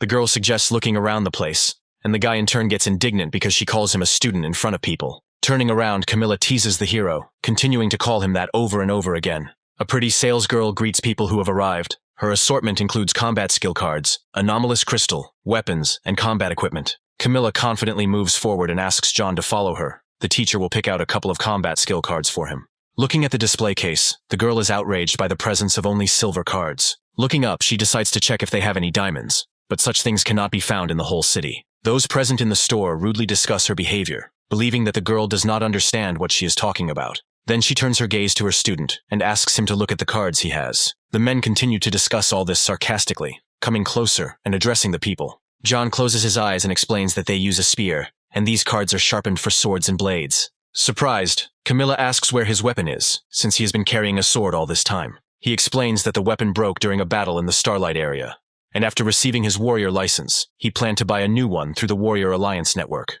Looking at him, the heroine silently agrees. Turning to the seller, Camilla asks him to sell her all the selected cards, poking at each of them. Bowing slowly, the girl takes the money in her hand and promises that everything will be done now. The total amount for purchasing the 8 silver combat skill cards was 2,500,600,000. Holding out the cards, the girl asks not to lose them. This is a welcome gift from the teacher. The protagonist looks down and begins to examine the available abilities. Something tells him that these cards are unlikely to surpass those that are already there. Returning to him, Camilla adds that she did not see his fight with a spear. If the guy thinks that the cards do not suit him, then he can sell them. As for weapons, nothing in this shop caught her attention, but she asks not to worry. The teacher will prepare a big surprise for the hero. The men who were in the store with them are biting their elbows as they watch the people leave. It was getting dark outside, and without a second thought, Camilla went and rented 2 luxury rooms at a cost of $500,000 a night. I wonder how much time he could save in fighting endless adversity if he were in such a state. Returning to the topic, is the girl really an old woman? Sitting down on the platform, John takes out new cards. It is necessary to study 3 hand-to-hand combat abilities.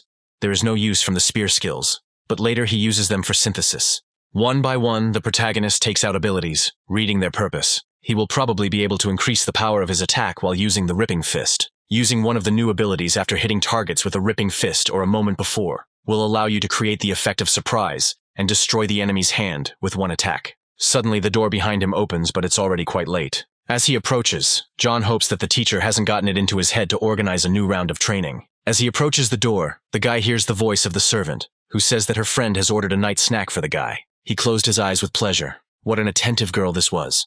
After a whole evening of training, he was really a little hungry. Approaching the door, John smiles good-naturedly and thanks for the dinner he brought. Suddenly, a weapon appears from behind the curtains, foreshadowing danger. Fortunately, the main character manages to notice this in time, so he jumps away from the cutting object. Thanks to training with Camilla, the hero automatically activates the power of the origins, protecting his body. The old man, sitting inside the cart with food, is surprised by what he sees, because he did not offend the hero for having such abilities. Then, the guy immediately uses a chain of blows, which is a skill he just learned. But the attacker jumps back and climbs the wall, avoiding a new attack. Then, the hero tries to touch the old man with his foot, waving it near him. But the opponent is very fast and elusive, so he climbs onto the ceiling, planning to attack from behind. Jumping down from above, he again takes out his dagger and aims at the enemy, trying to wound him.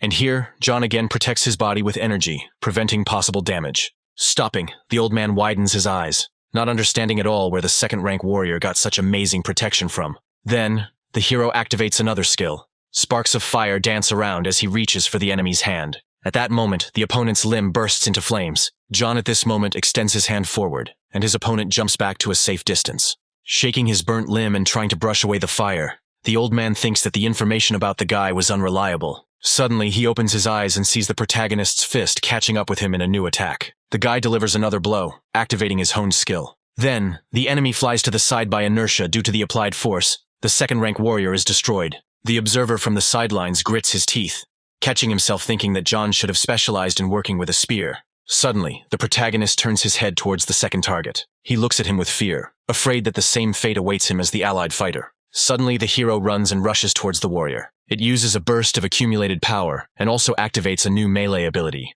Having fallen to the ground, the man looks at the hero in fear, because he was pinned down by just one impulse. He stretches out his hand and asks him to stop, because he is a member of the Palace of Deification, so he cannot kill him. But after a few moments, the second-rank warrior was already destroyed. The man is slammed into the wall, his structure being destroyed by the incredible force. Looking at the dead warrior, the protagonist thinks that the Palace of Deification sounds quite impressive. Without hiding his power, John would hardly have been able to deal with his enemies so easily. This is probably the clan's trick. Watching everything from the side, Camilla praises the hero for being able to cope so quickly. In an instant, he was able to cover vital points with energy and prevent the blade from injuring him. Apparently, the training was paying off. Coming closer to the girl, John asks how long she had been watching him. Smiling, she replies that ever since man raised a weapon. Hearing this, the hero quickly loses his temper, because the teacher watched as two people attacked him.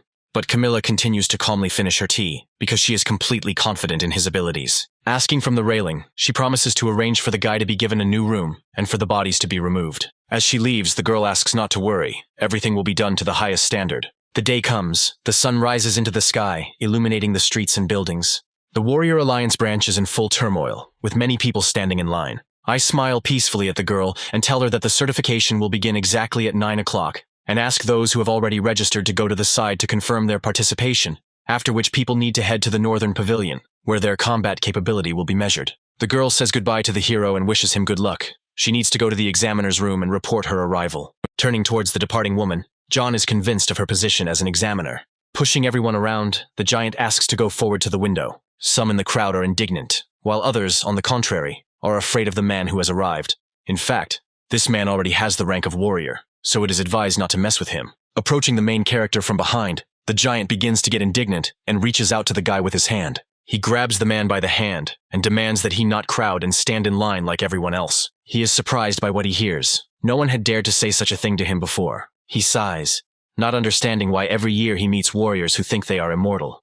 But still he likes to put people like John in their place. Those watching from the sidelines understand what to expect from the giant and are afraid of the future outcome. Despite all that has been said, the protagonist continues to hold the new rival's hand. He loses his temper and swings his fist towards the guy. He, in turn, immediately uses a tearing fist to respond to the attack. Their forces collide with each other, creating a wind current around the opposition. Then John smiles confidently, knowing for sure that he will win. The giant clenches his teeth even harder from the strain and emerging pain. At that moment, the attacker's arm is twisted, bruises appear on it, and the hero smugly says that the enemy won't get a license this year. Turning to the others, he asks if there are any others who would like to skip the queue. People standing to the side smile tensely, looking at the main character. The observers wave their hands politely and say that they had no intention of going forward. On this important day, many people have gathered in the arena to receive warrior licenses. They line up to prove their combat readiness for further examination. The controller looks tiredly at the tablet screen and calls John to come to him. He thinks that the combat readiness of the warriors undergoing certification here is on average plus or minus 800. In other words, they have only recently reached the first rank. The guy wonders if the machine will be able to determine his true strength if he activates camouflage. That is, the ability to hide his true capabilities. After some thought, he slowly approaches the device, which lights up blue. After a few seconds, the robot voice says that the hero's combat capability is almost 1,500. Then, John exhales, just a little more, and it would have been the second rank, and a warrior who did not have a license at that level would only have caused laughter. The observers look at him from the side, and now understand why the main character was able to defeat the giant with such ease. A voice from the speakers asks the warriors to enter the hall for a strength test. Camilla, already dressed in a red suit, asks those present to line up. The hero is convinced for the last time that the teacher did not deceive her in her position. He refused to believe this until the very end. She adds that the test will be considered passed if the force of a single punch reaches 1,000 kilograms. The man who came up, lowering his head, asks if Camilla is the examiner. The girl looks at him calmly, asking if he has any problems. Then the candidate laughs, turns around and receives support from the rest of those present. Looking at her, the men continue to tell jokes, trying to offend the lady. Lowering her hand, Camilla begins to speak in a calm tone. She decides to prove her strength to her offenders. Remaining in the same pose, the girl hits the device with her fist. Without taking her eyes off the men, Camilla asks them to open their eyes wider and take a closer look. The device displays the largest number available, which is 99,999 kilograms. With their mouths open in surprise, they look at the screen of the device with shocked eyes. One of the guys present comes closer and asks to let him try it, because he doesn't believe the device is working properly. He swings his fist and hits the right spot. A smaller number appears on the screen, namely 895 kilograms, which is not enough to pass the test. Turning to her, the candidate shouts at the girl, believing that she had deliberately set it up. She seriously repeats that his strength level is unsatisfactory, so the guy can go free. He loses his temper in rage and swings his fist to strike, but Camilla intercepts the blow with her hand. Without looking up from her tablet, she coldly twists her offender's arm. He screams hysterically in pain, holding onto the injured limb. The girl turns to the candidate once again and says that he has only 30 seconds to leave there. After a slight pause, she continues that otherwise, he will remain in this place forever. The candidate stands up abruptly, apologizes and immediately leaves the scene of the crime, smiling embarrassedly. Turning to the others, Camilla asks if there are any other doubts that need to be cleared up. Returning her gaze to the list, the girl frowned and her eyes darted over the names. Suddenly she looks up and excitedly calls out to her own student. An indignant John approaches the heroine and again asks her not to call him that. Rubbing his forehead, he talks about his doubts about the girl's position. She smiles widely and continues to brag, saying that she is also a 3-star member of the Warrior Alliance. The guy's eyes widen in surprise. The hierarchy of the Warrior Alliance members has 5 ranks, with 5-star members essentially being the leaders of the alliance. 4-star members are heads of various states or warriors who have made great contributions, while 3-star members of the alliance are at least outstanding warriors with great strength. Turning to him, Camilla asks if the hero thinks his teacher is cool. Approaching the device, the guy calmly strikes the required spot. 1,999 kilograms appears on the screen. Everyone around starts whispering about why the student and teacher are so young and strong at the same time. The girl is not happy with the efforts made, and says that John will have to run a 100-meter race next, which will test his explosive power, as well as a 50-kilometer marathon, which will test his endurance. After some time, when the main character passes all the necessary tests, he is congratulated on joining the Warrior Alliance. The administrator hands John a card. The identification number is on the back of it. The initial password is the last 6 numbers of the identification. With this card, he can log into the Warrior Alliance network via phone or computer, where it is possible to make information requests, purchase weapons, or accept various tasks. Taking the new thing in his hand, the guy smiles broadly and thanks the girl. Finally, Camilla finds her student and asks in a welcoming tone if he has received the necessary license. She takes the guy by the hand, saying that a couple of minutes ago she received a new task from the Alliance, so she will have to leave soon. But the hero is only happy about it. Turning her head towards her student, the girl asks why he didn't try to persuade her to stay. The guy immediately falls to his knees and pretends to ask her not to leave, but to continue watching the training. After watching, Camilla slaps the student for this, and then asks where John plans to go. He tells that he was accepted to the university, so in order to get there, he will have to cross the path of death. After all, nowadays you can't go anywhere without a diploma. This is a very dangerous business, being as uneducated as the hero is now. However, refusing is not an option either. Pointing to the box, the girl says that she has prepared a gift for John in honor of his successful certification. This spear, Camilla convinced the local Alliance branch head to part with it. Despite the effectiveness that the weapon achieves when a person turns it into source powers, having a high-ranking weapon will still have a serious impact on the increase in combat effectiveness. Looking down, the protagonist asks her if this is a high-ranking weapon. This spear is called the Black Ray, and it originally belonged to a master of the art named Carl. Turning towards his teacher, the main character looks at her thoughtfully. The protagonist turns towards the gift again and remains silent. He shouts that Carl is really the head of the branch of the Warrior Alliance, to which he receives a negative answer. Then, John makes new assumptions. Camilla is his daughter, and the man gave this spear to the head of the outer branch of the Warrior Alliance. But the girl returned it. She exhales tiredly and refutes what was said. Why would she be this man's daughter? Is she really that old? After a few moments, John calms down and says that she could be his granddaughter, but the girl loses her temper and yells at him, after which she finally offers to try out the gift. Taking hold of the spear handle, the boy feels the weight of the new weapon. He shakes with effort and turns bright red, asking how much the instrument weighs. Standing next to him, the girl smiles, saying that the weight is 500 kilograms. No wonder the main character can barely lift it off the ground. This is as it should be, since the spear was forged from a special iron material. There is no other weapon in the world made from this metal. Are we really talking about the meteorite that fell to Earth 100 years ago and destroyed an entire city? At least by that time, the place was already filled with zombies and evolved animals, so there were no human casualties. In the crater it formed after its fall, a fairly large black stone remained. A group of people took it, and using all their skill, forged 12 units of unique weapons, although in terms of sharpness, it does not claim to be the best. However, in terms of durability, it ranks highest in the whole world. Having realized all this, the main character turns to Camilla and asks if she is really giving him such an expensive weapon. Taking out her gadget, she becomes distracted, assuming that this is where their paths will diverge. Someday they will see each other again. There will obviously be an opportunity. She asks John to visit the Heavenly City. There he will be able to find her. And then, he is shocked by what he hears, surprised by this statement. The Sky City is the largest in the world, which was raised into the air using the most advanced levitation techniques. Not just anyone is allowed in. For people who want to come, the minimum threshold is the 5th rank, or outstanding achievements in the field of science. Apparently the teacher really is a rich, middle-aged woman, and he is wondering if he should consider the prospect of coming under her wing. Well, it would still be better to set out on the path to death with dignity, but in the clear sky one can see clouds slowly floating across it.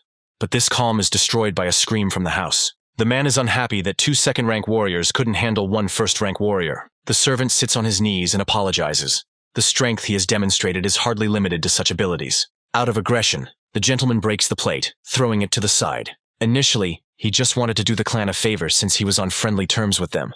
But now that this kid had killed his people, he shouldn't get out of the city alive. At the station, it is announced that the flight has already departed. Passengers who missed it should go to the main hall to change or return their ticket. Approaching the checkout, the hero opens his eyes wide, surprised by this information. He decides to check if trains go there 3 times a day. The girl continues to explain that since the route is an extremely dangerous place, few people travel along this route. Due to its unprofitability, the daily number has been reduced from 3 to 1. Without thinking twice, John decides to buy a ticket for tomorrow. Since his transport leaves tomorrow morning, he should spend the night in the same hotel. The price is of course steep, but the conditions are really comfortable. Turning back, he notices surveillance. Apparently the Palace of Deification decided to give experience again. Without thinking twice, the guy picks up speed and runs down the street at high speed. And then, a group of people stands in his way and makes sarcastic jokes about his desire to run. Standing in the middle of the street, John asks if they are tired of following him all the way from the station. All those who came are warriors of the 2nd rank. Although there are stronger ones, it seems that the Palace of Deification decided to take it seriously. Suddenly, he receives a notification about the completion of the rapid growth task. The system congratulates him on receiving 50 points. The hero activates the Eye of Analysis and studies everyone present, also seeing their names. One of them, whose name is Peter, is glad that his rival understands everything that is happening. At this point, John takes off all his weighted equipment and throws it on the floor. Finally, the guy freed himself from such a burden, and asked the system to convert all the points he earned into strength. Those present are surprised, because he was wearing such heavy equipment. Peter doesn't worry. He rushes into battle and asks not to fool the others. He cuts through the air in front of him, swinging his sword from side to side. But suddenly something happens. There is no one in front of him.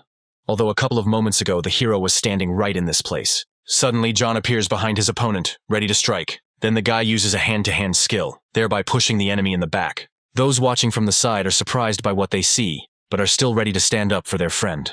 John doesn't give up his position, swinging his legs and pushing away the approaching danger. He smiles widely and continues to beat up everyone present here. The guy also uses a tearing fist, dealing with the 2nd-rank warriors one after another. 2 fighters jump at the main character from different sides, swinging their swords. Then the guy grabs their hands and manages to intercept the attacks. After that, he uses a silver skill and sets their limbs on fire with a bright flame. And again 2 notifications come from the system, talking about the destruction of 2nd-rank warriors. The onlooking fighters watch what is happening in horror, because John's strength is clearly greater than what they were warned about. Peter is also impressed by the hero's abilities. If not for his defensive technique, his spine would have already been broken. He is willing to do anything to destroy the enemy, so he uses movement techniques. Many silhouettes of Peter appear around the guy, surrounding him from all sides. Without a second thought, the protagonist rushes at one of them and activates the ripping fist. And then, he passes through matter, finding himself on the other side of man. He becomes frightened when he realizes that it was not a real body. Peter sneaks up behind him, raising the cutting weapon high above his head. Looking at the enemy with a cold and empty gaze, he again delivers a slashing blow with his sword in front of the protagonist. As his opponent dodges, Peter looks down and clicks his tongue in annoyance.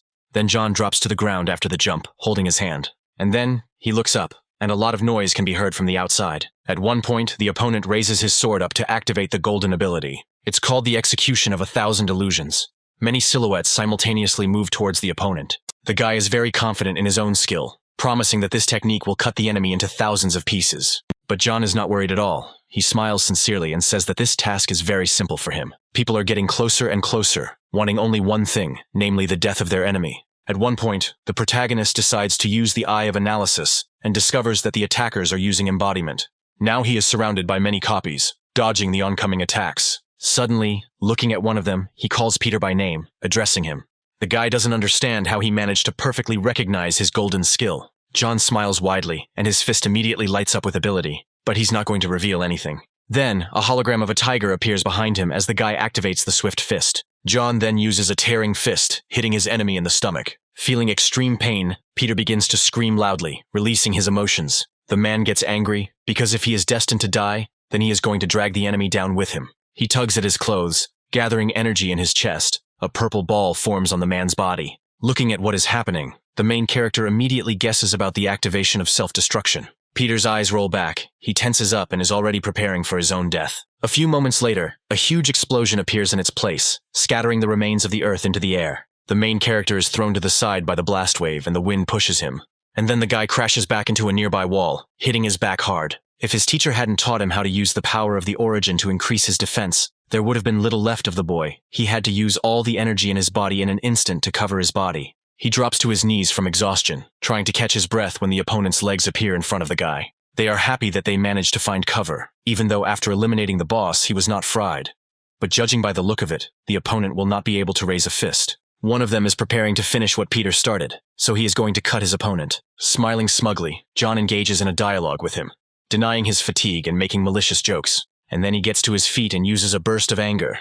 Seeing his confidence, the men retreat back. How can a hero be in the ranks? He also rises to his feet, attacking people, and also takes the experience gained from the death of warriors. Night falls on the street. Only the light in the windows and the stars illuminate the way. There are fewer and fewer people on the street. Sitting in his room at the computer, the hero feels exhausted after the effect of the explosion of anger ends. Tomorrow he already had to set off on the path to death, so now it made sense for him to gather some information on the internet. When entering the site, a window appears asking to deposit some money. John is clearly surprised when he sees this. But now he has several million in his account, so he won't go broke buying access to the page with the required information. The landscape of the Path of Death is entirely composed of black rock and is completely devoid of any vegetation. Among the evolved beasts of the third rank, the main representatives are rock snakes. With the habit of hiding under the rocky ground, the poison of rock snakes has a paralyzing property. The effect of the bite on warriors below the third rank is equivalent to anesthesia. Giant crows are evolved fourth-rank beasts, reaching colossal sizes, in their habits to hide their bodies behind their wings, thereby merging with the local landscape, are also known for their wildness. Seeing a person, they immediately attack. There are a huge number of animals there, and they are very different, from small to the largest. Adam is also a fifth-rank evolved beast that possesses incomparable strength and the ability to provoke attacks. Cockatrice is another rank 5 beast, especially strong in long-range attacks with rocks and other projectiles. Having studied all the information, the main character is horrified, because many very strong animals live in this place. And yet, he is very interested in how much the spear that Camilla gave him costs. He opens one of the sites. The twin blades, which are made of meteoric black iron, cost $1 billion. The guy couldn't even imagine that she would be so rich that she would give him an incredibly valuable gift. Maybe the girl really did think highly of him. Once in the forest, Camilla sneezes, noticing that this has been happening to her more often lately. At the same estate, a man loses his temper when he learns that Peter was also killed. The man angrily shouts at those present, not understanding how this could have happened. Now this matter does not concern only the treasure. He himself will not calm down until the guy is finished. The head orders that information about John be placed on the Hunter's network, and that his head be appointed to the degrees. The guy decides to find out if they will attack the main character on their own. If the center finds out that the Ascension Department is unable to deal with some young warrior, and I lose so many people in the process, their reputation will be ruined. The train is heading towards a dangerous forest. The sun is shining outside, illuminating the deserted surface. Passengers walk around the train, entering through different doors. The main character stands, leaning his hand on the table, looking at his phone, doing some things. He smiles sincerely. Apparently he saw some specific information that could please him. He opens the system, studies information about himself, reads all the necessary characteristics. Someone calls him, but he bought this phone only yesterday and gave his number only to his friends. It turns out that it is a teacher from a previous school calling. His voice sounds tense and frightened. The man is interested in the whereabouts of his former student. Then, the teacher fearfully reports that he saw information about the main character on the Hunter's network. Hearing this, the guy slightly closes his eyes, wondering what it is. The Hunter's network is a website that places bounties on the head. Little is known about it. neither its founder nor the location of the server. In addition, the site was created using advanced technology. Even the most famous hackers could not hack it, so the federal government had to come to terms with its existence. The teacher asks you to be on your guard, but he will probably find many people willing to cause him trouble. After hanging up, John wonders who could have put a reward on him, and if this is really the Palace of Deification. Having opened the site, he studies the information. The amount is very large, and also, his rank was exaggerated. No high-ranking warrior would bother for such a pittance. The reward can only attract small fighters, so the guy is happy with the new information. Everything around starts shaking. I wonder why such a high-tech train behaves like this. It seems like something happened outside. There is noise. The doors open with a sharp movement, and a blonde guy starts attacking John, waving his fists. Without thinking twice, he also defends himself and responds to the attack in his direction. The guy not only hits with his hands, but also resists with his knee, attacking the opponent's stomach. Then he falls to the ground, shaking with pain and discomfort. Turning towards the approaching strangers, the hero looks at the new people with interest, wondering if someone really got it into their head to hijack the train. In such a confined space, warriors using large weapons are at a disadvantage. The plane flies far overboard, circling and making noise in the air. Suddenly, the protagonist begins to realize that his opponents knew about this and decided to prepare. While he turned away, the same man appeared behind him again, preparing to attack him. But the guy jumps up with a sharp movement and grabs him by the hand. And at that very moment, the enemy's flesh catches fire, swirling around, destroying the structure of the skin. The man is frightened by what is happening, and then screams hysterically. Before he could even notice, a fist was flying towards his face, intending to hit him. A few seconds later, he was already flying in the opposite direction from the general battle. The lifeless body now lies in the corner of the train, among dust and dirt. Hearing a noise behind him, the protagonist turns his head in that direction, looking seriously at the enemy. One of the dead man's crew threatens an innocent man with an axe, laughing and mocking him. Then, the main character flies into it, activating the ability of the tearing fist. He turns towards the person and asks if everything is okay with him. The man wipes his forehead in fear and thanks John for his help. Looking ahead, he crosses his arms over his chest and asks who this team of people is. This is a criminal group specializing in robberies and scams. He did not expect that people would dare to attempt to seize the train. The allied forces of the city had already received news of the attack. Now all people can do is hold out until help arrives. They need to stand behind the man. But the main character doesn't care about this indication. He rushes forward, attacking everyone. He kicks and punches the soldiers in the face, striking one after another. Is all today's youth really as tough as he is? The passenger asks himself. The train is rushing at great speed while many planes are flying around it. One of the attackers reports that allied troops are already nearby and that they need to leave. A group of people runs towards the exit, trying to escape what is happening. And then one of the planes falls to the ground and explodes. Smoke, dust, and fire are swirling around the speeding train. The man is happy about the arrival of help, but the hero runs towards the retreating enemies, because he needs to collect as much experience as possible. Then he warns the men, catches them in his tenacious hands. Entering soldiers ask you to remain in place and not resist during the inspection. One of the passengers asks not to shoot, because he is peaceful compared to those who attacked. The man points at John and says that they are too late, because he has already dealt with the attackers and the Black Tiger group. Soldiers point their guns at people and ask them to show their travel tickets. Looking at them, the men are convinced of the veracity of the words, because now they are sure that those present are passengers. Just now, the Black Tiger group tried to hijack the train, but the brave soldiers of the Allied army have already eliminated the threat. The station workers sincerely regret the inconvenience that had to be experienced, so the company will pay all passengers appropriate compensation. Still hesitant, the man asks what will happen to those killed by soldiers who lost their lives due to negligence. The girl bows shyly, asks for forgiveness again, and promises compensation. Turning around, John comments on the situation, saying that if a person is heading down the path of death, he must be prepared to die at any moment. Hearing this, the man runs after him, introducing himself as Omar, and offers to unite. Turning around, the protagonist asks what he can offer for their cooperation. 3 years ago, Omar was already there with a group of adventurers, so he knows the first half of the route well. With him, he will be able to avoid many hidden dangers. From the very beginning of the route, the path of death has many branches. Any wrongly chosen road can lead to death, and without a guide, it is difficult to take even a small step. Then John thinks about agreeing, and then asks why the other person is going to this place. But the man says he plans to find a rare plant, so he needs help in the fight against the evolved beasts. Returning to his compartment, the hero promises to think about it, and asks to find him when the people reach their destination.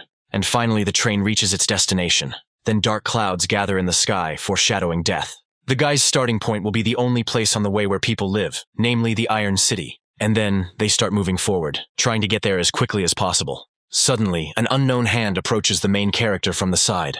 The guy explains that the path of death is a dangerous area, and then offers to give him everything valuable for safekeeping. Smiling, John decides to clarify whether he wants to rob him. The hero thinks that now he can get precious experience points. But at that moment, their dialogue is interrupted by an unknown creature that stands between them. A second-rank animal pounces on the guy as he falls to the ground. The mutant roars loudly, opening its mouth to reveal a row of sharp fangs. And then, when the guy's screams die down, the beast comes up and begins to sniff the killed victim. John, watching the events, mocks, quoting the dead man's phrases. Suddenly, the beast turns towards him, looking angrily at its new target. From the side, a man asks to be careful when the mutant begins to advance. The protagonist is curious whether the attacking creature considers him weaker than the previous target. And then, he activates the ripping fist skill, swinging his arm. The guy suddenly cuts through the air and hits the enemy in the face with an attack. An explosion flashes in front of him, showing the power of the damage inflicted. Omar, watching everything from the side, is shocked, because he did not expect this from the hero. This happens in this place. Sometimes animals get through the fence and attack civilians. And yet, there are people who decided to stay and live in this city. Those present look after those leaving, discussing where John is going, because he is strong, and the aura feels very low. The girl didn't think that the main character would be so nice. She would like to join a group with him. An unknown old man sits on a chair, not understanding why today's youth is so eager to meet their own death. The warriors are outraged by his words, and ask him to tell them about the evolved animals that live along the way. There are a huge number of animals, and his memory is not very good, so he will not be able to answer the question. And then the fighter knocks the smoking pipe out of the old man's hands, shouting that he must answer his question. But the old man is a 4th-rank warrior. There can be no lower in this city, otherwise the person will become lunch for an animal. The offended man reaches for his pipe on the ground, looking down. The bald man swings his leg again to hit the old man. He is furious at the thought that he is ignoring his questions. Then John sneaks up behind him and pushes the offender. How can such a grown guy not know about basic respect for elders? Holding the painful area, he looks up and prepares to fight the hero. John looks at the enemy with cold blood and offers to either get out on his own or leave the human world. And then the bald man clicks his tongue and steps aside to his company. As he leaves, he advises to look back more often, otherwise it could lead to trouble. Turning to the old man, the main character asks him how he is feeling. And then, having heard a positive answer, John is already getting ready to leave and says goodbye. But the grandfather asks to wait, after which he takes the pipe in his mouth again, clouds of white smoke hovering around. Few young people respect age, and the old man would be sorry if he died prematurely. So he advises that after 500 meters of travel, he should start taking a detour. Omar ponders what is happening. The hero must have intervened on purpose and seen his grandfather's strength. As John heads towards the path of death, he watches the departing company. And then, when 500 meters have been covered, the guys follow the advice and take a detour. Turning around, the bald man criticizes this act. Who would turn off the straight road? And then, the guy is tapped on the shoulder and called hesitantly. The man looks ahead in fear, not understanding at all what he encountered on the way. He sees a huge dark silhouette on the rock, but he can't make out what it is yet. And then, people notice that it consists of a bunch of insects that are looking at the target with interest. When danger approached, the warriors believed that they were facing 2nd-rank black locusts. Suddenly, a squad of dangerous insects attacks one of the warriors, who screams in pain. In a few moments, all that remains of the person is a gnawed skeleton. One of the fighters runs towards the rest of the team, in horror, demanding that they leave quickly. But he doesn't have time to catch up with people when insects attack him too. The entire attack takes place far from the protagonist and his companion, so they watch it without unnecessary tension. The man who saw everything from the outside was very pleased that the boys decided to listen to the old man and turn off the road. The protagonist puts forward the truth. One should not mock a person who seems weak. The pair of people continue their journey between the rocks, moving slowly forward. John is confused by the difficulty of finding his way because of the stone pillars. Hearing this, Omar reassures him that those passing by usually leave marks. You just need to try to find them. Unknown people run towards the moving guys. The girl gets angry because the main character didn't tell her about the danger, even though he knew. He puts his hand on his hip and explains that it is none of his business. She is outraged by this, because she is in shock from the loss of her commander. And then, Omar appears from the side, waving his hand cheerfully and rejoicing that he was able to find the mark. And then, they both again begin to move away from their interlocutors, continuing on their way. The girl decides to follow the guys, assuming that they know the area well. They find a way out, making their way through the rocks. John thanks his fellow traveler, but all thanks to the people who once walked this path. An azure thicket appears in front of the guys, the name of which comes from the fact that all the trees there are blue. Be that as it may, it is inhabited by many evolved animals. You will have to keep your eyes open. As they move forward, the protagonist notices that a group of warriors is following them. And then, he hears a familiar sound. So he immediately activates the analysis eye to check. A number of locusts emerge from behind the rock. The man is seriously scared when the hero, on the contrary, is pleased with the opportunity to earn experience on the trail. Insects fly after the retreating group of people, quickly catching up with them. The guy immediately jumps up and runs towards the danger, smugly thinking about how warriors are afraid of animals just by looking at them. Although due to their numbers, size, and bloodthirstiness, the creatures can indeed be difficult to defeat. A few moments later, when the bag is opened, the spear jumps out, ready to begin the fight. With a sharp movement, he grabs the weapon by the handle. Then, the guy swings his spear, cutting through the air, activating the greatness of the phoenix, when everything around lights up with a bright flame. Under the pressure, insects die one after another, and the system sends notifications about this. Continuing to move, the hero thinks that little experience is given, but the number of animals should compensate for this. The dead beetles fall to the ground as their delicate wings burn out and smolder. After the fight ends, John falls to his knees, hitting the ground with his knees. Even with a little skill, one can obtain over 100 pieces of rank 2 abnormal crystal. So it is no wonder that the path of death is called a place where one can make a fortune. Those present who saw this fight stand aside, shocked by what they saw. Omar thinks about what happened, hoping that he will be able to get the right plant this time. As he moves on, John shouts enthusiastically and suggests that they continue on their way. It turns out that Omar needs to go through the azure thicket and get to the Black Lake to find that flower. Some of the evolved animals were influenced by the terrain and took on a blue color, so you need to be careful. During a rest stop, the main character opens his phone and begins to study the hunter's website. Seeing the reward for salt crystals, he decides to ask Omar where he can get them. The gem can be mined at the bottom of the Black Lake, but they are very rare as they form once every 10 years. The fellow traveler's target was in that area, so John decided to try his luck and take on this task. Suddenly the hero is distracted because he feels a thirst for blood. And then a dangerous beam of light flies at the men, but they manage to jump away in time. Having moved to a safe distance, John asks his friend to be careful. They are dealing with a sniper. The hero begins to move forward, avoiding being hit. Raising his head to the tree, he carefully examined his surroundings, thinking that he had noticed an enemy. Then, John begins to climb the tree in order to reach and defeat his opponent as quickly as possible. And then, in a few moments, he finds himself opposite a man who had recently been safe. The man turns pale, experiencing shock and surprise from the unexpected guest. But he doesn't have time to say anything when John's spear pierces his head, and the system reports the experience earned. It seems he was not alone, but for the main character this is only a plus, because now he has the opportunity to receive even more rewards. While running away, Omar guesses that this shooting is the work of the Black Tiger Group. Apparently they operate even in these places. Once he's collected, he activates the skill in his hand as he reaches for his weapon. After a couple of seconds, the man delivers a slashing blow in front of himself, cutting through the air. The unknown person flies up, screaming in pain. As his opponent lands on the ground in front of Omar, he sees an explosion causing clouds of dust to rise, but he activates the ability again and defeats another danger.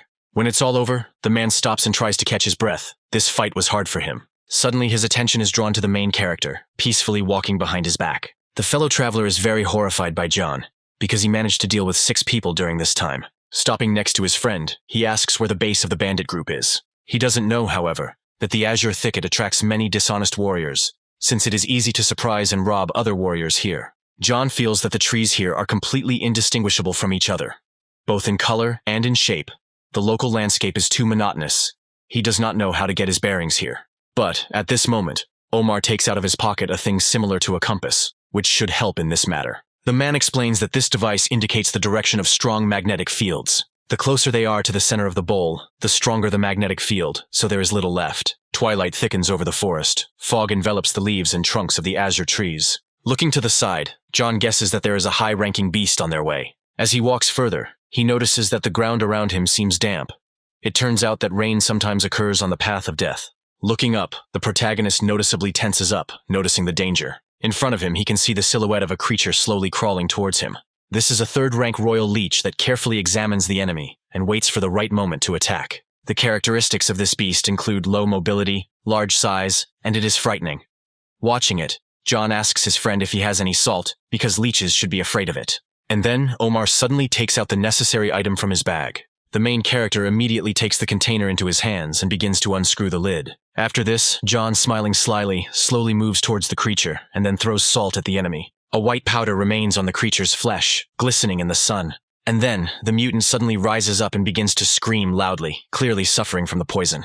A few moments later, the opponents find themselves facing each other, the mutant revealing a row of sharp fangs. When the creature attacks, John manages to jump to the side and avoid collision. And then poisonous spines crawl out of the leech's body. They secrete a green liquid that can dissolve any creature it encounters. A large crack appears in the rock in front of him. After this, the spikes become slightly smaller, and the creature strives towards the target, wanting to defeat the opponent. Then, the main character uses the greatness of the phoenix, and everything around catches fire. He directs his flame into the mutant's body, thereby burning him with his abilities. Tortured in the fire, the monster opens its mouth again and begins to scream loudly. The enemy must be finished, for leeches are very afraid of losing their internal moisture. But suddenly, something begins to happen to the creature, to which the main character pays special attention. The leech begins to burrow underground, and he looks at it and is surprised by such an ability. The men remain standing on the ground, turning their heads from side to side and looking for the enemy. Thanks to the system, John sees the location of the creature's movement and asks his ally to be more careful. He feels movement behind him. It seems that newcomers have arrived here again. But he notices a third-rank warrior named Jacob. The hero finds this information with the help of the system.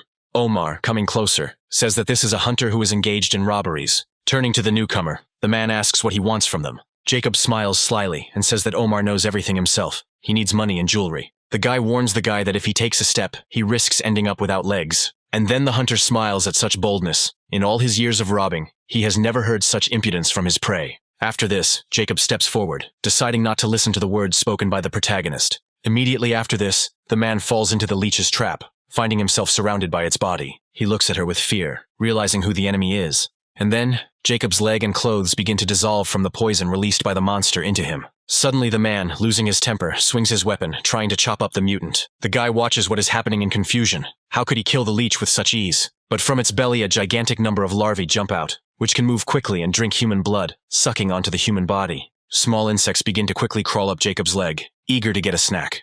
The man tries to brush the creatures off himself, to protect himself from their tenacious paws. But there are more and more of them, and it's impossible to get rid of them. He falls to the side due to the growing weight on his body, clutching his face. After some time, his body remains exhausted. All his blood is drained dry. Omar suggests looking for another way to get around the creatures and not end up in Jacob's place. Still, this is a huge opportunity to gain experience for the protagonist, so he jumps up and rushes into battle. Running towards the larvae, he takes out his spear and begins to activate a pear-colored flurry. He makes multiple attacks with quick movements, concentrating on the skill. He receives notifications informing him that a certain number of monsters have been destroyed. Continuing to attack, John didn't even think that such a small thing could give so many bonuses. The destroyed larvae fall to the ground one after another. The protagonist continues to swing his spear, killing small creatures. And after some time he stops, trying to catch his breath from fatigue. Omar looks down in confusion, and finds himself thinking that John destroyed everyone in a minute. The mother leech lies alone, cut into 2 pieces. On the ground, the main character is frightened by the fact that this monster did not die in the end, which means the fight is not over. And then he raises his head up and sees the leech ready for battle again. He jumps back from the attack with a sharp movement, dodges and runs away from it. And then the guy decides to activate his ability, and a fire starts to burn around him. The protagonist once again uses the greatness of the phoenix, trying to roast the leech with his flames. He feels movement behind his back and turns his head in that direction. Now, the mutant runs away from John, who catches up with the enemy and screams. Afterwards, in order to finish off the creature, the main character activates his ability again. He decides to hit the ground with his spear in order to burn the leech. The turf bursts into flames, heating the surface to high temperatures, and finally the royal leech is defeated, and the guy's level finally rises to 17.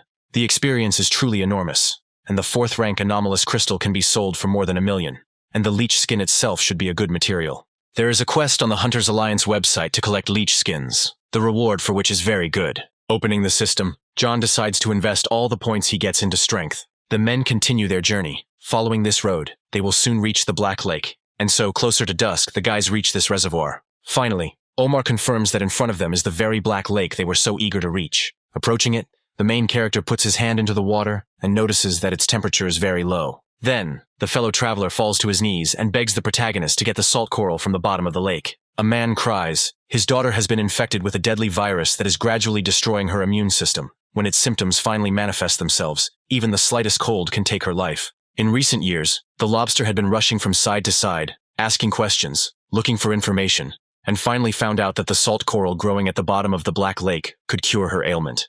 There are certainly strong evolved beasts in this lake, but their strength should not exceed the 4th rank. In time from the journey he had a chance to see what John is capable of.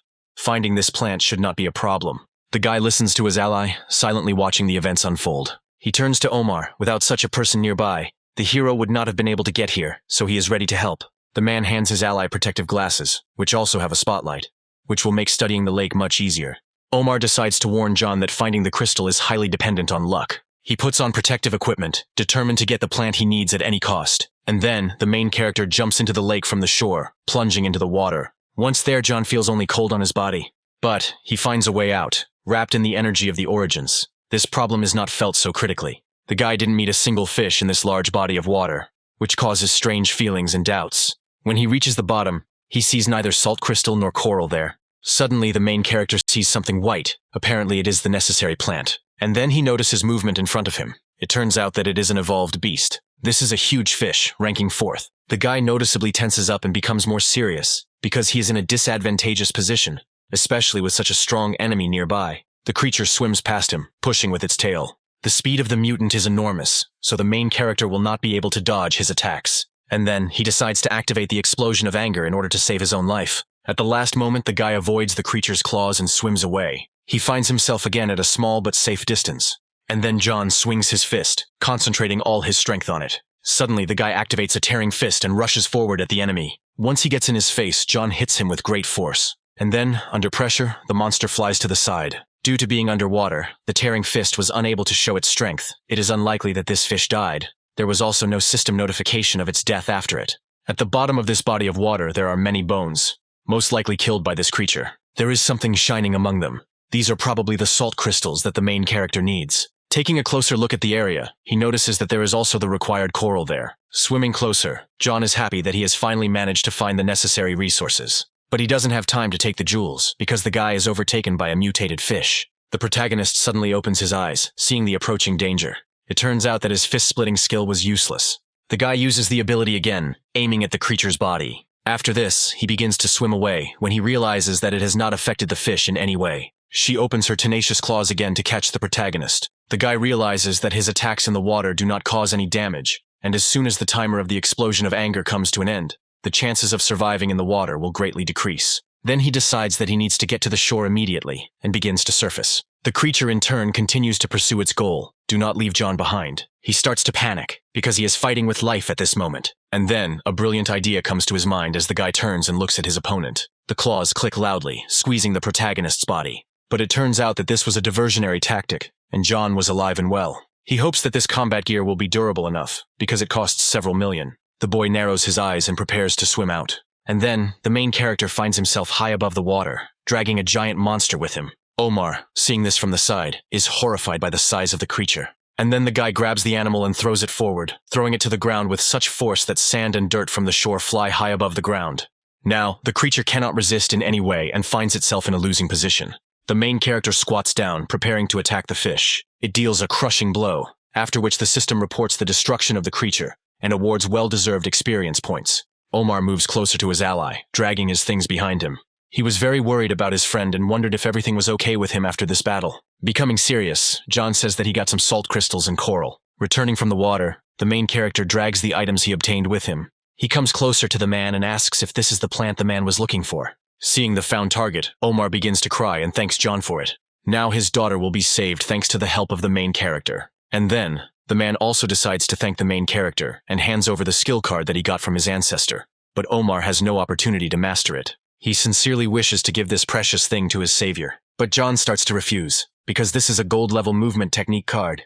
Too long a present. Omar explains that coral is worth about the same and is vital to him. Now the man should return to give the plant to the doctors as soon as possible. John asks his fellow traveler what will happen as they move further along the azure thicket, but Omar cannot answer this question.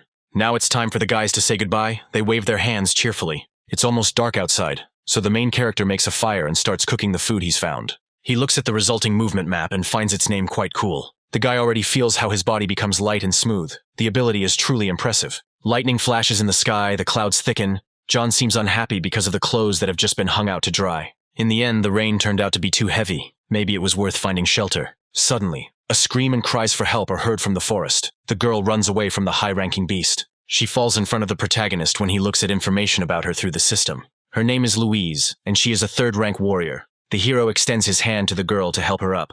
But suddenly he notices something suspicious and raises his fist, preparing to defend himself. She looks at the guy with fear, not understanding what is happening. She manages to dodge this blow, thereby protecting herself from certain death. Turning to the protagonist, she does not understand why he attacked her. So she asks the appropriate question.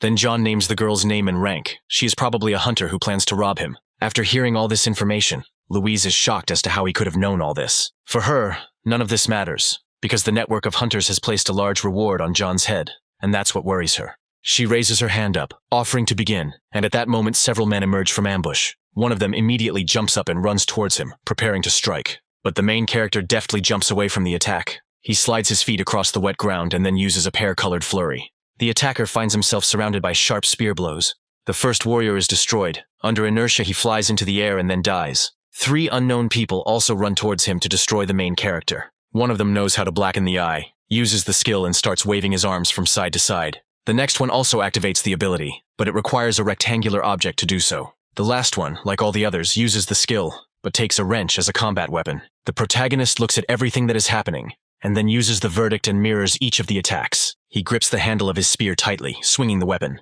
The guy activates the pear-colored flurry again and destroys the remaining enemies. Louise looks at what is happening with horror, because he should be much weaker. The girl smiles slyly. For her, this is even more interesting.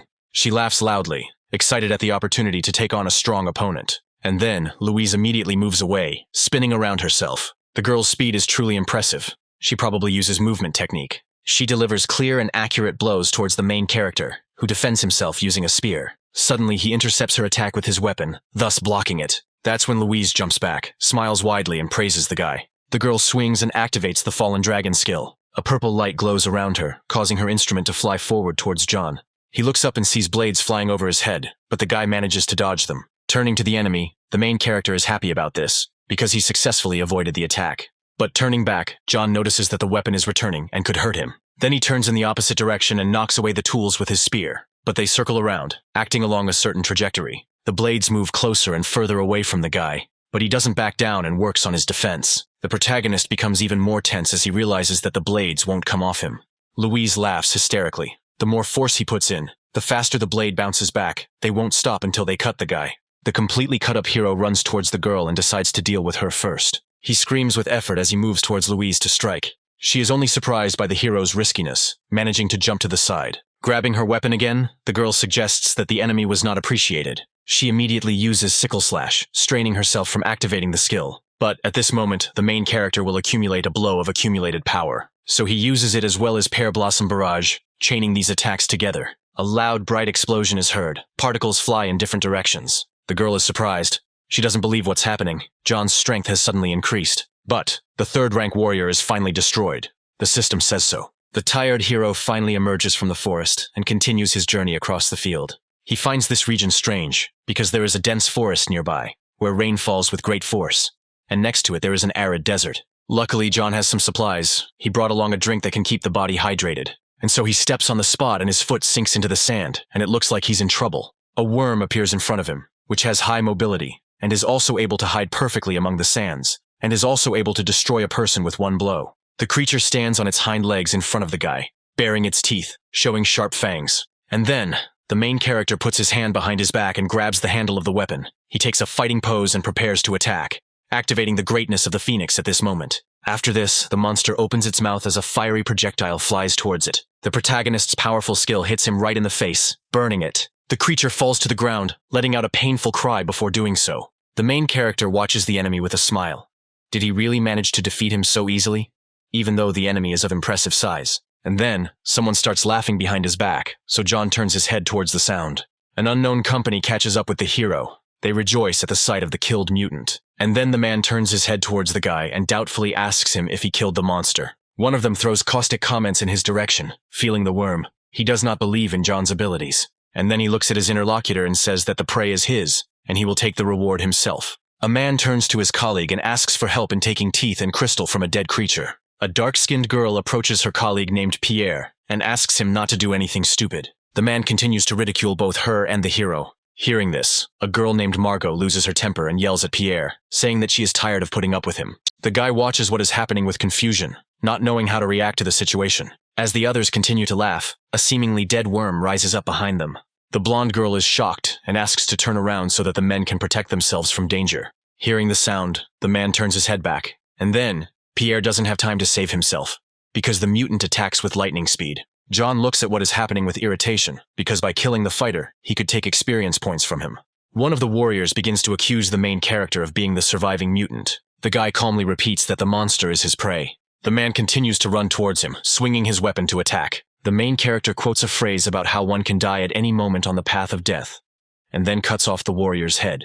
Margot, seeing all this, opens her eyes wide in surprise, and then John turns to her and asks if the girl will attack him. She begins to explain that the men were only traveling together, but were not in league, and in any case, Margot herself wanted to finish him off. The blonde looks towards the main character again, screaming, trying to warn about the approaching monster. The guy looks down in irritation. Apparently the creature wasn't satisfied with his previous attack. He grips his spear tighter, waves of fire swirling around him, surrounding his hand. The guy looks forward confidently, activating the ability. And after that, John lunges forward as spots from the skill dance around his body. The creature once again receives a share of the flame, which flies into the worm's evil face. After this, the creature noisily falls on its stomach, feeling disappointed at its loss. Observers are amazed by this skill. The worm usually has a very strong shell, but this attack is aimed at causing internal damage. Finally, when the 4th rank beast is defeated, the system sends out a notification to inform you of this. After this, the main character begins to move towards the defeated target. With a sharp and skillful movement, he penetrates the creature's flesh and takes out the precious stone.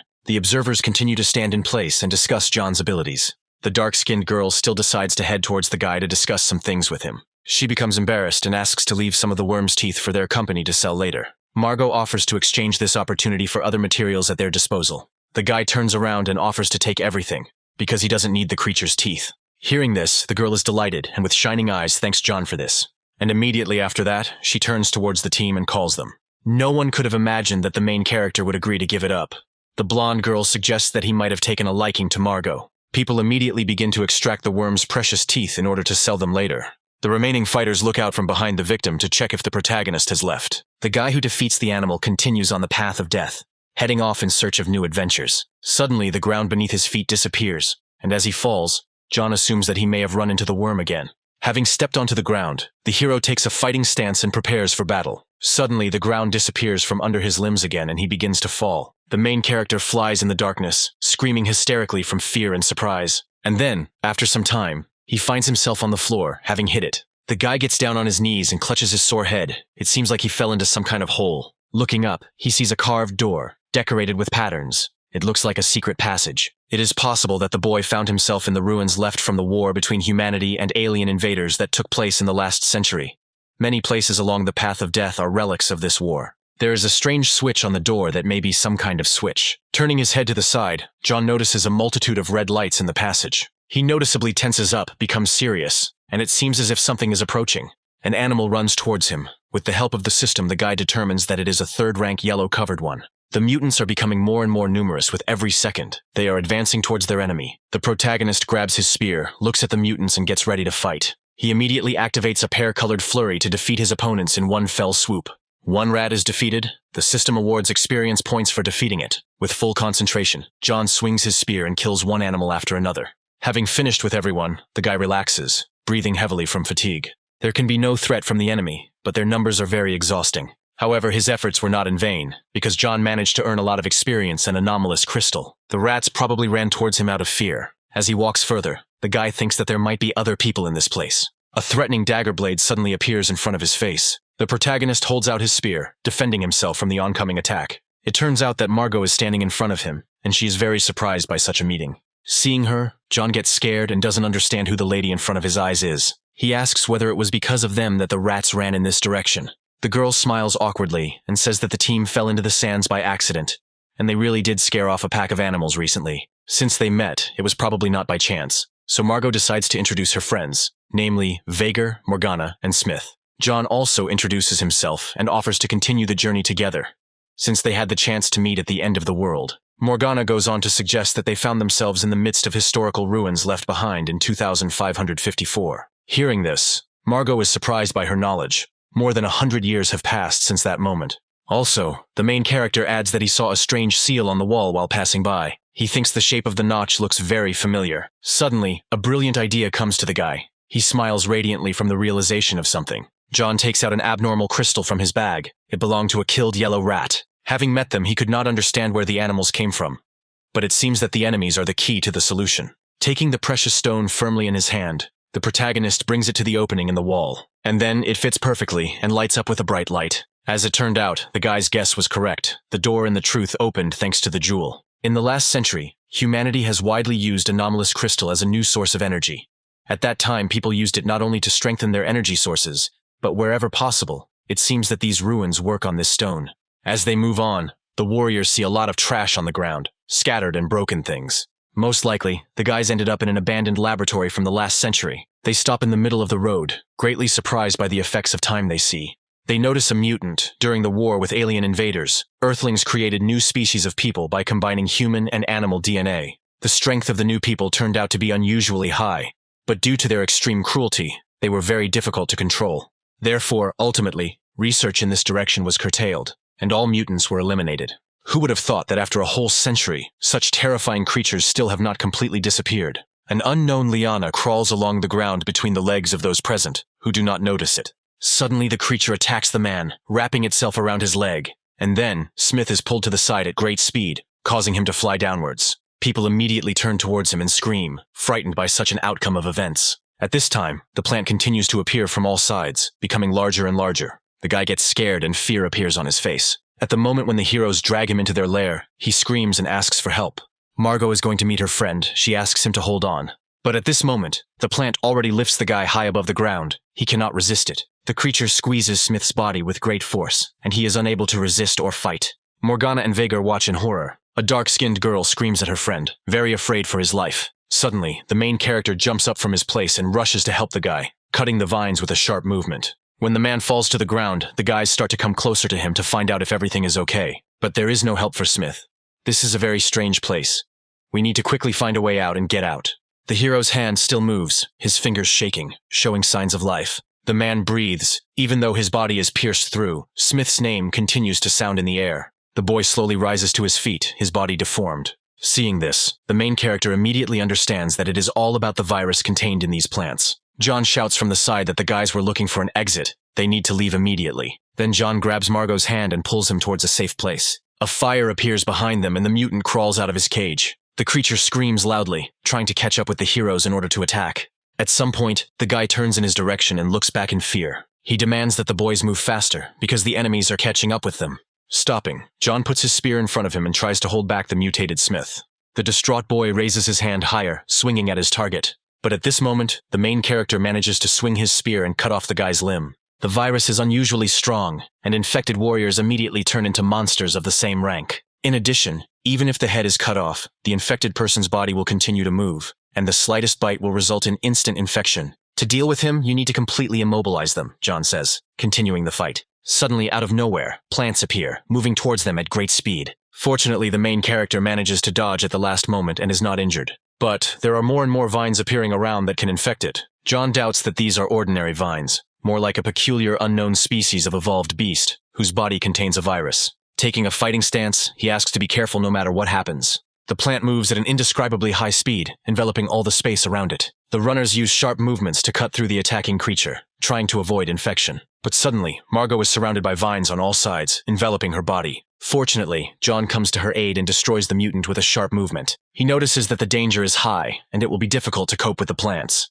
It is necessary to check whether they are afraid of fire. At least the creatures resemble plants. Therefore, the protagonist activates the greatness of the phoenix. The vine begins to burn. Having confirmed his theory, he smiles widely, realizing that he has a new weapon to fight the danger. And then, John uses his skill again, launching a fire attack at the enemy. He notices movement behind him, and then turns around to warn of danger. It seems the plant is about to break the tanks in which the mutants were placed, and release them outside. John shouts, ordering the other guys to stop this, or they will get into trouble. People around are fighting hard, trying to protect their lives. Suddenly, the fragile glass cracks under the force of the vines, and they are about to destroy the cage. At this moment, a previously developing mutant begins to fall from the flask. He hits the ground face first, remaining lying there. The rest of the monsters also appear outside, leaving their hiding place. They open their bright eyes, their gaze directed forward. Little by little, the monsters begin to come to life, putting their hands in front of them and starting to rise. One of them opens its own mouth and lets out a loud howl. At this point, the guy activates the system and learns that mutants have explosive power, as well as immunity to pain.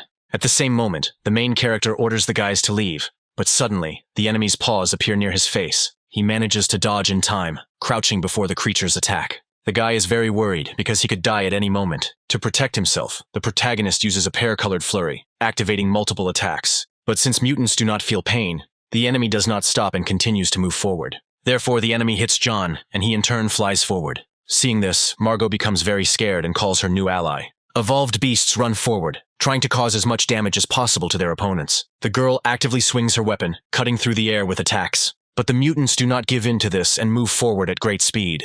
The girl is amazed at what she sees. Nothing happens due to her efforts. Everything around is on fire. The greatness of the Phoenix is activated again. It is getting hotter. And then, the mutants find themselves in a layer of flames surrounding their bodies. The monsters are attacking the poor guys who are trying to run away, thereby saving their lives. But the main character stops and tells the others to leave. He himself will stay to fight the creatures. There are still many dangers lurking in these ruins, so he needs to conserve his strength and cannot use the explosion of anger and the blow of accumulated power. So, John decides to use the power of the origins to coat his weapon, making it stronger. After this, he activates a pear-colored flurry to deal multiple blows. The guy lunges forward time after time, attacking the mutant. As he expected, the main character's strength increased many times over. He grips his weapon tighter, squeezing his hands around the handle of his spear.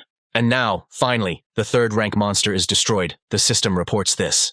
The main character receives more than 500,000 experience points. Seeing this achievement, he is very happy, and now he is going to destroy each of them. Suddenly, John slides between the enemies, quickly closing the distance between the opponents. Despite their hard shell, insensitivity to pain, and the fact that they are far from easy to deal with, such a large amount of experience points is impossible to resist. Moreover, due to the limited space, it is not so easy for them to surround him, and their numerical advantage does not play a significant role. Another monster is defeated. The lifeless body falls to the ground. Morgana watches the aftermath of the battle. The hero was very furious. The guy continues the fight, and at times he also receives resistance from his opponents. From Margot's side, with the rest of the team, they move towards him, rushing to help. She holds the weapon out in front of her, trying to protect her ally. A spear flies at one of the creatures again.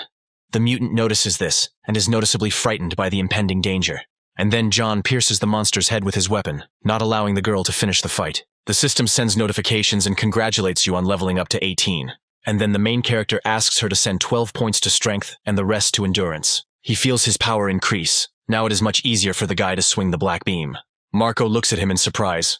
It seems that as the battle progresses, his strength only grows. The protagonist continues to fight the horde of enemies while the rest of the company is left behind. Suddenly, the monsters turn around and quickly run away in the opposite mood. People are left standing in confusion, not understanding what has happened to them. On the other side of the knowledge, an explosion is heard.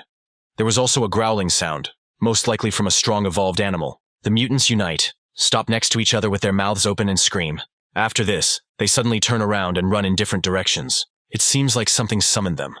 No one can even imagine what kind of creature is capable of commanding third-rank mutants. Continuing on his way, John asks to forget about them, because the guys need to continue on their way. Approaching the door, the company opens it, finding themselves in a dark room. Only the light behind them allows them to see the space a little. Vager turns his head from side to side, looking around the room. It seems to be an armory. This place contains old-style guns and grenades that can be sold for a good amount of money. First, they need to be removed, because the company doesn't know if they can get out of these ruins. Morgana puts her fingers to her mouth, asking to be quieter.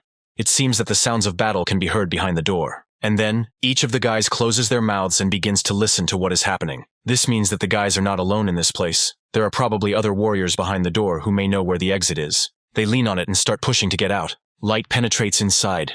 Voices are heard in front of them, discussions of the battle. And then, the heroes see an explosion that deafens and blinds those watching. Afterwards, John squeezes through the crack in the door and looks ahead with interest. Coming forward, the young men see a huge number of fighters in front of them, all of them busy with their own affairs. A bunch of warriors attack the mutants. The main character is amazed at what he sees. These are the same monsters they fought with. Could it be that some big beast summoned them here? One of the warriors is pushed aside by the onlookers. Suddenly, he runs into them, but John catches the young man, softening the blow. The guy rubs his face with his hand, asking if his interlocutors are new. Vagar is surprised. He saw a young man. In front of him stands an old acquaintance named Nicholas. He shakes off his clothes and also recognizes these guys, and is happy to meet them. After this, Margot still decides to clarify what is going on here. Where are so many mutants and warriors around coming from? Nicholas and his group wandered here by mistake, but there are also those who came here on purpose to hunt. In the depths of the Great Hall there is a road leading to the surface. The problem is that it is guarded by a 6th-rank beast that cannot be bypassed. Hearing this, those present go wild with surprise, their eyes wide open. A 6th-rank koi beast is a huge creature 10 meters tall, shaped like a sea anemone with tentacles wriggling everywhere. Its tentacles have incomparable hardness, and are easily capable of piercing even sheet steel. The girl is amazed that the company really had the courage to go against this mutant. There are more than 100 3rd and 4th rank warriors here. There is also one 5th rank warrior named Mori. They will definitely deal with him, especially since this enemy is blocking the exit, so there is not much choice. John doesn't understand, because the decision to attack the mutant like that is very reckless. Have people really gone berserk? The guy believes that instead of waiting for death, it is better to take fate into his own hands, especially since the anomalous crystal of the 6th rank costs a fortune. Besides, Mori has the latest new style grenades, and they can probably cause significant damage. As the young man throws the weapon forward, a loud explosion is released, stunning the people around him. The vines slowly crawl past, wrapping their tenacious paws around the walls. The mutant could well have been injured, because Mori's bombs have indescribable power. This means that the vines that attacked the guys in the lab belong to this creature. It turns out that its tentacles reach such remote places, the entire territory of the ruins is under its control. The mutants move forward, next to each other, quickly moving their limbs. Mori orders them to move forward, split into 2 groups, one of which will hold back the mutants, and the other will fight the vines. One of the warriors calmly rushes forward, punching the monster. All those present confidently rush forward, screaming from the effort. The men work hand in hand, helping their allies in this difficult battle. Remaining in place, John asks to be careful. The beasts are controlled by the beast Kui. The boy doesn't understand why he suddenly feels an overwhelming desire to fight. Suddenly one of the creatures hears something, stops with interest and listens. And then the mutant takes off, rushes towards the main character, trying to take his life. But the guy lunges forward and pierces the creature's belly with his spear. The girl also fights with opponents, actively waving her own weapon. The guys quickly integrate into the people's lives and begin to fight the mutants together with the rest of the warriors. The dark-skinned lady smiles confidently, enjoying this battle.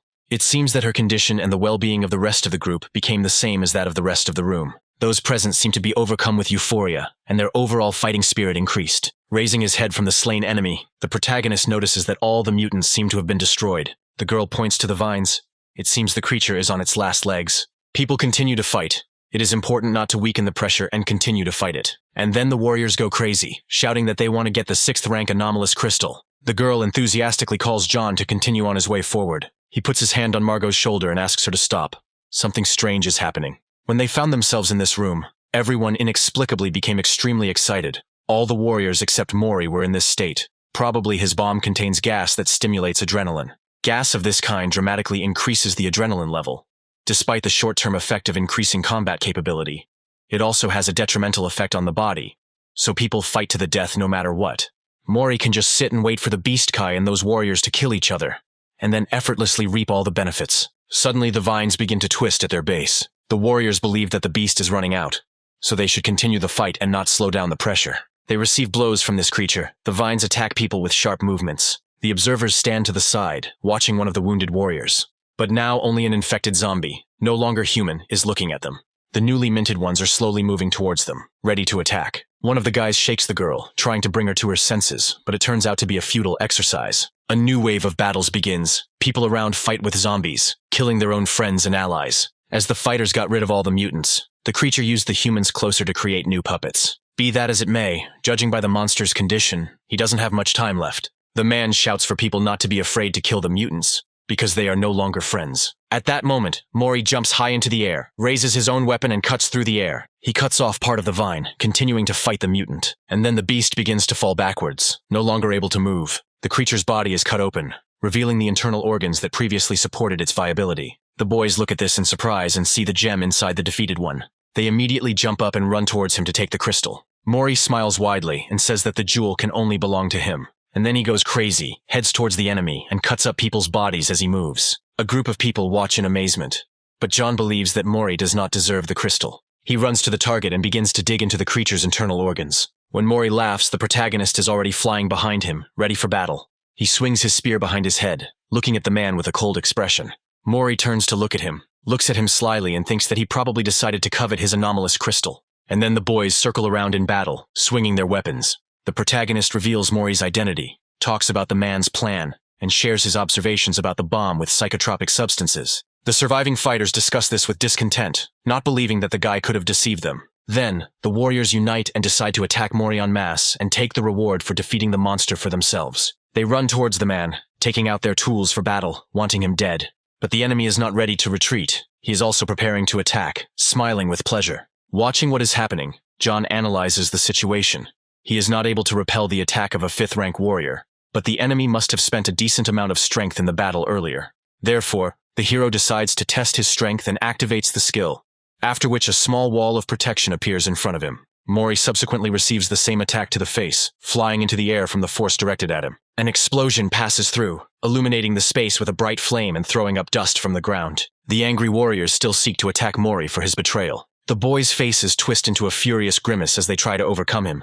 One after another, the fighters rush at the man, who actively dodges the series of attacks. The guy runs from the side and warns John of imminent death in case of resistance on the way to the anomalous crystal. But in order to protect himself, the protagonist activates a pear-colored flurry, directing the ability at the enemy. The vines of the evolved beast lie on the ground and move slowly. Noticing this, the guy turns his gaze in that direction, watching the small movements. It seems that the creature is still alive, since it is able to move. Watching, the protagonist is happy and relieved, because he still has the opportunity to gain experience. After this, the inspired guy activates the Phoenix's majesty and rushes forward. He kills a strong creature, gaining some experience. The system informs about it in a notification. And then the main character is amazed, thinking that the reward is rather meager, considering that the enemy is very strong. Although it's probably because John dealt less than 40% of the damage, which is why he received 1/10 of the points. Mori turns out to be alive, runs towards the main character and demands to stop. Rising to his feet, the boy reaches behind his back to get his own weapon. The man moves aggressively towards him, continuing to yell. The fight becomes more and more brutal. The opponents parry each other's blows with polished movements. As the battle progresses, John thinks that a warrior of such rank is beyond his capabilities, and if the guy doesn't come up with something, he might lose. And so, the protagonist activates the accumulated power strike to have a little more chance of winning. He then uses a pear-colored flurry, dealing multiple stabbing blows. As the fight continues, Mori cannot comprehend where John got so much power from. And at this moment, the main character becomes more confident, feeling his own strength. He begins to activate another of his abilities, offering Mori to test his strongest skill. Hearing this, the man noticeably tenses up. It turns out that the previous attack was not the best. The hero uses all his strength, screaming from the effort. And after that, he turns around and starts running in the opposite direction, laughing sarcastically. Seeing this, Mori loses his temper and gets angry at the hero for this trick. Approaching the door, the guy notices something in the crack, paying special attention to it. He pushes the doors, straining harder to open them.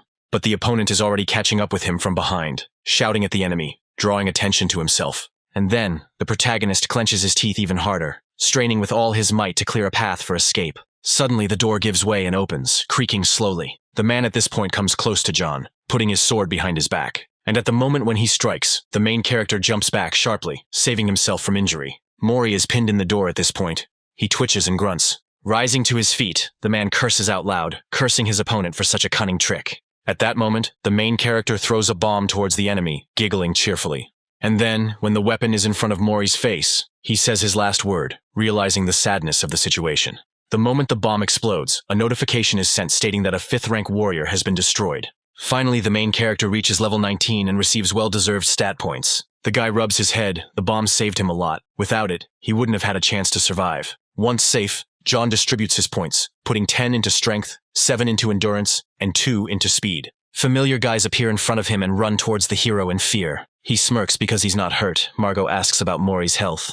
After this question, John confidently points to the landscape behind him and also shares details of his victory. Nicholas is horrified by what he hears, and the girl smiles sweetly and compliments the guy. Now that no creatures are blocking the way, nothing is stopping the guys from getting out of the ruins. The lifeless bodies of the defeated enemies lay on the ground, and the hero thought that only they remained alive. The team decides to heal the wounds and only then move on. Catching his breath, the hero gets the idea to search the monster's body, as well as the dead warriors. The hero asks his team if they are ready to move out. Morgana, with positivity and some joy, replies that they are ready to go. Then, he asks the team if they can leave the ruins by moving only straight ahead. New team member Nicholas replies that he has already managed to go around all the ruins and thinks that they will be able to get out this way. The group again comes across a huge iron door, and the hero is struck by the thought that the creator of this place could have been more creative. Under the hero's loud command, the entire group presses on the door, and it gives way. The hero looks through the opened door, his eyes widening in surprise. He sees the control panel.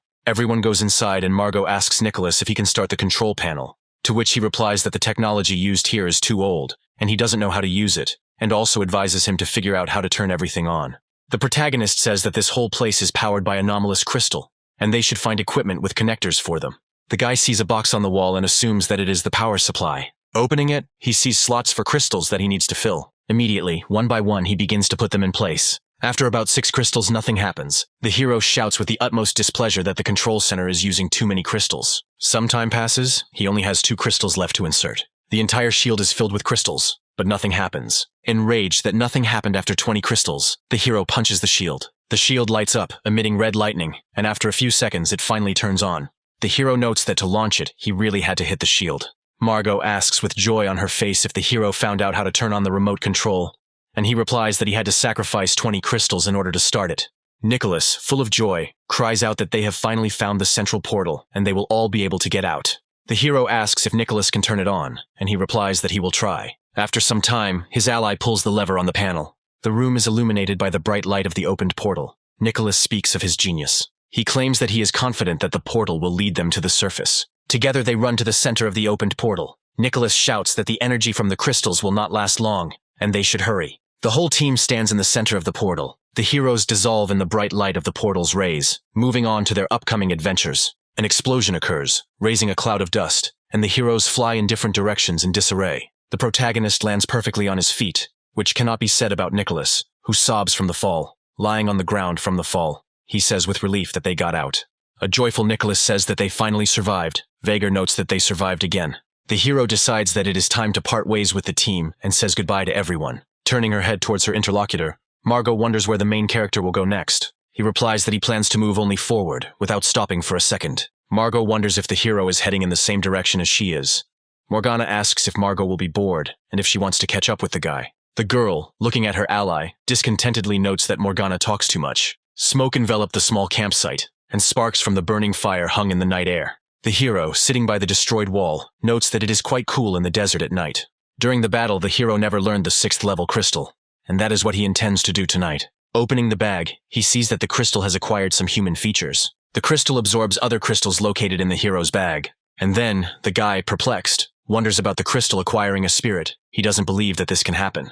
Suddenly, the creature hides the crystal it was about to eat behind its back. Then, the guy, perplexed, wonders what he is looking at now and notices that the creature has no manners, as well as no fear. The hero takes it in his hands and asks if it is some kind of beast that simply ate his crystal. With an evil smile, he says that he will cut open his belly and take out his crystal. Suddenly, he notices that horror appears on the face of the strange little animal. The hero reports that, according to his assumptions, a certain creature is able to understand him. And then the guy takes out his own phone and tries to find all the necessary information about this animal. He notes that nothing was found, but is not at all surprised, immediately wondering if it is just some kind of creature resembling crystal. The hero presses on the animal and says that it looks hard and resembles crystal, but it doesn't feel like that, and decides to keep it for himself, forbidding it to eat crystal. The hero says that he will be bored on the road and decides to name the animal Mickey. The sword pierces a huge 3rd-rank scorpion, and a notification with a reward of 150,000 experience informs of the victory. Mickey rushes to the scorpion's corpse, greedily collecting the crystal from it.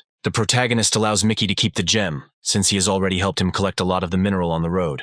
The guy notes that despite his unsightly appearance, Mickey is very fast and immediately collected crystal from the killed monsters, which saved him a lot of time, and also that he really likes to eat it. Walking through the desert, greenery and water appear on the horizon. The happy hero joyfully tells Mickey that he sees an oasis. The hero approached the oasis. Splashes splashed his face. He and his new companion finally felt relief after a long time in the desert. Without hiding his joy, the guy says that he gets incredible pleasure from this activity. The hero sensed something was wrong, and immediately noticed the sword flying straight at his head. Instantly drawing his weapon, he blocked the blow. The only question that came to his mind was who could have attacked him so unexpectedly. The unexpected and hard blow threw him back hard. Another thought arose in the hero's head that the enemy was incredibly strong and had excellent command of weapons. Coming to his senses, he froze in surprise, seeing his opponent in front of his own face. He saw Kate standing.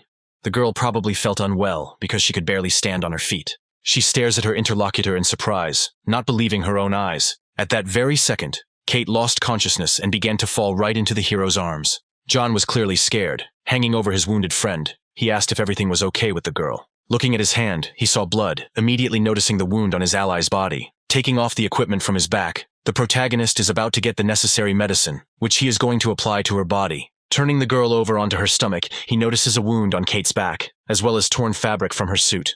Kate was almost unconscious, but when she came to her senses a little, she was surprised and ordered to let her go. Indignantly, John explains to her that he is using the most valuable restorative fluid from his reserves. After this, the protagonist opens the bottle and treats Kate's wound, pouring the healing elixir onto her back. Next, having finished with the help, he asks the question of who injured his girlfriend. Kate didn't answer because she was almost unconscious. John looks at her, and this time his level allowed him to see the girl's level. He didn't expect to see the 4th rank, because her skills are much higher than those of this rank. Opening her eyes, the ally, looking at the guy with a clouded gaze, asked how the hero ended up here. The hero, with a grin and in a joking manner, answered that if she guessed correctly, she would receive a reward, but Kate clearly did not like this. She turned away and said that if the hero did not want to talk, then it did not matter to her. In turn, the hero noted that she was a very boring young lady, but he decided to share with her and, without hiding his smile, said that he was heading to university, since he had been accepted there. Kate immediately came to her senses. Her eyes widened in surprise. She asked if he had really been accepted there. John, without thinking twice, replied that it was so, and added that the girl should not imagine anything, because he did not go there because of her. But he immediately received a dissatisfied response from his ally that the hero had made something up for himself, and an awkward silence hung in the air. After a couple of seconds, the guy tensed up and turned around. He heard some sounds nearby, asked Kate to be quieter and said that someone was coming towards them, and not alone, he began to peer into the bushes. Kate looked down and told the hero that they were following her, and he should leave. John didn't lose his head, quickly gathered his things. He told her that a man can't leave a girl alone, and ordered her to jump on his back. With a quick movement, the girl climbed on top of her friend, and he began to run as fast as he could. Following the direct route, the protagonist asks her to hold on tight. On the run, he demands that Mickey find the solution needed for recovery in the bag. Seeing the creature, Kate was surprised after realizing that the little beast was an evolved 6th rank beast. But John quickly interrupted her by saying that he would not give his faithful pet to anyone, and she should not even think about the abnormal crystal in his body. Taking the bottle, the friend calmly replied that she didn't need it. When she starts drinking, John, grinning sarcastically, said that he had already drunk from her. But there was no reaction, and John said that Kate was not nice at all. Suddenly, she turns her head back, suspecting that in this case, they will not be able to break away, because the hero carries a lot of weight on his back. Her offenders have already appeared on the horizon. The leader and his team are quickly moving in their direction. He pointed his finger at her with fury on his face, and said that after the girl killed 100 members of a group called the Black Tiger, she would not be able to escape pursuit so easily. One of them smiles radiantly, swings his hand, and is about to throw a spear towards his opponents. Heading towards the people at high speed, he continues to attack with pleasure. The protagonist and the girl behind him look ahead as the weapon flies high in the air. Luckily, the spear misses and falls nearby, without harming the guys at all. John runs around him from the side, continuing on his way. About a dozen fighters emerged from the bushes, ready to avenge their comrades. John looked at them with apprehension and immediately realized that all these warriors were at the peak of the 3rd rank. He turned to Kate and wondered how she could kill hundreds of these fighters on her own and still escape. He was amazed at her frightening strength.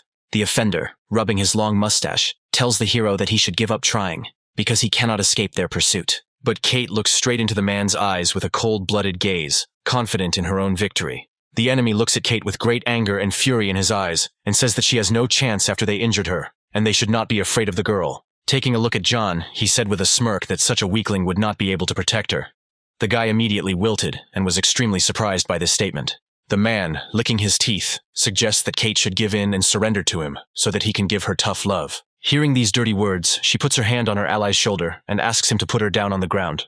Once on the surface, the blonde took out her sword, with the clear intention of killing Arnie for his words. John remains behind, and with a disappointed look says under his breath that he is not noticed at all. The offender begins to scream furiously, calling on his warriors. It is necessary to leave the girl alive, since he plans to have fun with her, but the main character can be destroyed. The men laugh hysterically, anticipating an interesting battle for him. One of the warriors immediately rushes at the guy, screaming that he will die. But this does not frighten him at all. He does not say a word and only looks arrogantly at the pathetic fighter. The long-haired boy rushes into battle, holding his weapon behind his back to smell the attack. But he misses, because John manages to dodge. Only part of his hair ends up cut off by the enemy's sharp blade. Gripping the handle of his spear tighter, the protagonist's limb lights up with fire as his skill begins to activate. And then he lunges forward, the grandeur of a phoenix directed towards his opponent. He opens his eyes wider in fear, not understanding at all what is happening. But the guy doesn't have time to come to his senses and avoid the attack, so he ends up in the center of the flames. On the other hand, the girl also fights with men, fighting for her own life. The opponent cannot comprehend how Kate is able to fight so actively, even though she was seriously injured. One of the attackers distracts the girl, smiles slyly and calls her. The man holds his weapon tightly, smiling widely with the pleasure he gets on the battlefield. He quickly catches up with Kate from the side, and she only sharply turns her gaze to him. And then, their blades touch in a blow, ringing against each other. Once they are close, the guys exchange a few phrases. The hero believes that no man would admit to being tired. They agree to climb up this battle as soon as possible. And then, the main character again finds himself in the epicenter of the battle opposite his rivals. One of them laughs sarcastically, offering to show how to use a spear correctly. Hearing this, John noticeably tenses up, becomes more serious, and concentrates harder. Afterwards, the enemy uses his skill, and then his weapon and body light up blue. But the main character is confident in his abilities. He spins his weapon and responds to the enemy's comment. Smiling, the boy once again uses the greatness of the phoenix, illuminating the space around him with his flame. A huge explosion passes in front of him, sending chunks of earth and dust from the floor flying into the air. The rival, having survived, slips through, rejoicing in the presence of a strong opponent. The main character, in turn, is not going to give up and explains that the blow he used was only a small part of his skills. Suddenly, new characters appear behind him, ready to strike. Fortunately, John notices the movement and turns towards the attackers. With a sharp movement of his hands, he uses verdict and repels the attacks on the men. At this moment, the main enemy is already running towards him with a weapon extended in front of him. As he continues to run, the confidence on the man's face fades, and he looks ahead with confusion. And the opponent, in turn, only becomes charged with enthusiasm and grins at the situation. The guy hits his opponent's instrument with his spear, and a loud ringing sound is heard around. Straining, the man can't understand why John's weapon is so heavy, and then after a few seconds, a bright thought comes into his head. He looks at the spear, analyzes its appearance, and realizes that the protagonist uses a black beam to fight. Hearing this, the protagonist is surprised by his enemy's knowledge. The man becomes even more confident, wanting to get his hands on such a precious weapon. And then the guy sharply cuts the air with his spear, trying to hit the man standing in front of him. Jumping back, John offers to give this thing to his rival, since the man liked the instrument. He makes a sharp lunge forward, delivering a thrusting blow. But the opponent intercepts the instrument with his hand, clenching his fist around the handle. Even though he strains with all his might, he still finds it difficult to hold the weapon. And then, the main character begins to accelerate, moving forward. He uses a chain of kicks, knocking his tool out of the man's hands. And then, under strong pressure, it flies off in the opposite direction. As his opponent moves away, John catches up with him and shouts that someone like him is not worthy of using such a thing. Now he is fighting with a long-haired man, exchanging a chain of attacks. The gang leader presses his hand to his chest, finding Kate frightening.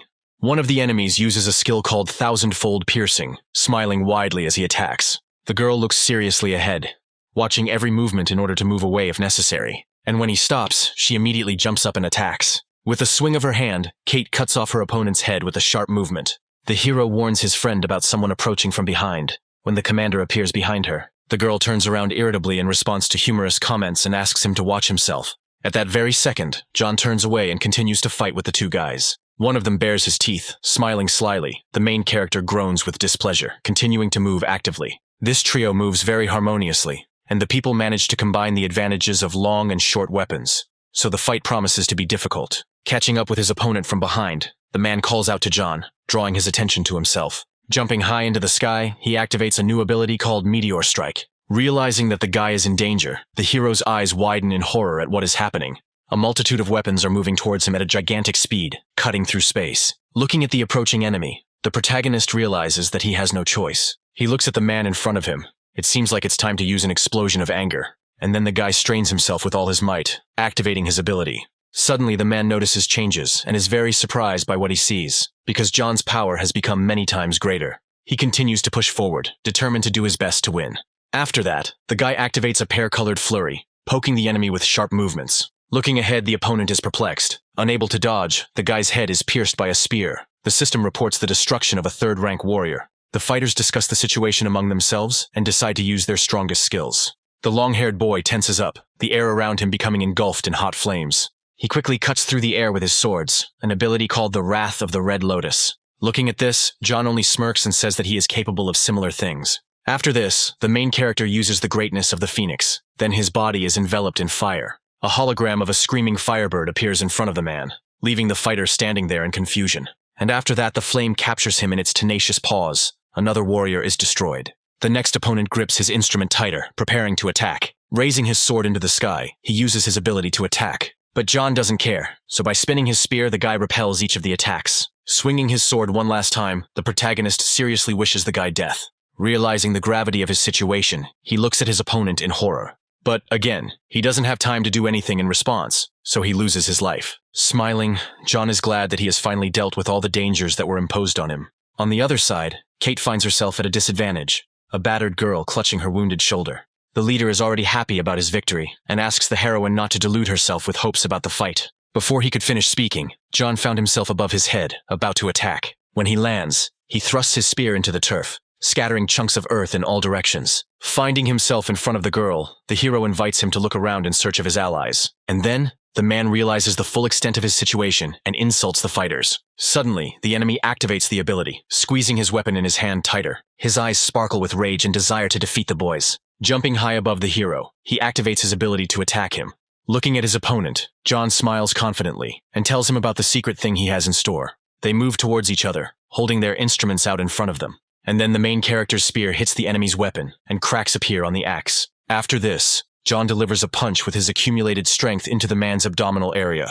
Having finished this fight and destroyed the enemy with the final blow, the guy continues on his way. Sitting down on the ground next to Kate, he begins a dialogue, inquiring about the girl's condition. After some time, the guy hands her a bottle of liquid and asks her not to worry, because he has never drunk from it. Bringing the container to her mouth, Kate shares that she did not expect such a rapid increase in strength from the hero. He is delighted by this compliment, and begins to show off in front of her with all his might. A few seconds later, the lady rises from the ground and follows in an unknown direction.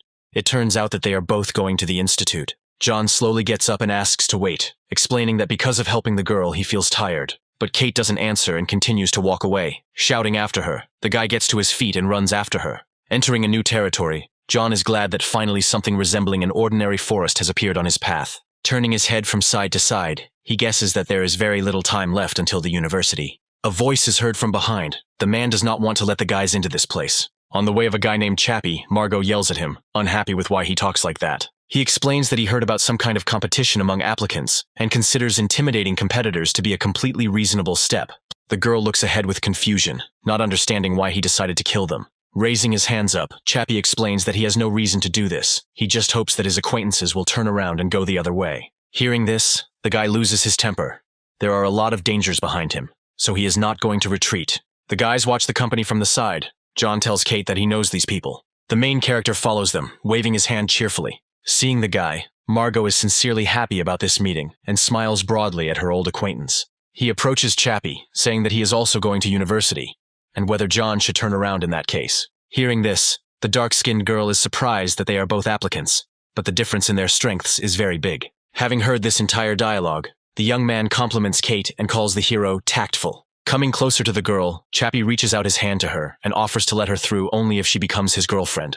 Hearing this, she immediately reaches for her weapon, slowly pulling the blade out of its sheath. Before Chappie could finish speaking, Kate cuts the air between them with a sharp movement of her hand. While the guy stands there in confusion, his friend comes closer and warns him that the lady is a 4th-rank warrior. But he sees the girl's wounds and is not going to let such a beauty go. And then the main character approaches him from the side and calls out, attracting his attention. Smiling, he asks if the guys know about a group called the Black Tiger. Chappie goes into more detail about these people, and then asks how the hero is connected to them. John crosses his arms and explains that the group turned against them, and now they no longer exist. Chappie's accomplice screams in horror, asking how reliable all this information is. Another guy says that they don't dare to provoke these thugs thoughtlessly. Suddenly, the man asks everyone to shut up, not ready to take the main character's word for it. And then John offers to check him if he doesn't want to accept his words. Smiling, Chappie compliments the resourcefulness of his interlocutor and smiles sincerely. And then he lowers his hand and reaches for his own weapon. The man lunges forward, extending his hand towards the protagonist, intending to really find out the truth. By attacking, John ensures that the enemy goes to the next world. Swinging back, he uses a tearing fist towards the guy. It hits the enemy in the shoulder, and he groans from the piercing pain in his limb. The rest of Chappie's team, ready to stand up for their commander, jump up and run towards the main character. The guy shouts and tells to go on the attack to kill the opponent. A sharp blade appears next to his ear, and when he notices it, he gets quite scared. Holding the weapon in front of him, Kate threatens him with the slightest movement. One of the attackers raises his hand towards her and demands that she release his commander. And then John shows his fingers to the enemies and says that they have 3 seconds left. He smiles, clarifying what he will choose, death or will he decide to leave. The observing allies agree to help their friend in the planned battle. The guys are also charged up for the fight, become serious and look confidently ahead. The company gathers in a circle around the main character, wanting to help him in any way. And then, Chappie realizes the disadvantage of his position and announces his retreat, looking back at the people standing behind him. The guy offendedly clicks his tongue.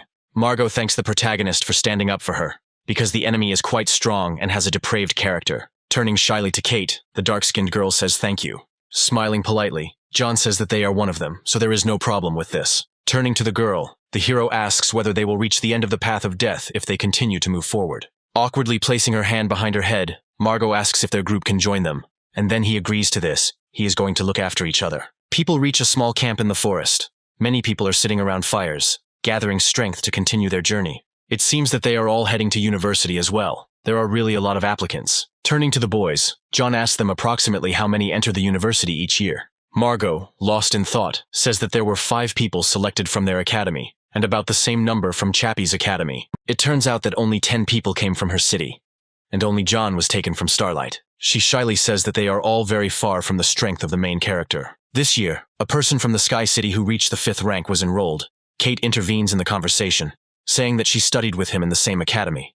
Everyone present screams in great surprise and bombards the girl with questions. Morgana is thrilled, as most people don't even get a chance to visit the city in the sky. At the edge of the rocky surface, a crowd of warriors who deserve to be here gathers. The number of applicants has exceeded 1,000. Even the weakest of them are at the initial stage of the 3rd rank, and all those gathered here are around 18 years old. Margot thinks about how the path of death ends in a steep cliff, and wonders where the entrance to the university is. The guy guesses that the passage uses a teleportation mechanism, and perhaps his guess was correct. A giant aircraft appears in front of the applicants. The ship's ladder is pulled out from a certain compartment, slowly lowering in front of the people. A teacher named Mason appears before them, the man tasked with escorting the newcomers to the university. Before that, he decides to warn the boys, since the school is not located at the final point of the path of death. The reason that they were required to go through it was to weed out the weak. Students scream hysterically, feeling disappointment about lost friends and comrades and the difficulties they have experienced. Mason looks ahead coolly, saying that the university does not accept the weak, so the scum must be weeded out. One of the people present runs furiously towards the teacher and screams loudly, intending to release his own emotions. Looking at their chests, John just crosses his arms over his chest and calls them idiots. One of the incoming students was very hurt by this news, and screaming about his life, rushed at Mason with an axe, but he did not even move, and a slight smile appeared on his lips. At that very moment, the teacher literally delivered 3 precise blows in a split second and quickly calmed the unruly student. He fell to his knees, dropping his battle axe from his hands opposite him. The teacher still stood in place, seemingly not even moving from his spot. He eventually fell on his back, unconscious, his clothes showing holes from the teacher's blows. Everyone who stood and watched what was happening literally froze at what they saw. Mason, still with that slightly strange smile, waved 2 fingers, and at that very moment, a cleanup team emerged from the ship behind him. He gave the command to act and simply stood there watching. The fighters moved in a scattered manner, going around the teacher, like a river flowing around a stone, beginning to open fire. Literally a few moments later, all the rebels were already lying on the ground. Mason began to walk forward and after taking a couple of steps, said that anyone who disobeyed the rules would face the same outcome. Stopping in front of those who were entering and were not going to rebel, the teacher informed them that they should take out their acceptance letter. The heroes' faces looked quite surprised by what had happened. Each one took out his notice without saying a word. Finding an example in his things, the man demands to tear off the protective layer from the backside. Grasping the thing more firmly, he says to apply it to his body. He looks ahead with a cold, grinning expression and says that it is time for the final test. The main character looks at him with an anxious heart and sometimes waits, guessing what will happen. And then Mason raises his hand and shouts that only the person who has received 3 notices will have the right to board the ship. After listening to the teacher, the main character realizes that he guessed correctly. By raising his hand, the man announces the beginning of the test. He looks at the warriors who have arrived and wishes them luck in obtaining information from those present. One of the guys approaches Kate with a crooked smile and asks her to give him her piece of paper. Turning in his direction, the girl asks him not to overestimate his strength in relation to her. But the guy is not embarrassed by this. He stretches his lecherous hands towards the lady, making caustic comments. And then, Kate stops standing on ceremony and with a sharp movement of her sword cuts down some of the fighters. Stopping after using the skill, she absent-mindedly looks straight ahead.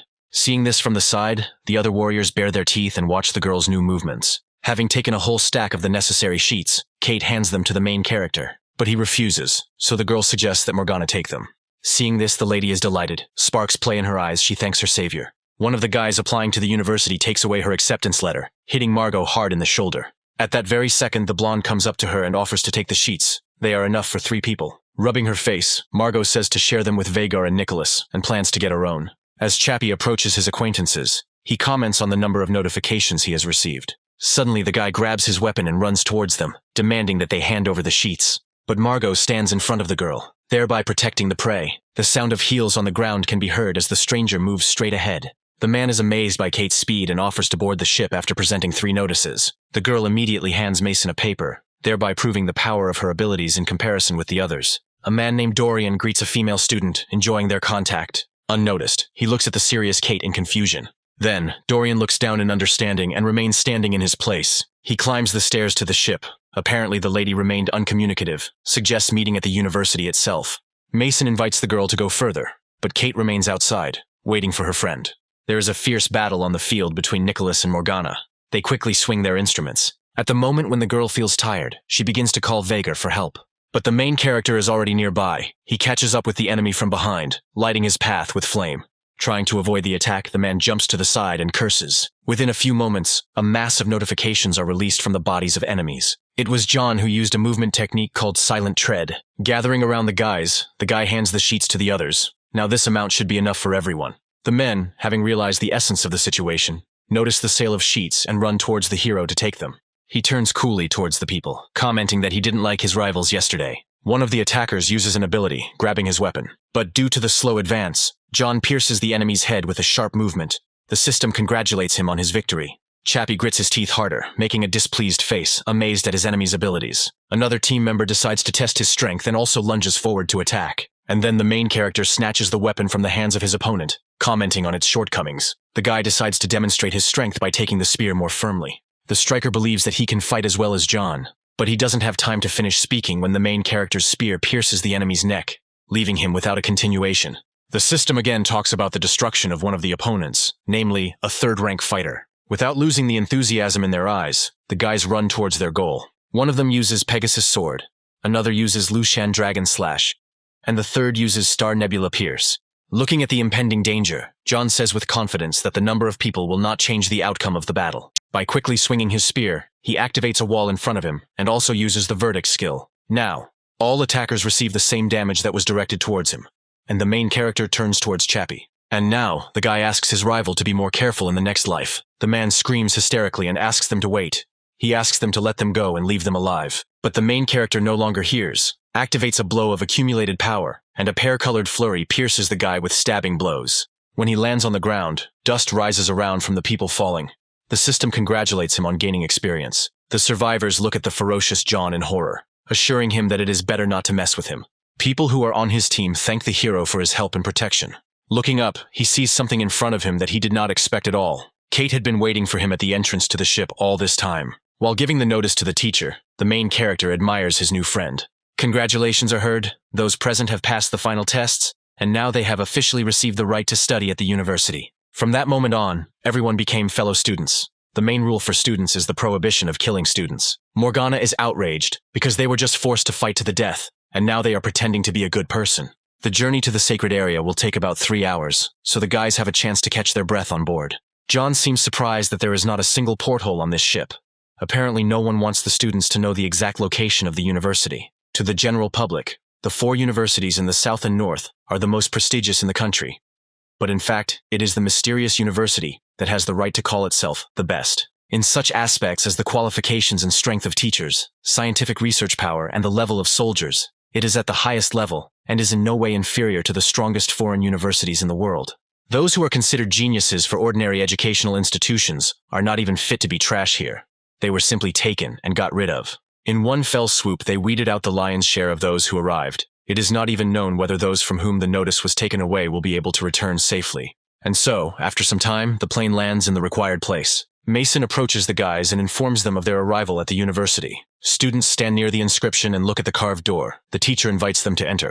And at that moment, a vibration is heard. A huge creature flies over the roof of the building. This is a 9th-rank fire beast. The guy looks at what is happening in confusion. There is no need to worry, because this evolved beast is a friend of the university. This is one of the most dangerous creatures living on Earth. She ended up here.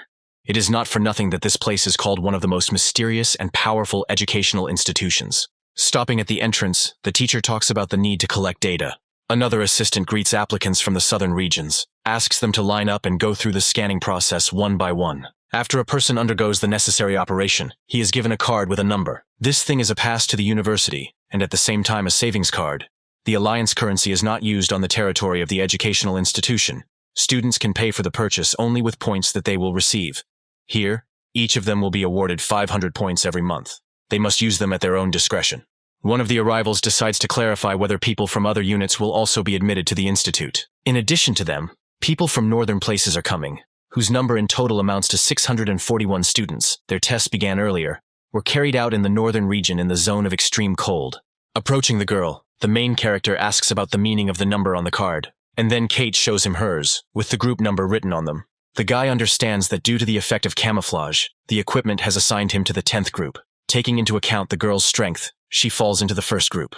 Mason calls people over, asks them to come over. Any minute now, scientific leaders will arrive to lead the groups. This means that the number represents the class number. Margot clarifies the number with the main character. He shyly raises his hand in front of him and shows the inscription on the map. Those present feel incredible happiness upon hearing this. Now John has familiar classmates. Kate silently watches what is happening from the side, looking at the guys with an unperturbed gaze. People in identical suits approach from the side. Mason raises his hand and introduces the leaders. And then, people raise their hands with bracelets on, and numbers with the group number appear in front of the teachers. The presenter asks to follow one or another necessary scientific supervisor. Turning to the girl, John is upset about having to leave, but the university is small. Looking in her direction, the protagonist remains confused and wonders what this statement meant. Walking towards the teacher, Margot raises her hand and offers to follow her. He follows in surprise and looks at the man. The man introduces himself. His name is Liam, and from that day on, he is his scientific supervisor. Since the eye of analysis is unable to determine the strength of this warrior, it could mean that this person is incredibly strong. This building is entirely at the disposal of their 10th group. To assign a seat to yourself, simply insert your card into the equipment on your desk. The daily composition of classes, in addition to the basics of theory, also includes combat exercises, practice with combat robots, as well as special training of warriors. Today they need to choose a person who will take on the duties of the headman. The group leader is responsible for keeping the keys to the training rooms on the 3 floors, as well as the safety and maintenance of the training equipment. However, this also gives him the opportunity to train at any convenient time. In addition, as a reward, the leader receives additional points every month. After listening to the man, the people present are happy about this opportunity and are inspired. But for now, new students need to take their places. Since there are no volunteers for the role of class monitor, the teacher is going to decide everything by vote. A screen with written names appears in front of the guys. John votes for himself, because he wants to receive all the privileges listed earlier. The other students also click on their names, not intending to share such an advantage. And yet, the main character wins the vote, receiving 5 votes. The students are indignant at this outcome, since the group of people knew each other before entering. But the teacher looks up at the children and asks what they think would be fair. The guy suggests resolving this through a battle, because the headman must be the strongest of all. Unfortunately, time is running out, and the fight won't be possible. The teacher presses a button and decides to determine the class monitor with some device. He announces that the winner will be the one whose strength indicator is the highest. The student stands up from his seat and asks permission to go first. Then the guy waves his fist with a wide smile on his face, aiming at the target. A loud sound rushes through the air and hits the target. The onlookers are amazed at the results, because a guy named Milan has just thrown a punch weighing 9,800 kilograms. The teacher, looking at this, smiles and says that the result is quite good. As the guys pass each other, they exchange caustic comments. John is unperturbed and continues to believe in his victory. And then, the main character decides to clarify whether he will have to reimburse the cost of the equipment in case of breakdown. Those present laugh at what they hear. Does the guy really hope to win? And then John slowly moves towards the device, stretching and kneading his hands. With a confident expression, he activates the skills Swift Fist and Ripping Fist. Clouds of dust rise up around the area from the intensity of the blow. The equipment cracks and falls apart into pieces. The teacher gets up from his seat and watches this with a questioning expression. Seeing this, Milan is surprised by what he sees, not believing his own eyes. And then, the teacher notices that skills were used. But even in this situation, John's powers cannot be neglected. Margot screams loudly and rejoices. The girl had no doubt that her friend was number 1. Smiling confidently, the main character turns his head in her direction. It seems that he will take the place of the headman. And then the teacher smiles and congratulates him on his victory, and also informs him about the university website, and also suggests that they disperse, since there are no more questions. But the girl interrupts him. Margot needs to know where their dorm is. Unfortunately, the university does not provide housing. Students need to find it themselves and pay for its rent with points. To find a place to live, the man advises to go to the registration department. There they will be able to find a suitable option for themselves and pay the rent.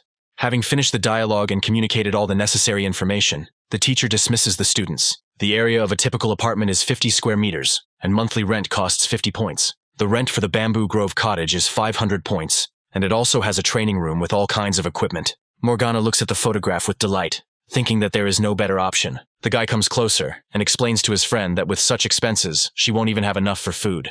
The main character believes that only a fool would spend all his money on luxury housing. Suddenly, an unknown person hits him in the back of the head with a fist. An old acquaintance named Kate stands in front of him, and she indignantly asks who he called a fool. And then the guy is horrified by the realization that the blonde is planning to rent such an expensive house. The girl asks if he has chosen a place to live, and when he answers negatively, she asks him to give her his card. Moving away from the main character, Kate heads towards a certain terminal and presses keys on the screen. The girl explains that the cottage consists of 2 floors, so she transfers 250 points and offers to live on the first floor with her. As he places his hand on the device, John is embarrassed by the thought that the couple will now become cohabitants. Kate, in turn, feels dissatisfied and asks him to shut up. Morning comes, the sun rises high above the horizon, illuminating the residential streets. Sitting down on the sofa, the main character smiles and says that his points were not wasted, because the cottage is the highest level of comfort. He decides to look at what is on the university website and finds a tab with assignments. The main character runs through the inscriptions and is indignant at the presence of options that are not suitable for him. It turns out that there is also an exchange office where you can exchange your items for points. The guy's eyes lit up because he was able to get a lot of useful things on the way to the university. And then, John heads to the exchange office as quickly as possible. Many people in special clothing walk around a small room, each of them hurrying in their own direction. And then, 2 guys start whispering to each other. Suddenly, other people also turn their attention to John, watching him go. Those present discuss him, and some send rude comments his way. The man explains that the exchange is only for points, and he himself does not understand what the newcomer is doing in this place. While placing special items on the table, the protagonist looks up at his interlocutor and asks him how much he is willing to offer for them. Grabbing the skin, the man is genuinely happy with what he sees and offers 10,000 points as a reward. The guys standing aside are also amazed, thinking that John was very lucky to have found the leech skin on the way. The main character agrees to this amount and immediately takes out a new thing from his backpack. Adjusting his glasses, the man agrees to exchange for 100,000 because the crystal is unimaginably rare. The people around no longer whisper, but openly discuss the main character and what is happening before their eyes. And then John takes out some vines from his backpack and with a wide smile asks to evaluate one more thing. And then the man finally loses his temper and starts screaming, not believing that the guy was able to kill an evolved 6th rank beast. The students do not understand where the hero could appear from, and with such power and a bunch of expensive items with him. One of them clicks his tongue and doesn't believe that John belongs to a noble family. He must have picked up all these things somewhere. The man takes out a notebook, starts counting and adding up the offered prices, and the result is 610,000 points. The guy agrees, asking if it is also possible to exchange combat skill cards, and then the seller answers negatively, because the university produces such things in sufficient quantities. He recently pulled out a diamond blade technique card, hoping to exchange it for 1,000,000 points, but John also asks if it is possible to purchase a rank 6 abnormal crystal. Having returned the card to the hero, the man reports that he has deducted the required amount from his account. The price was 80,000 points. The day is coming to an end. The sky is getting dark, covered with red spots of sunset. A couple of sunbeams still illuminate the space. Raising his hand to his head, John sighs and says that something happens to him on a permanent basis. Turning back, the hero demands that the strangers come out. Now is the perfect time for a robbery, since there is no one around. And then, after what was said, several guys come out of hiding, among them a student named Max. He noticed that in the exchange center the hero exchanged items for many points. He urgently needed 10,000 points, so the guy thought that John would not refuse to lend him some. And then he clarifies how he will do this if there are no devices nearby that could help with this. After that, Max comes closer and insults the hero. These cards have a translation function. John looks down at the object in surprise, amazed by such news. In this case, he offers to transfer his points to him, smiling sarcastically at the enemy. Max moves away further. He was going to rob him. How dare his interlocutor treat him like that? Looking confidently at his opponent, the main character has no doubts about his victory and asks the guy what he thinks about this topic. And then Max loses his temper, swings his fist and rushes to attack. At that very second, John uses a movement technique called Silent Tread, and the guy's gold disappears and he looks ahead in confusion. But the main character is already hiding, delivering sharp blows to his opponents, quickly moving between people. He ends up behind the guys, slowly walking straight ahead without turning around. And then Max realizes that his opponent used the technique of movements and begins to worry a little. The protagonist turns to him with a laugh and asks how he views his abilities.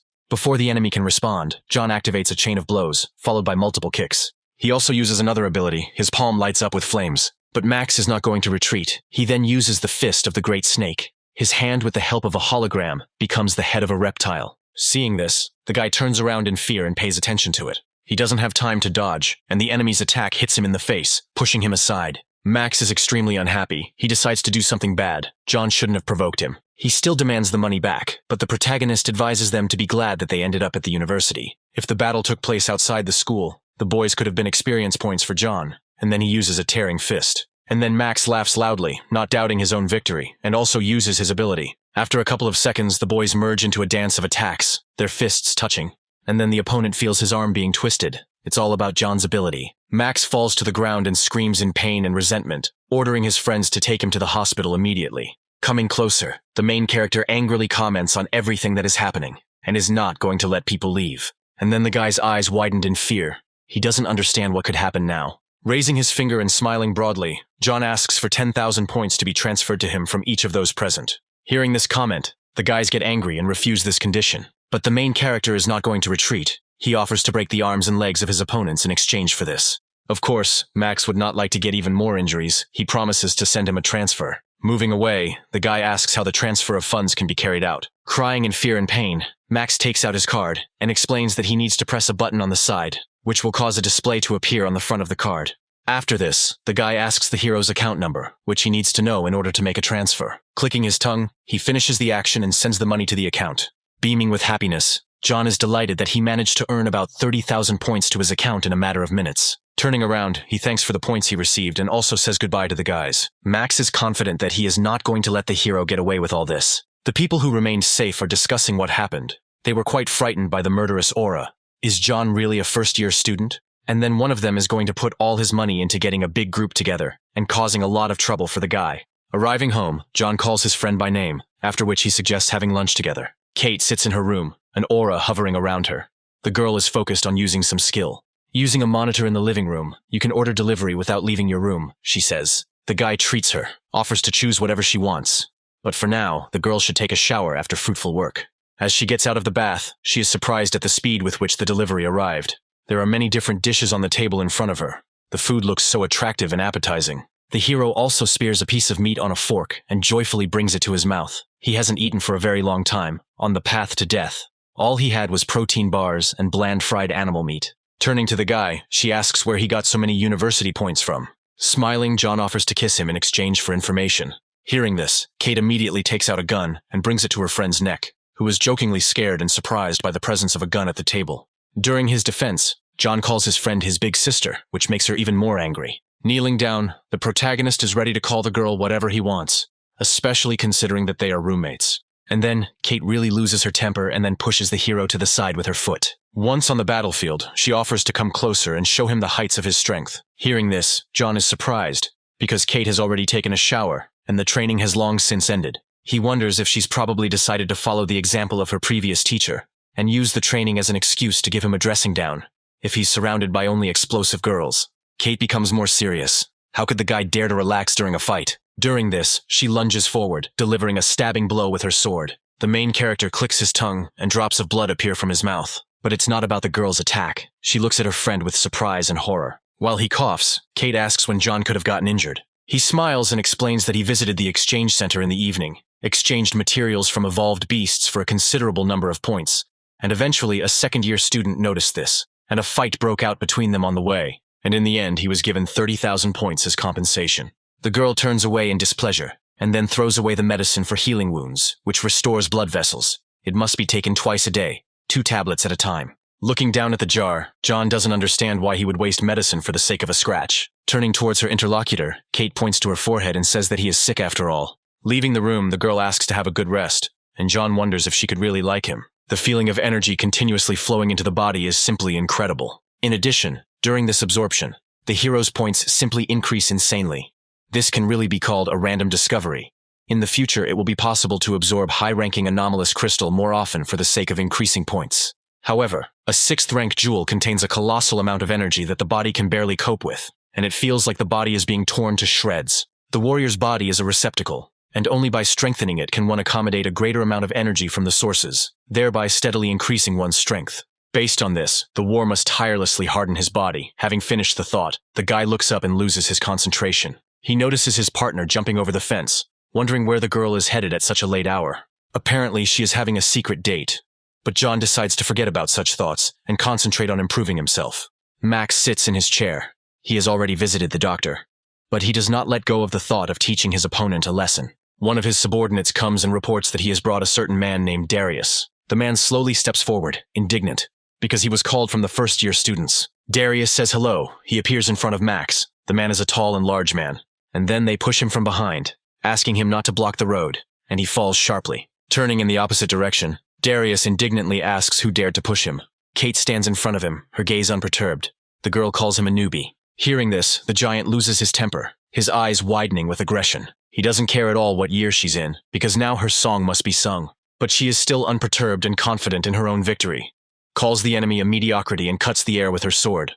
After this, Kate puts the blade to the opponent's throat, who bares his teeth and remains in place. She looks menacingly at Darius and explains that if he moves, he will definitely die. Max intervenes in the dialogue, reminding that murder is prohibited on university grounds. And then the girl turns to him and offers to check if she has enough courage to break the ban. And then Darius recognizes Kate and calls her this year's talented newcomer. A little later, he says her name again and remembers something. Probably they already know each other. Max says her name once again and is surprised by the realization of some things. He realizes that the girl standing in front of him is from a certain clan of the Heavenly City. Hearing this, everyone around is horrified, because each of those present has heard about this kind. If this is true, then the girl really can get away with murder within the walls of the university. So the guy falls to his knees and shakes with horror. He asks for forgiveness. He didn't understand who he was dealing with and went against her friend. He asks to show generosity and spare them. He promises to never get in the way. The girl looks at Max with confusion and looks at him for a long time.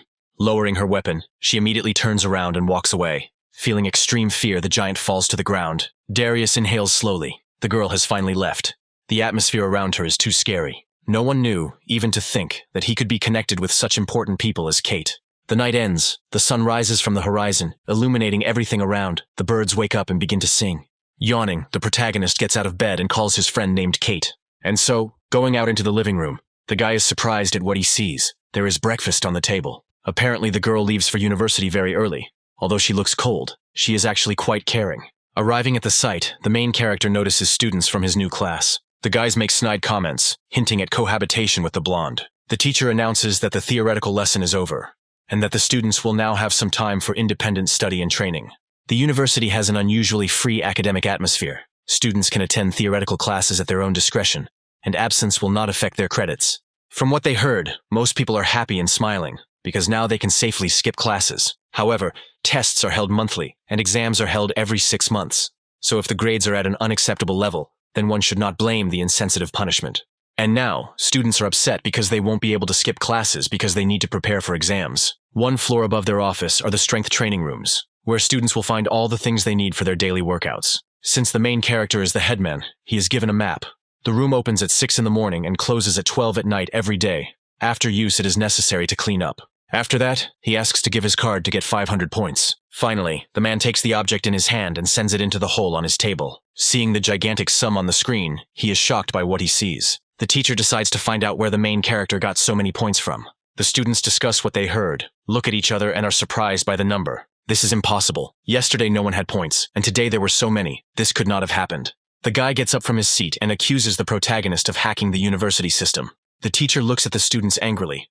Do they really think that the system can be hacked so easily? It clearly shows that those points were obtained by exchanging materials from evolved beasts. And then, the students learn about the existence of an exchange center at the educational institution, and decide to also go after classes and exchange some things. Watching this, John inhales slowly and makes a rude comment on the behavior of his classmates. The teacher praises his student for his skills. It's amazing how much he managed to gain on the path of death. After that, he asks where the hero got his friends in his second year of study. The guy scratches his head and makes up a story that his friends were worried that he might not have enough points and showed generosity. Returning the card to his student, the teacher asks him to be careful. Turning around, the man says that he is going to a meeting.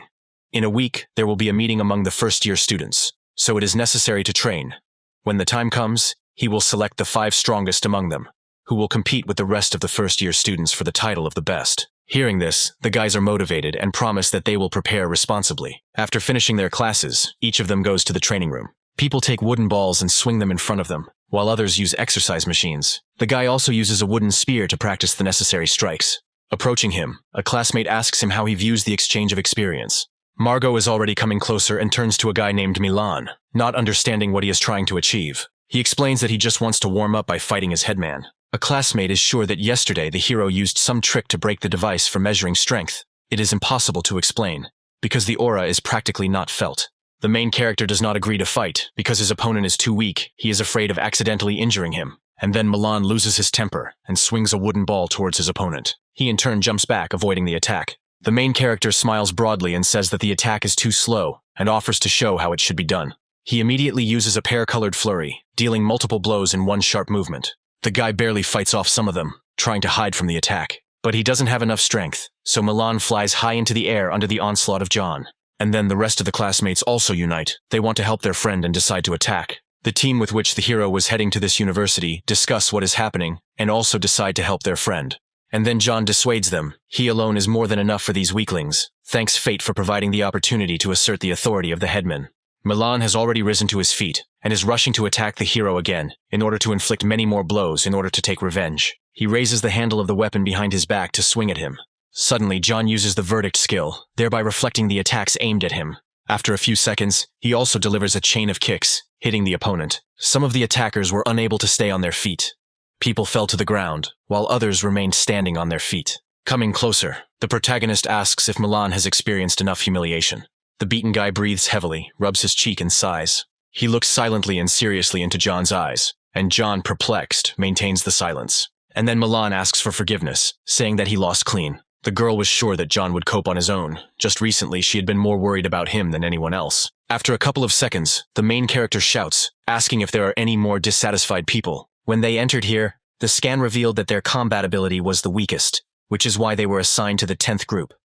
If they don't want to lose face at the freshman meeting, then John advises them to get down to training. It turns out that the school also has a gravity room. Margot offers to enter, but to do so, you need to swipe your university student card. Regular warrior training gradually hardens the body, but it is completely ineffective when it comes to strengthening internal organs. In the case of a gravity room, everything is different.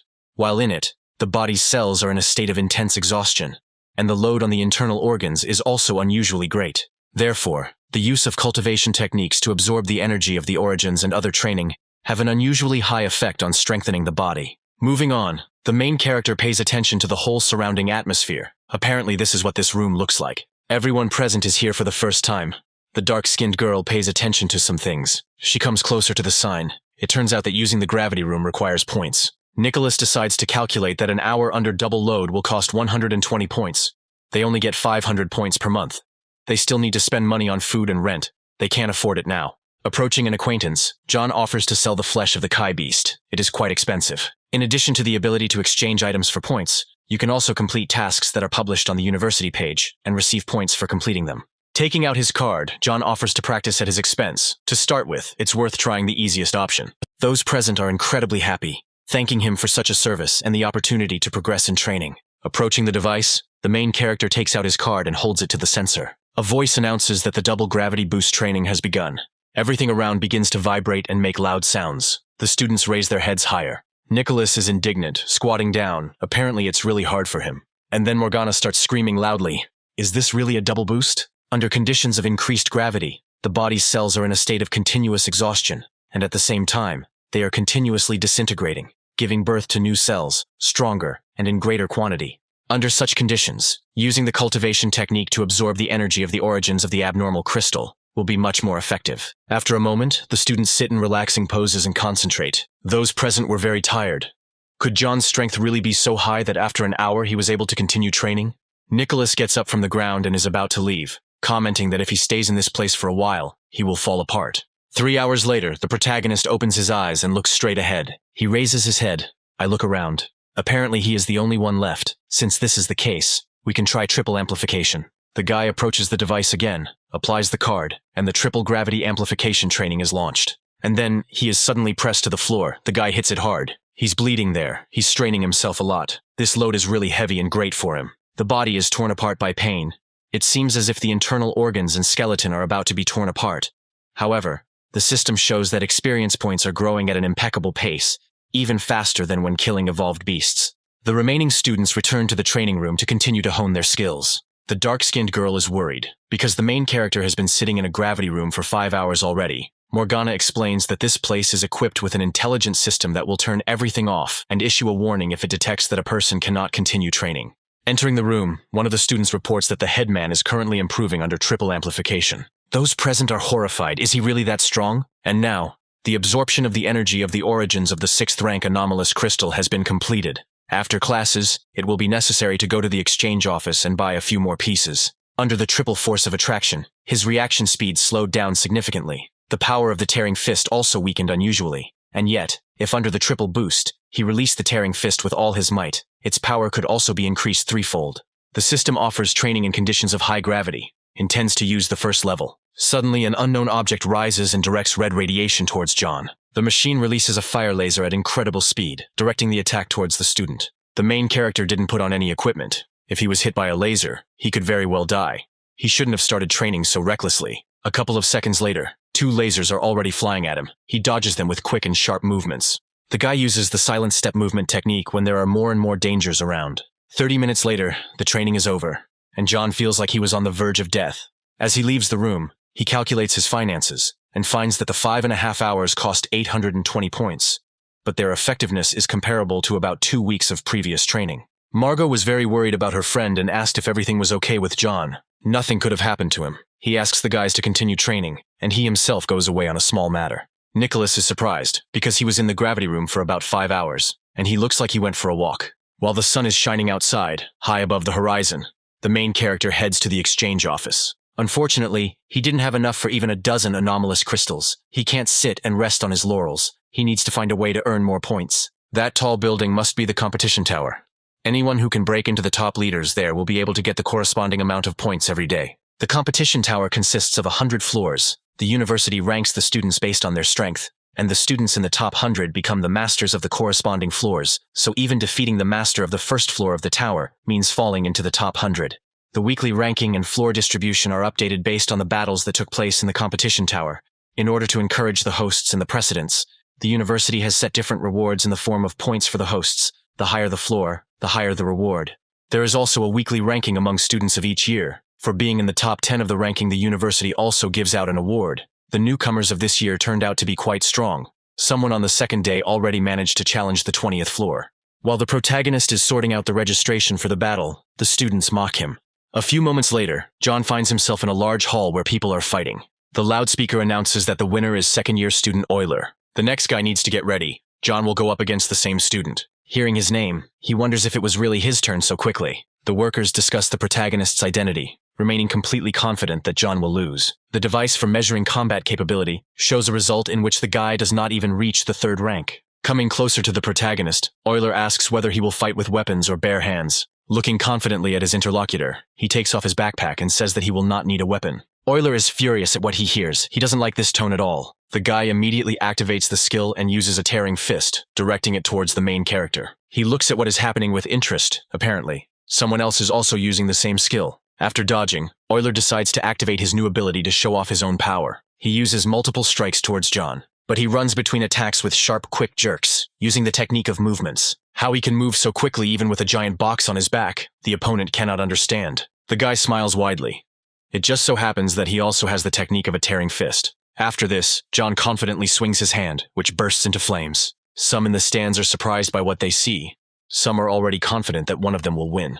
Judges sense that there is something different about the rookie's ripping fist, and then the guy adds a swift fist to the ability, thereby doubling his strength. The opponents touch in an attack, exerting force on each other. Suddenly, Euler's arm is twisted, his flesh damaged by a powerful attack that targets his insides. After this, the main character pushes the guy out of the battle zone, and the first-year student wins. John clicks his tongue, comments that it was too weak. No one expected such an outcome of events. The observers look at what is happening with horror. The judge is also very surprised, suggesting that there might be something wrong with her equipment. The main character immediately heads to the 2nd floor and also wins there. On the 3rd floor, the guy attacks another person in order to move up. Again and again, the voice confirms that John has defeated another enemy located in the battle tower. The judges watch what is happening on the screen.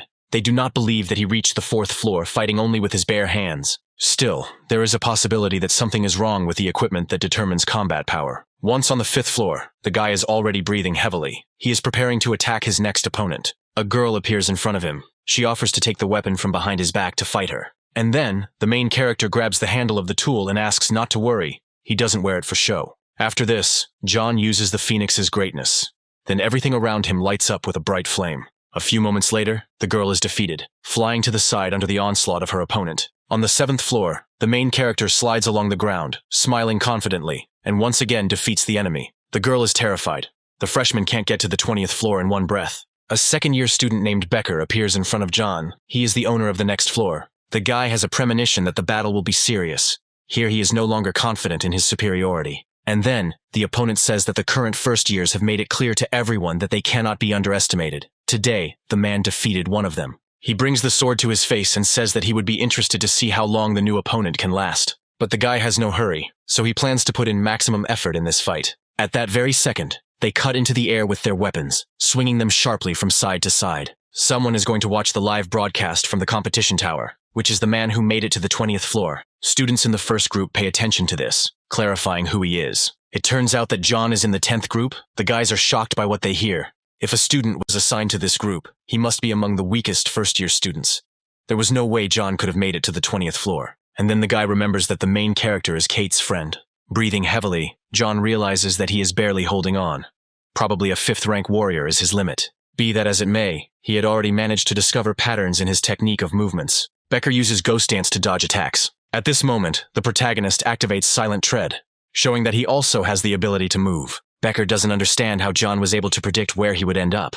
And then suddenly his shoulder is wounded by a sharp blade of a spear, cutting through the enemy's flesh. After a few moments, the opponent comes to his senses and stays on his feet, smiling broadly. He was still angry after all, because a 5th-rank warrior was hit by a lesser student and in front of so many witnesses. Having fully realized this information, Becker finally loses his temper and rushes forward, pointing his blade towards his opponent. The protagonist defends himself by holding the handle of his spear in front of him to prevent himself from being injured. But still, this force is not enough.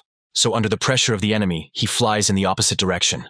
Once at a safe distance, John creates the impression that his opponent's energy is very high. Those present continue to discuss what happened.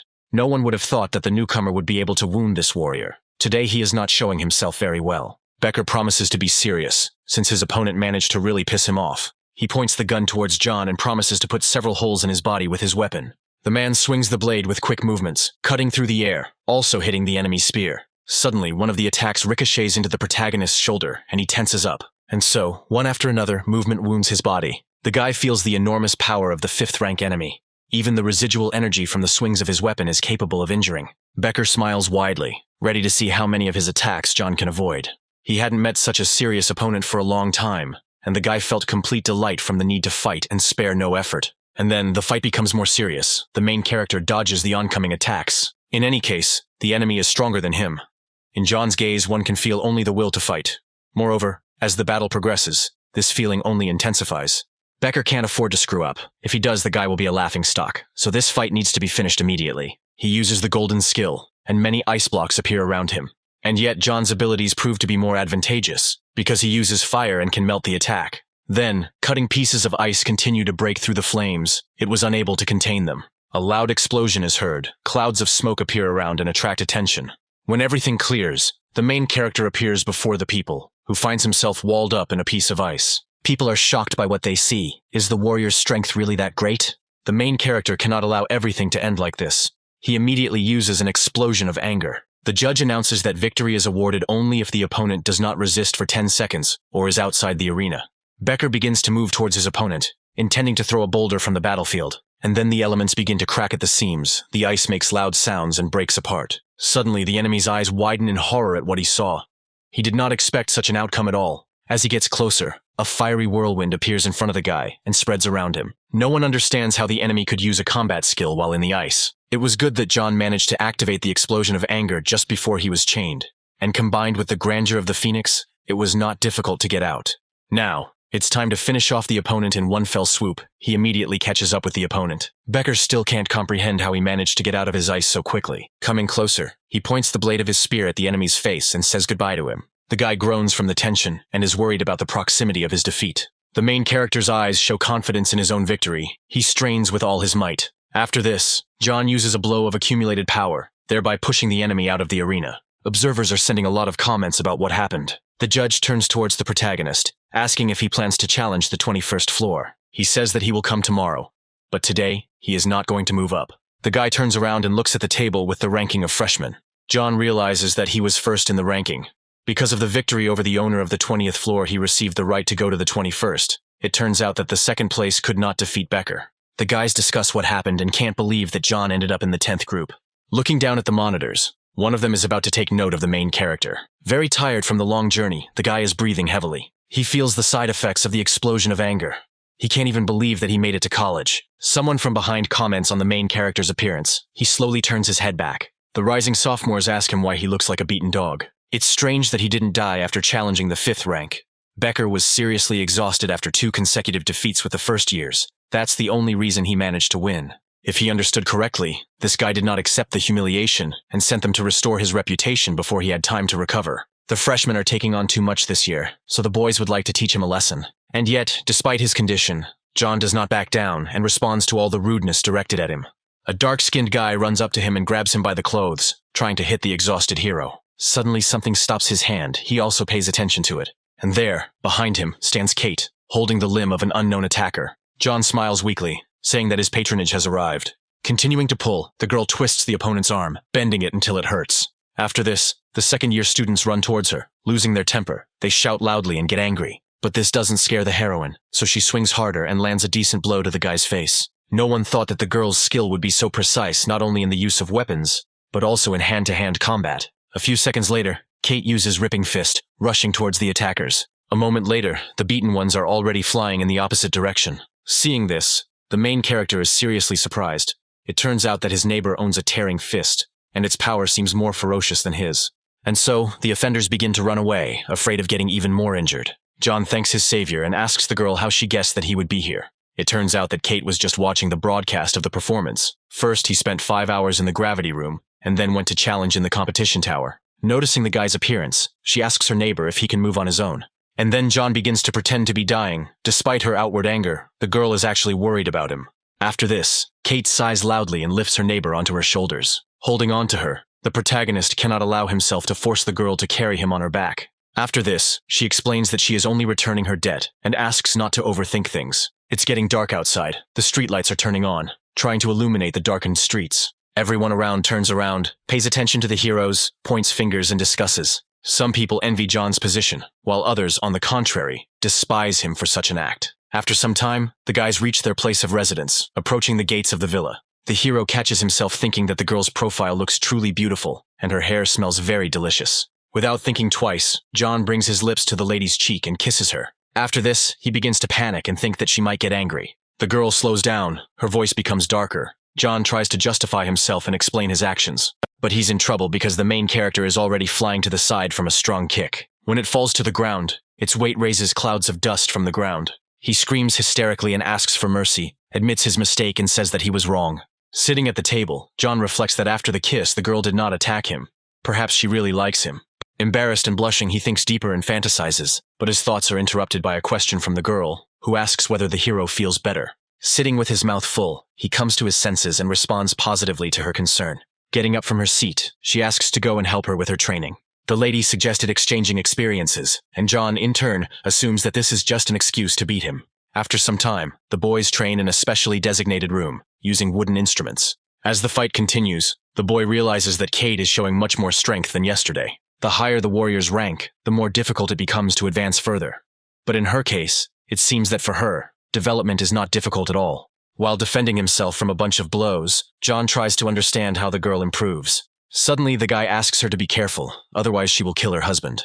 And then the neighbor knocks the spear out of the opponent's hands and asks him to shut up. It seems that she wins, because the main character is unarmed. As she gets closer, Kate compliments the spear technique her neighbor is using. He smiles broadly and asks not to forget who the main character is. Holding the hilt of the sword, the girl remembers how to wield a tearing fist, and then suggests that they stop wasting time. Kate activates the ability, and is going to check whose ability is more powerful. After this, the girl immediately swings and uses the skill, attacking the guy. He dodges with a sharp movement and shouts that he needed to be asked. Kate disappears right in front of his nose. She really is very agile and fast. After this, the neighbor appears behind and tries to strike from behind. Suddenly, she still removes the main character, who flies forward by inertia. Coming closer, the girl advises not to rely on sight, but to release the energy of the sources for perception. After this, Kate tries to attack again to hit the hero, who dodges again. He uses silent steps to quickly avoid attacks from the side. And then the girl realizes that he has simply amazing sensitivity and insight. It is not surprising that John managed to achieve such rapid progress. Continuing to move forward, John prepares to attack using his own ripping fist. Turning her attention, Kate watches in surprise as the attack approaches. He is seriously worried and also shouts at her to move aside. The guy tries to stop, straining himself so as not to hurt his neighbor. He stops his hand at the lady's chest, still continuing the movement. In the end, John only lightly touches the girl's clothes. They freeze in misunderstanding, look at each other, and remain silent. Suddenly, the main character starts screaming and apologizing, raising his hands up, thereby showing his defenselessness. While Mickey watches what is happening with interest, the guy is beaten by his own neighbor. The next day comes, the sun shines over the university, awakening each of the students. Margot worriedly asks her friend what happened to him, and why there are so many wounds on his face. Coming closer, Vega is going to share his experience with him in order to defeat the girl. There is no need to use force. Morgana immediately grabs her friend by the ear and asks the expert about this information. Milan congratulates the hero on first place in the tower ranking of the competition among freshmen, before he had no idea how strong he was. Classmates discuss what is happening and share information with each other. And now, moments later, everyone already knows about his place in the tower. The main character agrees to help his friends develop. As soon as they complete a 5-hour training session in a gravity room with double amplification, he will tell everything. And so, after some time, the students are already sitting in this place and training hard. Milan feels that under the double amplification he can't move a finger. How does his elder manage to do this? John, in turn, dances with ease with a spear.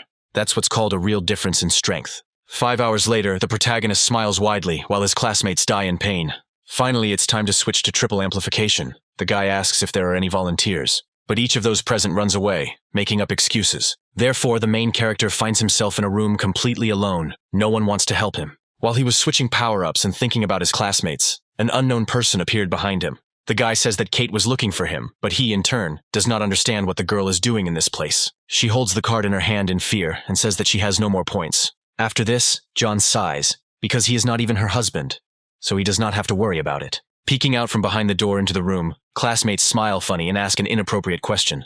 The main character shouts, offering, if there is a lot of time, for the guys to come in and continue training with triple reinforcement. After this, people immediately slam the door and run away, deciding not to disturb the headman. He sighs, remaining in place, irritated by what happened. A sound is heard from the system. Training with a 5-fold load has started. The guy immediately falls off his feet, outraged by Kate's behavior, and asks if she really wants to kill him. She stands confidently over him. Is her neighbor really not able to withstand Penta's amplification? One of the students asks his classmate why Kate didn't come to practice, when he replies that the girl decided to join the 10th group.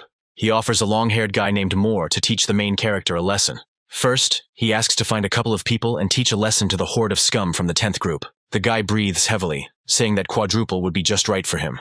But this level is beyond his limit. The lady doesn't seem to hear him and tugs at the handle of the device, thinking that all this is too weak. The system reports that training with electrical voltage of 10,000 volts has been started. Naturally, the main character is very outraged by what is happening, because he did not expect such torment to await him. The girl takes the chains in her hands and says that she has been training in this way since childhood. She's being picky with her words. It seems like John just said she's not human. The main character slowly steps back, not intending to run into the angry lady. The girl becomes more serious, waving the weapon from side to side. Suddenly, it hits John, causing electrical circuits to spin around his hands. Vega is sure that the more beautiful the girl, the scarier she is. So much suffering can be heard in the scream of his classmate. Seeing Morgana next to him, he immediately begins to make excuses. She grabs the guy's ear again, pulls it hard, and asks him to repeat what he said over and over again. The exhausted guy is on his knees. He feels the smell of meat coming from his body. Still lying on the ground, he analyzes today's training and comes to the conclusion that he is getting enough points. Suddenly, the girl starts throwing stones at the hero's head and says that this will be a reward for using the points from his card. He is genuinely happy, not sure that he can accept such a valuable award. Serious Kate in this case suggests returning the existing gift. 2 hours later, the main character is still in the gravity room, already tormenting himself with electric shocks. The guy finally reaches level 20 and gets the absorption skill, also becoming a 4th rank warrior. He decides to invest all the points he earned and also change his rank, since it seems to him that the new ability will be of little use. The freshmen's meeting starts any day now. John should be fully armed by the time it starts. This evening he plans to study the fall of the Milky Way, the gold skill he got earlier, and then he'll go to the exchange office and see if they have any gold cards for hand-to-hand combat skills. Evening is coming. It is getting dark outside, and alarming cries can be heard from somewhere. Milan stands in a serious pose, asking his interlocutor how to understand this. The offender confidently says that passage along this road is closed for students of the 10th group. The guy explains that this is the only way to get to the exchange office, and Milan needs to get there. And then, The brunette allows him to pass only if he decides to crawl between his legs. Suddenly, the stranger's foot hits the offender's crotch and he screams in pain. The protagonist appears, smiles broadly, and asks if he has any new objections. Classmates immediately recognize their class leader and rejoice at his arrival. One of the attackers moves towards John from the side, preparing to strike again.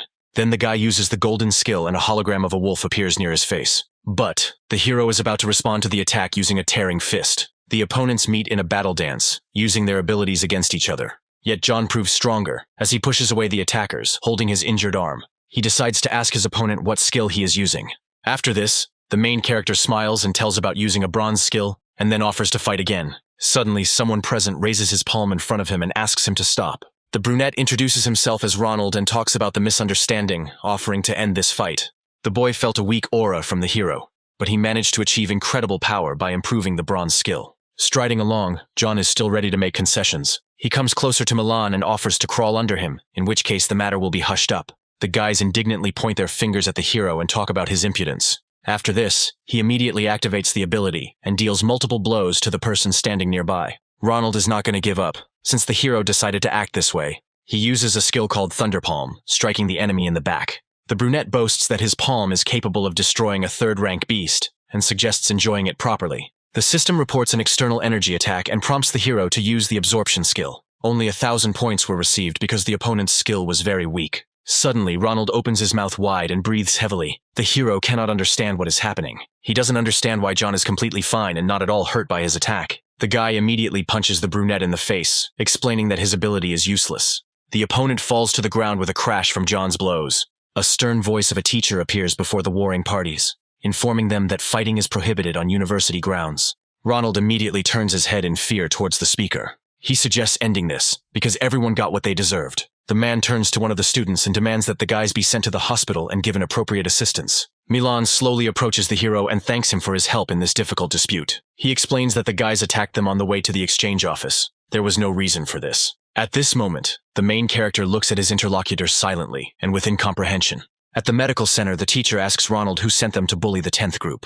Not wanting to tell, he says that the guys just happened to fall into his hands. The man talks about how the boys were used as cannon fodder, and the boy they fought is named John, and he is in first place in the freshman competition tower. Having heard this information, the guys are very surprised, not believing their own ears. Ronald loses his temper and blames Moore for setting him up for this deal. As he leaves, the man warns that if they lose to the 10th group at the meeting, they will be in trouble. When the guys approach the exchange point, they suddenly hear a friendly voice. The friendly salesman asks John what brings him here this time. Coming closer to the counter, the protagonist explains that he needs to acquire golden skills in spear and hand-to-hand combat techniques. A screen lights up between the people. The man moves closer and offers to study the catalog. After some time, the main character settles on the technique of tearing apart the Thunder Fist. The man sighs heavily and explains that learning this skill is not that easy.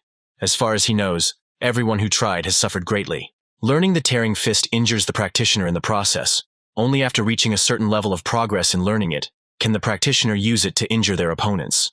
While the tearing Thunder Fist is an advanced version that, in addition to the tearing effect, creates an electrical discharge generated by the energy of the origins, thus enhancing the power of the technique. The seller also warns that when studying this technique, you will have to undergo serious electrical tests. Without a second thought, John raises his hand and is about to purchase this ability. On top of everything else, the guy wants to take another skill, pointing at it with his finger. After thinking about it, the main character comes to the conclusion that this technique was simply created for him, since he has to undergo electric tests and has a studied card of the tearing fist in his inventory. And so, leaving the exchange office, the guy sees the sun setting, and little by little the streets become darker.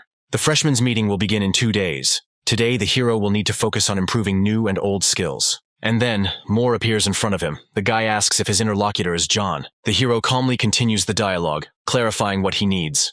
The long-haired guy begins his speech, saying that defeating Becker proves his strength, but does not mean that he is worthy of being with Kate. He advises to immediately break all ties with the girl. Keep calm. John asks if what was said is a threat, and also clarifies Ronald's involvement. Moore only explains how things really are, continuing to prove to the hero that he cannot be with Kate. Continuing on his way, he asks to forget about his affairs, suggests training harder, so as not to lose to the 10th group. One of the guys asks if the main character is taking on too much. Moore thinks that he doesn't have much time left to show off, and is going to show the guy where his place is at the meeting. As he continues on his way, he thinks that a weak lineage could not have raised a warrior like Kate. I wonder what her origins are. Rubbing his nose, John finds himself thinking about it too much. He's not going to ask for a match. Coming home, he notices something and is very surprised by what he sees. Coming out of her room, the neighbor says that she has already eaten and left food on the table for the hero. Taking off his bag, he says that the meeting is in 2 days, and he was told that he will be able to choose between 2 districts. When he sits down at the table, he asks if the girl has chosen where she will go. Kate smirks as she turns to face her interlocutor. He will know when the time comes. As he continues to eat the treat, he wonders when the lady learned the art of stirring up intrigue. And so, 2 days later, all the first-year students gather in a giant arena. Arriving at the field, the main character notices familiar faces and heads towards Margot. When he woke up, the girl was not at home, and Kate was also not visible on the site. The teacher stands next to the blonde and asks her to follow him so that he can introduce her to the others. The man introduces Kate to the students of the 10th group. She transfers to them.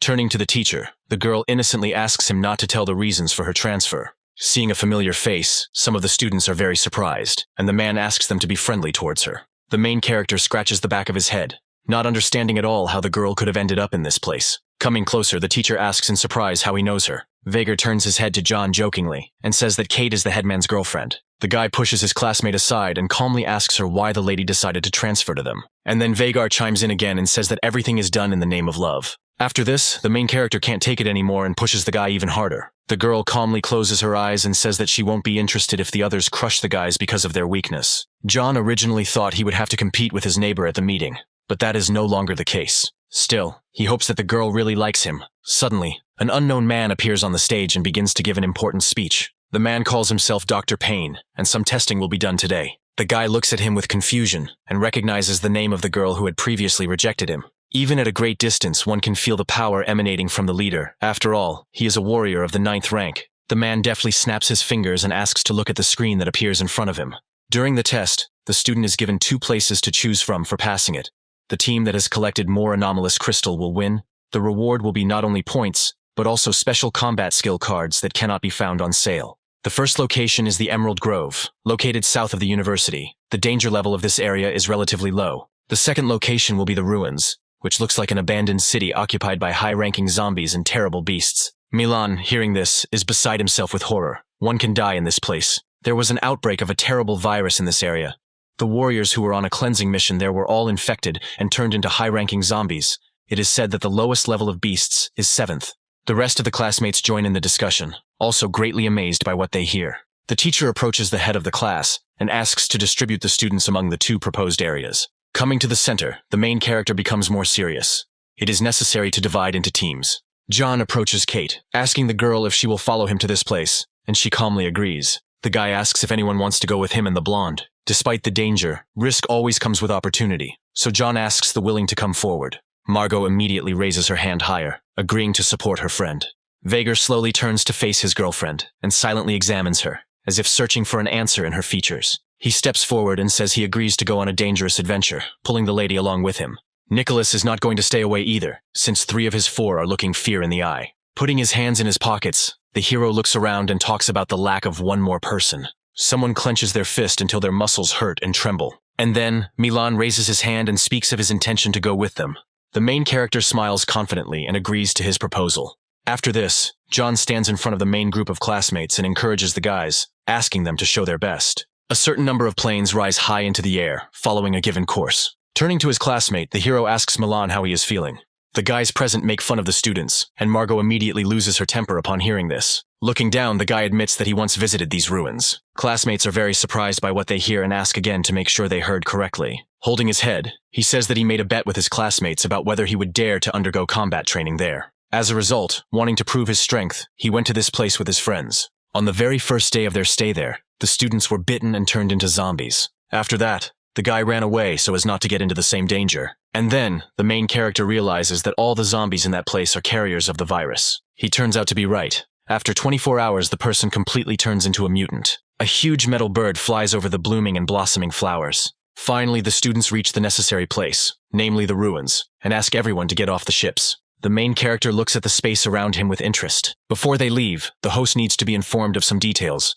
Both zombies and evolved animals are carriers of viruses. If bitten, people must return within 24 hours and receive medical attention to have a chance of survival. The man turns his head towards the guys with a smile on his face and wishes them luck on this difficult journey. Upon hearing this information, the boys are furious at the realization that the 10th group student was right. John points towards the forest and tells the girl that they are going there. Margot and Nicholas calmly follow their commander, saying nothing. The remaining students also exit the plane and continue on their way. Each of the students is divided into groups. Some remain standing in place, some move on. And then, after some time, an abandoned house, entwined with tree branches, appears on the horizon. The team passes him, all moving in sync and confidently. There is danger rustling in the bushes, and a mutant is watching them. And then, out of nowhere, a 4th-rank zombie appears, possessing high mobility and strength. The one bitten is instantly infected and becomes one of them.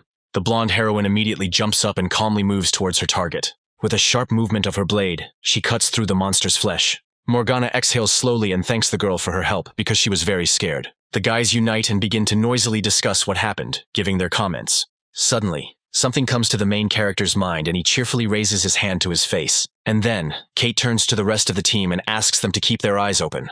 Now the boys move more slowly and look more closely at the space around them. When the hero yawns, another mutant emerges behind him, trying to get to its victim. But he pays attention to it in time and defends himself. The guy is unhappy that the system gives very little experience. Apparently no one understands that he needs to increase his level faster. And then, another danger appears on the horizon. John sighs in disappointment. With a sharp movement, he pierces the mutant's chest with a spear, depriving him of life. The zombies wave their arms and legs, trying to get rid of the attack as quickly as possible. Milan comes closer and asks to get rid of the monster quickly. Otherwise it will be able to summon new creatures with its roar. The main character smiles broadly and says that he is tired of killing them one by one. Let him call his friends. And then, after a few minutes, a gigantic number of mutants appears around them. Milan immediately loses his temper when he sees the amount of danger approaching, but he has no intention of running away. All these monsters are nothing more than his experience. The girl catches up with the hero, and does not understand why her friend is so drawn to the clutches of death. He smiles slyly, noticing that she is worried about him. The guys remain standing in place, silently discussing what is happening before their eyes. The hero assumes a fighting stance and uses the Phoenix's majesty to strike back at his enemies. He lunges his spear forward, preparing to attack the zombie. And so, some of the creatures fly to the side under the onslaught of flame. It seems like the power of John's age combat skill has increased to the gold category. The girl also does not give up her position and quickly defeats all the enemies around her, piercing them with a blade. Vager watches this with delight and believes that this couple is simply made for each other. From the side, another mutant is moving towards Milan. It growls and stretches its paws towards him. And then, from the bushes, the zombie finally jumps out, getting ready to bite the poor guy. Suddenly, a spear blade pierces his head, piercing through. He comes closer and asks not to disturb him, but rather to move closer if Milan wants to die. After a short pause, the guy shouts that he will not allow anyone to look down on him. Moving further, the guys notice a strange thing. According to information on this path, there is the largest number of evolved animals, but they did not meet a single one. And yet, the main character has one theory left. Probably a powerful mutant got there. So the others do not dare to come to this place. He becomes more serious, asks to pay attention. It seems that he is already nearby. There is a rumble all around, and the ground underfoot begins to vibrate. The girl immediately jumps up to continue moving forward. There is probably a 4th-rank animal in front of them. Suddenly, a huge bull appears in front of the girl, wanting to attack the lady. As it turned out, this is a buffalo, which has large dimensions and high defensive capabilities. Using the system, John determines the enemy's rank to be 5 and asks the girl to be more careful. She, without listening to anyone, climbs onto her opponent's back and swings her sword. Realizing that the attack did no damage, she opens her eyes wide and becomes frightened. Suddenly, the buffalo kicks Kate in the stomach with its hoof. The main character immediately jumps up and starts running towards the injured girl, worrying about her safety. He energetically jumps to reduce the distance between himself and the lady, and grabs her in his arms. The guy fearfully asks about the heroine's well-being. She says that everything is fine, and also reports that she used the power of the origins and reduced the force of the blows by 90%. The beast growls menacingly and looks angrily at the boys, not wanting to wait any longer. The mutant immediately takes off and hurries towards John and Kate in order to tear the students to pieces. The lady sharply puts her hand to the side and asks her neighbor to move away and not interfere. She holds the sword out in front of her and demands that he be as careful as possible. The girl confidently grabs the handle of the weapon, and her eyes show confidence in her own abilities. Afterwards, Kate makes a sharp movement and hits the animal in the face, staggering slightly to the side. The buffalo falls from its feet due to loss of balance and coordination. The main character watches what is happening with delight and comments on the girl's coolness, but the bull continues to jump in place, raising dust around itself. Margot agrees that Kate's abilities are amazing, but now they need to figure out how to get to the beast when it goes berserk. Rubbing his nose, John suggests going for ranged attacks rather than risking close combat. The hero grabs the spear with a sharp movement of his hands and activates the Phoenix Greatness skill. Vagar and Milan shout cheerfully, watching what is happening with smiles. The girls and Nicholas also rush towards John to help in this difficult matter. Everyone present activates their many abilities one after another, rushing to put in their power. The attacks hit the creature in a huge wave, dealing massive damage. More and more bleeding scratches appear on the buffalo's body. The creature's eyes are becoming increasingly furious, and he is losing his temper under such pressure. One of the guys says that now that they have brought the animal to such emotions, it will fight to the last. Jumping up, John suggests driving the creature into the ground since its back can't be penetrated. As he lands, he hits the buffalo on the head with his spear with all his might. At that very moment, Kate is already on her way to help. The girl is rushing. Wind currents surround her. After this, she swings and deprives the animal of its head, chopping it off with her sword. John's eyes widen at what he saw. He had just been talking about the mutant's impenetrability, and Kate had cut off his head so easily. The girl asks to pay attention to the fact that with his attacks, he was able to fry the area of skin on the back and neck. Falling to his knees, he realizes that the animal was already in poor health. Suddenly, a group of unknown people appears in front of them. This is a guy named Lofael, who says that his prey was killed by these students. He says that he is a student from a northern university, and the students followed this bull and drove it to this place. The guy comes closer and is going to take the anomalous crystal. He agrees to give all the other materials to the guys. Margot starts to get angry at what she hears. It's all an obvious robbery. Lofael smiles widely and explains that the loot originally belonged to them. He asks to look at the hooves. There are wounds left by his colleague. One of those present squints his eyes in displeasure and insults the boys. And yet the main character does not believe what Lofael said and makes jokes at them. The guy decides to challenge the students to a fight. If a couple of them die in this place, the university will not ask many questions. The girl instantly pulls the blade out of its sheath, pointing the weapon towards one of the fighters. He jumps back sharply, worried about Kate's intention to kill them.